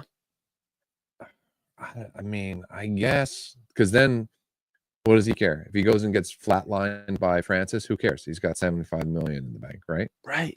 Yeah, I just don't think he needs it. I don't think he needs to do it. So you think he would? You think like just your gut call? He turned it down because now I'm good. If he's truly a duck, then his answer is there. I don't have to go chase Francis. Mm-hmm. He left. I don't have to chase him. Yeah. So if he's not a duck, then yeah, he does it for he thinks he can beat him or for the money, and nobody will care if he loses his last fight ever to Francis. Same thing. Nobody will strip him of the GOAT title because he lost to Francis. No, Francis is younger. Francis hits harder. He's a true heavyweight. He's a true John's heavyweight, not. 100%. Like he is moving right. He's moving up to class to fight Francis. Right. Like I think that was the thing of it all, because I really do think in a weird way he felt like Francis was a good matchup for him. I hate to say this, an easy matchup for him. So he thought him moving up and Francis was, the boogeyman there. They're like, I'm going to go up there and beat this guy. He's a good matchup for me. Right. And then they never agreed on to fight when he was in the UFC and he left. Yeah. I don't know. I could see it either way, but honestly, like I said, my stance with John is he doesn't have to do any of it. Yeah. No, he really doesn't. So it depends on ultimately what he's motivated by, because he doesn't need it. Colby's about to do the walkout. This is the mystery of the night so far, right? He said he had something special. Let's see. Told you earlier tonight, guys. My guess was Kurt Angle in the song, but let's see. Can't hear it. Can't hear it. It's red and yellow colors. Those are Hulkamaniac colors. They are. I did say that they're in you Tampa. Did say that. They're in Tampa. Those are Hulk colors, brother. I can't hear. They could have done it. It is. It's the Hulkster. Holy crap! In Tampa, he's got Chael Sonnen and Hulk Hogan walking with them. He's got the American flag. Holy jamoly! Look Holy at that. You said it crap! earlier. It could have been Hulk. Good call. Man, the Hulkster looks old, huh? He is. He's 110 years old. Look at that! Oh my goodness! Walking like a guy has had a few hip surgeries, huh?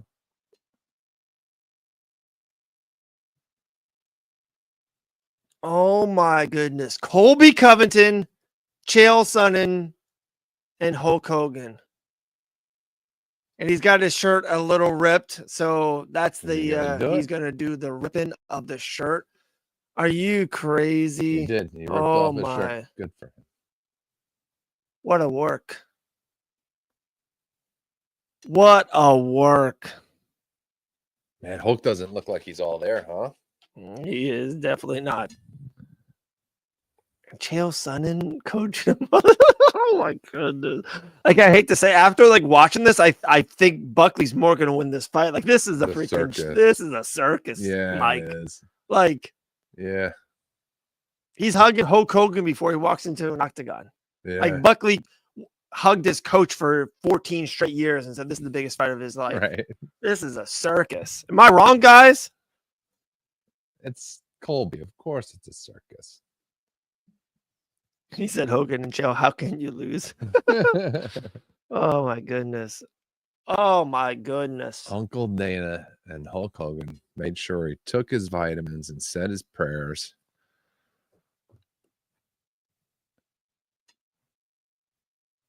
Wow. That's Colby, man. Former interim welterweight champion. Second most takedowns in UFC welterweight history with 69. Most significant strikes in a UFC welterweight fight, 179. Here you go, brother.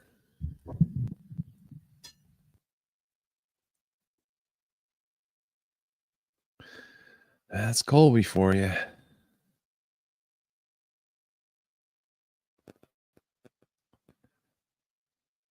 This is an interesting matchup. This is I crazy. really don't know what to expect. It's so interesting. Love that. So wild. A real American. So crazy. Chael Sonnen, Hulk Hogan, and Colby Covington fighting Joaquin Buckley, who is funny. Colby's the 6th ranked fighter. Buckley's the 9th, but Buckley's the minus 225 bet-in favorite. Colby Covington, an underdog in this main event.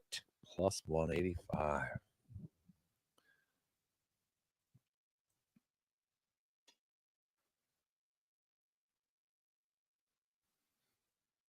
Man, that's it. It's so interesting. Plus 185.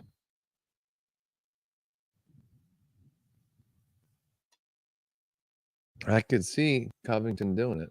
Yeah, for sure. I mean, it's not like too crazy of an idea, but they are very different species of human being. Like just looking at them across the cage, like Yeah. Buckley is a specimen, and Covington is a guy. But it's funny, he's always looked like that, Right. Cub. Yeah, mean, he's good at what he does. yeah, you know? yeah. And it's like he's always got the job done. Right. Like, you know, Buckley could be a running back for the Cowboys, it looks like.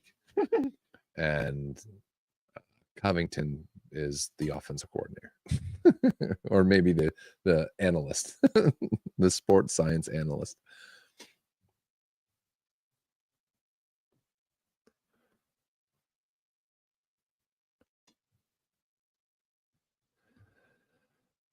(20-6, 5'10", 171, fighting out of St. Louis.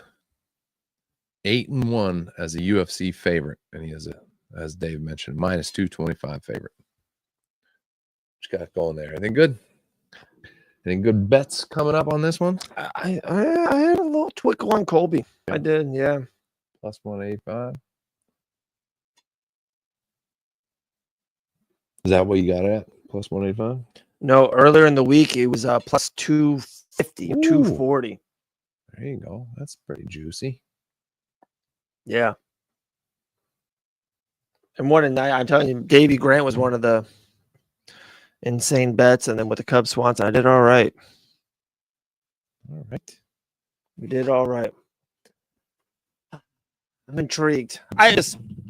Guys, I can't enough on like the Sean Woodson knockout, Cop knockout, Dustin Jacoby knockout. Of course, we just saw with Cub Swanson, Joel Alvarez. I feel like I'm missing one or two. It's just insane. Oh, the card. Yeah, one of the best fight nights I remember in a long, long time. Hell of a card.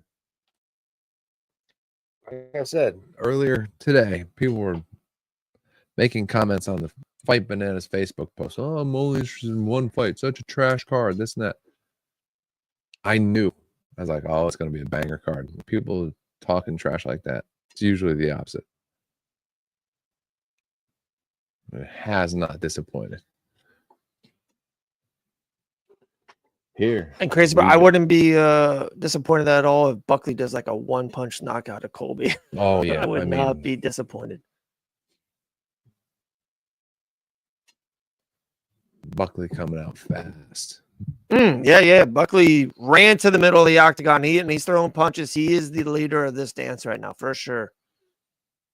Usually it's the opposite. Colby's always the one that's pushing the pace. He kind of melts people. Right. But right now it's Buckley. Yeah. But he also knows it's a 5-round fight.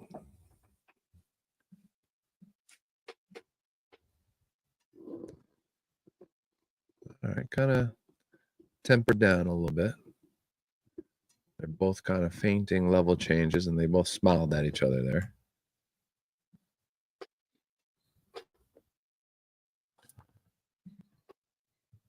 Yeah, Covington took over the middle of the octagon. Ooh, good right hand from Buckley.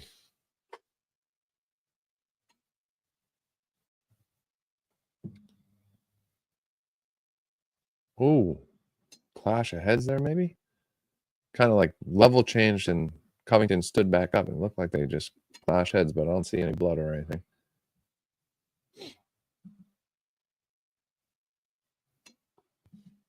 That's another thing. It hasn't been a particular. Oh, it looked like another possible clash of heads. There haven't been many big bleeders tonight so far. Or so far. I mean, I think the first fight, you probably missed it. The first fight was a female fight. It was like the bloodiest fight. Oh, yeah? Yeah. I think both girls got cut. All right, Colby's shooting in. Buckley does a great job of sprawling and preventing the takedown. That's not a good sign. And getting up, Covington wiped his brow really hard. Did he get cut? Does he have a cut above it on his forehead, it looks like?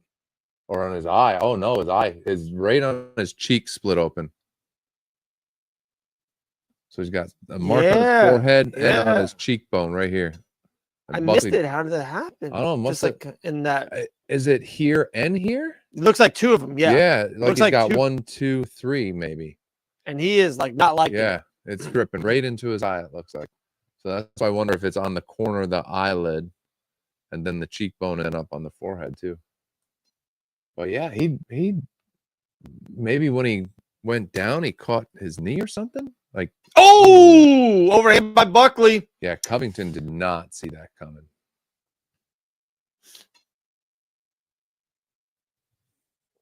Ooh, Covington coming forward though.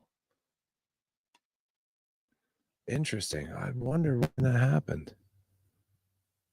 There's guys in the back of the UFC truck. Yeah, right. Piecing it together right Isolating it. Yep.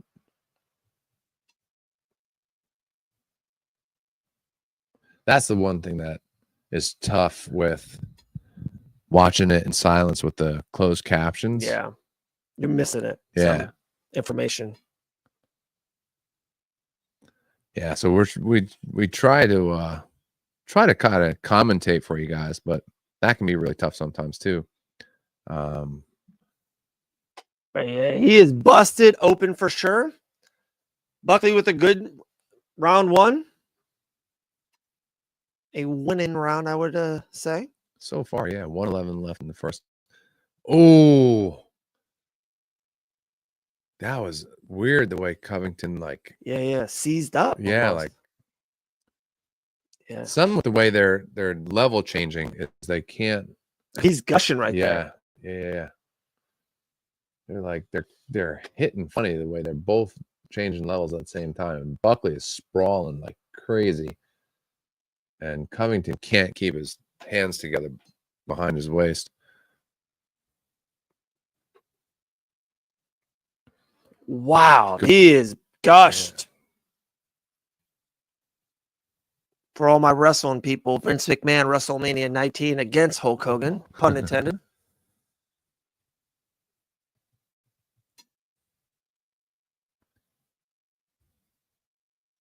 Wow.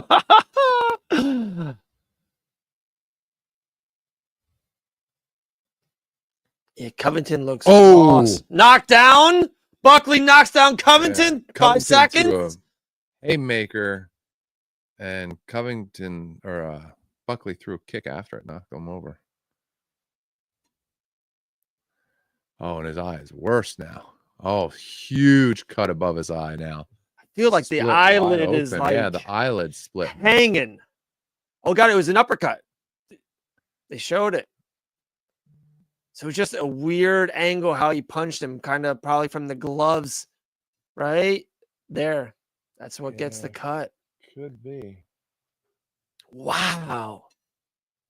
I feel better that it wasn't the a hand headbutt. grazes the eye and just sliced it. Yeah, it's like how he did it, like you said, it was more than anything. It was like weird cut. Yeah, but now it's cut more. That it was hidden like in the corner. Yeah. So now it's like you can actually see the cut.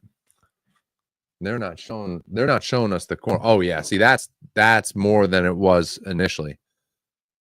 The initial one is down here. That's now up. That's bad. Yep.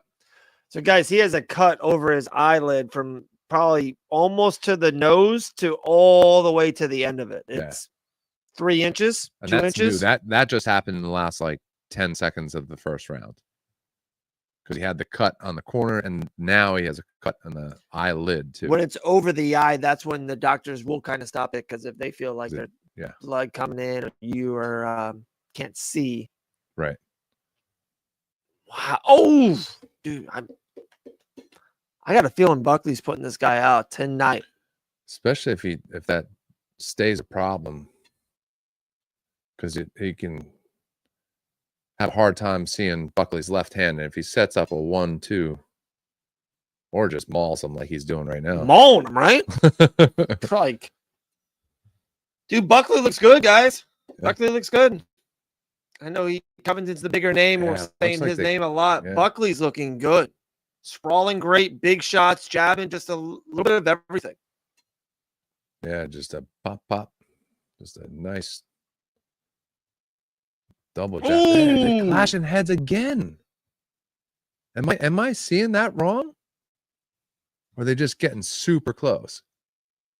I think they're getting super close, because I haven't seen either one of them complain. Yeah. You know, if it happens, especially, I hate to say, you would think Covington would like, come on, ref. Yeah, that was definitely something with the way Covington is coming in. He's getting his like chin lifted up.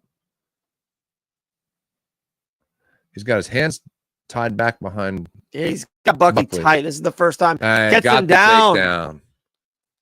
Yeah, he got in there. There you go. Saw interesting stat earlier. Covington's record when he gets a takedown in a fight versus not getting a takedown. I got you. You ready? If he gets 3 takedowns in a fight, he's 9-0. Has never lost in the UFC. That's what it was. Good if call. It's under 3 takedowns in a fight, he's 3-4. So that's he's like a little bit under 50-50 fighter. Great job. Yeah, I saw that one earlier. I was like, dude, I'm used to that. Yeah. Dude, Buckley doesn't like this now. No. He feels a little lost. Yeah. Blood all off. I'm not a fan of that, guys. I'm sorry. Aren't you an MMA commentator? That's what I do. I'm okay with one with someone bleeding, Right. but I'm not okay. Gets me icky when your blood's going on someone else. Oh, so you don't like watching Michael Chandler fights then? Yeah. Remember when Luke Rockhold was bleeding into Costa's face? Yeah. Oh, That's so gross. so gross. Buckley finally got up. So only down for a minute and a half there. Gets back up. And again, I hate to say, there was no damage. He got the takedown, but nothing, no ground and pound from him, no submission attempt. Right. Yeah, you hope that, that if you worked 8 minutes to get that damn takedown, that you would right. And he plans to be around for 3.5 more rounds, so he's hoping that gasses Buckley, and when he takes him down a second time and a third time and a fourth time, that eventually he'll just have nothing left. But I don't know. Buckley looks like he plans on ending Covington's night early. But it's definitely good right hand from Buckley. Definitely getting in his eye, because Covington can barely keep his hand away from wiping his eye out. Ooh. Yeah, Covington does not look good.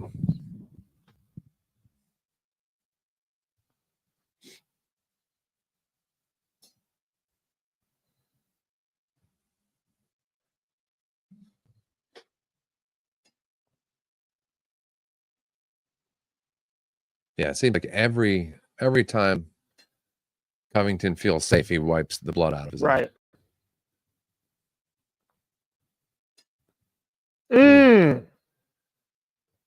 That counter left from Buckley's nice. Ooh, nice double jab. right there, yeah. Yeah, Covington didn't like that. You just got a left hand on that eye again, another left hand on that eye. Buckley's telling him, like, come on. And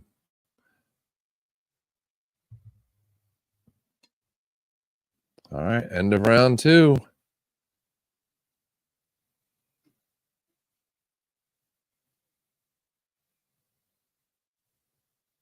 Chael Sonnen in this corner. I wish I can be a fly right now. Yeah, there's definitely 2 cuts. He's got a cut, looks like on his lower eyelid, a cut on his cheekbone, and a cut on his upper eyelid.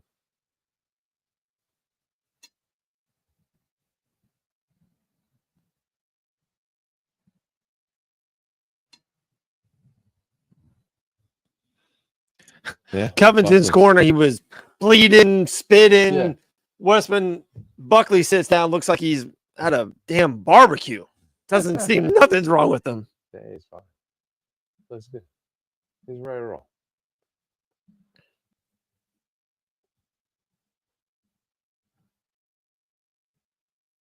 Oh, the doctor's going to look at it. Not a good sign. It's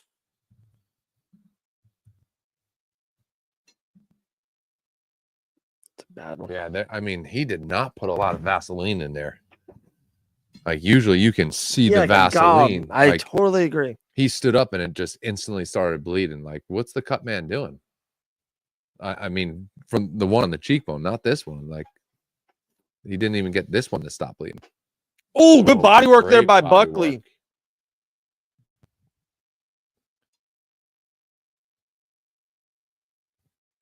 Wow.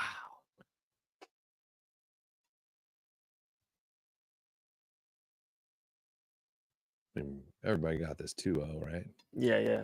No, that takedown didn't do anything, did it? Ooh, nice little spinny back kick. That's an official term, by the way, in case you didn't know. Spinny back kick. Ooh. They're saying that the ref did tell Colby Covington to protect his eye.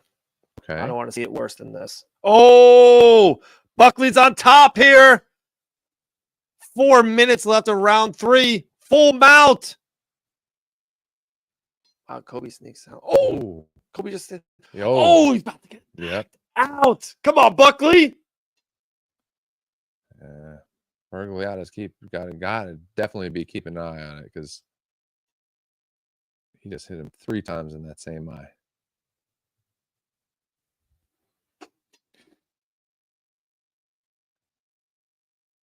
Yeah, Covington's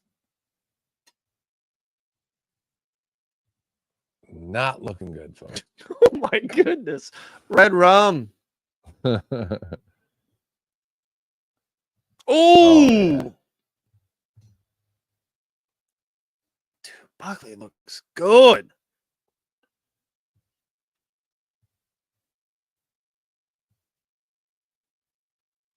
Yeah, Covington is he's absolutely 100% done right here.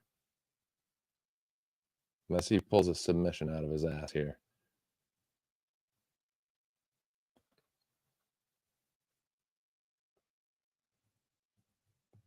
Buckley's on top, sprawled.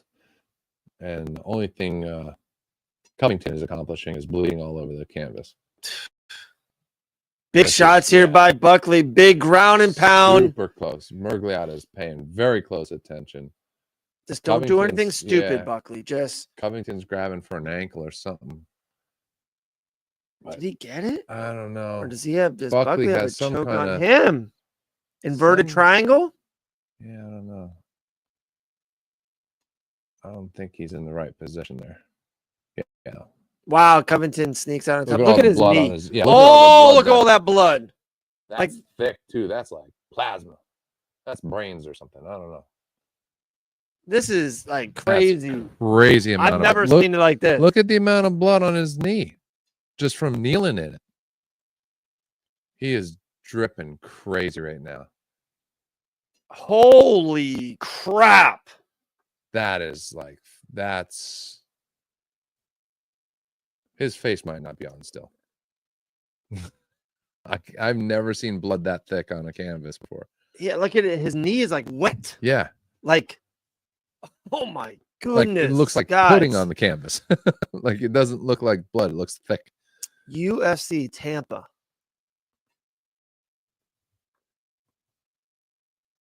Wow, Covington's on top though. Like kind of doing some ground and pound, couple shots here and there.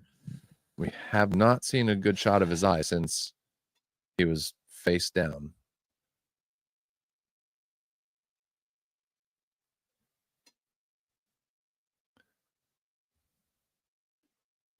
But he's just wearing on Joaquin, not doing any damage, just trying to control him, trying to keep him down.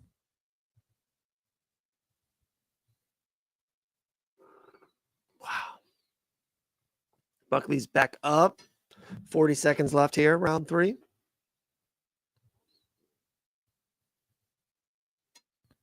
Yeah, Covington just pushing him against the cage, trying to work something. Changed levels. Nothing there.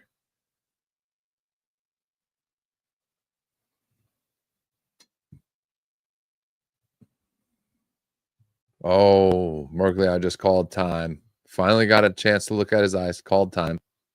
He doesn't like it. Just shook his head. Even Colby shook his gonna head. like it. They're about to call it. Yeah. They're calling Yep. Doctor's calling it. Can't see his eye. She's like, I see brains in there.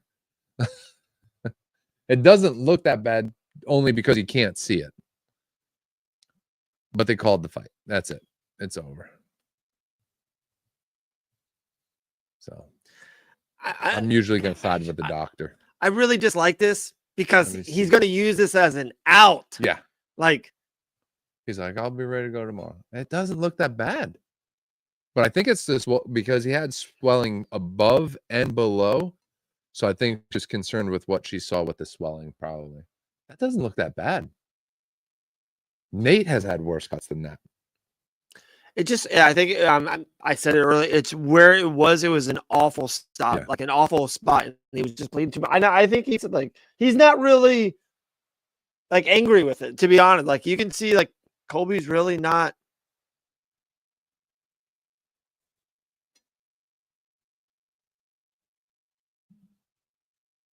He's like not complaining.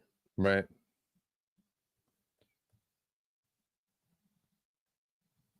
Yeah, the doctor pointed something out to Mergliata, and he's like, yep, nope, no good. It was, yeah, something she saw with how deep it was. Because that shot, it looked pretty deep. It's deep. Yeah.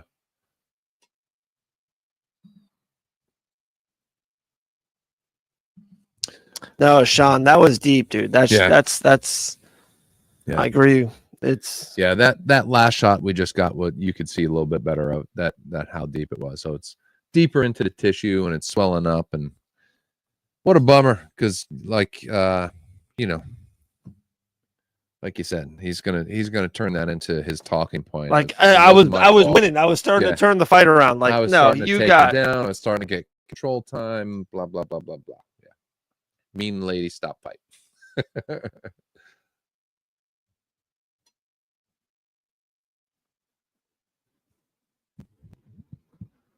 All right. Officially.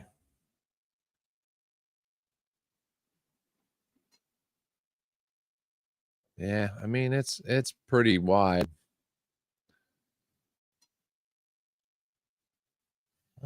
Holster couldn't help you, could he, Colby? no Colby, no Hulk Hogan, no Chael Sonnen. No miracle from the Hulkster or Uncle Chael. Joaquin Buckley, everybody, gets the dub. What a freaking card! What a night! What a night, man! Look at these results. Got Sean Woodson knocking out Padilla. Joel Alvarez knocking out Close. Michael Johnson knocking out Azatar. That was all. That was just prelims. Then who else we get?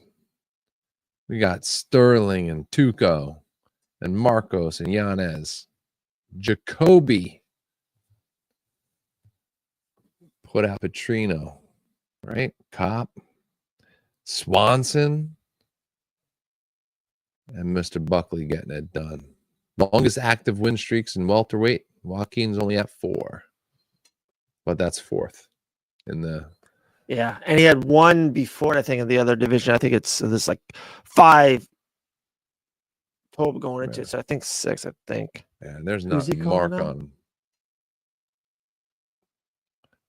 You ready? I can't hear you. You ready? First name right here. Leon Edwards. Second name, Kamaru Usman. And the last one, he's going to give us 3. Bilal Muhammad. All right. Any of those 3? That's not bad. Yeah, no, I respect that. It's kind of the one, the champ 2 and 3. I think. Yeah.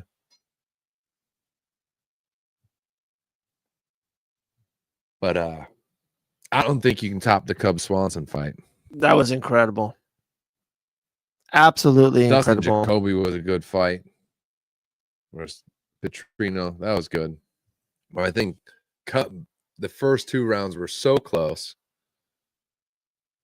And Cub was setting up that combo. I noticed it in like the first or second round. And then he ended it. What a fight. What a card. Unbelievable. We did it, Dave. We did, dude. We did. UFC Tampa. Officially in the books. That's it. Dern versus Hebas. Next Saturday, year, January 11th. 18th, UFC 311, one of the best cards of all time. 2 weeks after that, they go to Saudi Arabia. During the day, Israel Adesanya versus Imamov. Love that. Main event, co-mains, Shera versus MVP. Then the next week, Sydney, Australia, Drakus Duplessis versus Strickland 2, and then Whaley versus Tatiana Suarez. Insane. That's a way to start 2025. That's I love it. You have Izzy on a fight night? Come on. And That's then incredible. 4 championship fights. That first one's going to be weak. I absolutely think so. But I think that's kind of get everyone used to fighting again. That's insane. That's a great start. That's Dean Tool goes Usman versus weeks. Buckley. I love that. I love that. I love that fight. Sign me up. Make that fight. Absolutely. Hey guys, love this, by the way. Thanks, Nick. Thanks, we love Nick. you, dude. Guys are Appreciate it, awesome. man. January 25th, Island Fights, boys. Cannot wait. I will be there. We doing a watch on next pay-per-view? Absolutely, Sean. Absolutely. And we might sneak next week Fury versus Usyk 2. We might sneak that in right before the holidays. But guys, we appreciate you. You guys are amazing. Everyone that subbed the YouTube channel, please DM and send us your address. We will mail you any UFC card you want. Man, it's been awesome, Mike. It's been awesome. Dude, you're done running? I think I'm done running for 2024. You done running? Guys, if the link is in the comments, please donate to St. Jude's. Michael Garapi running next year. Like I said, Fight Finesse, we will match anything you have guys donated tonight. Awesome. So, yeah, It's in the comments. Thank you. It's in the comments. I ran a marathon last weekend for the kids of St. Jude. It was an amazing experience, amazing organization. The support from friends, family, people I don't even know has been absolutely overwhelming. So thank you all. Appreciate it. And Dave, thank you. Thank you, man. Who gets the bonus of the night? Is it Cub or is it Buckley? Oh man, I think fight of the night, Cub. Yeah. I think so too. I think, and then maybe performance of the night, Buckley. Yeah, I think it's you give Buckley fight of the night, you give Cub and Billy Q, and then the last one, my sneaky one, I give Michael Johnson $50K for that knockout. Yeah. That was insane. Yeah. Or how about Jacoby? Yeah, Jacoby. Yeah, Jacoby or John. I give Johnson. He's a veteran. And it was to kick off the just, end of the prelims, kick off the main card. Yeah, there we go. There's our bonuses. We agree. Buckley, boom. Johnson, Swanson, Billy Q. You all get $50K. There you go. All right, guys, we're out of here. Fight bananas money, baby. Here you go. We'll see everyone maybe next year. If we don't see you next week for Fury and Usyk 2. If not, we'll see you guys in 2025. Appreciate you guys. You're the best. We're out of here. UFC Tampa in the books.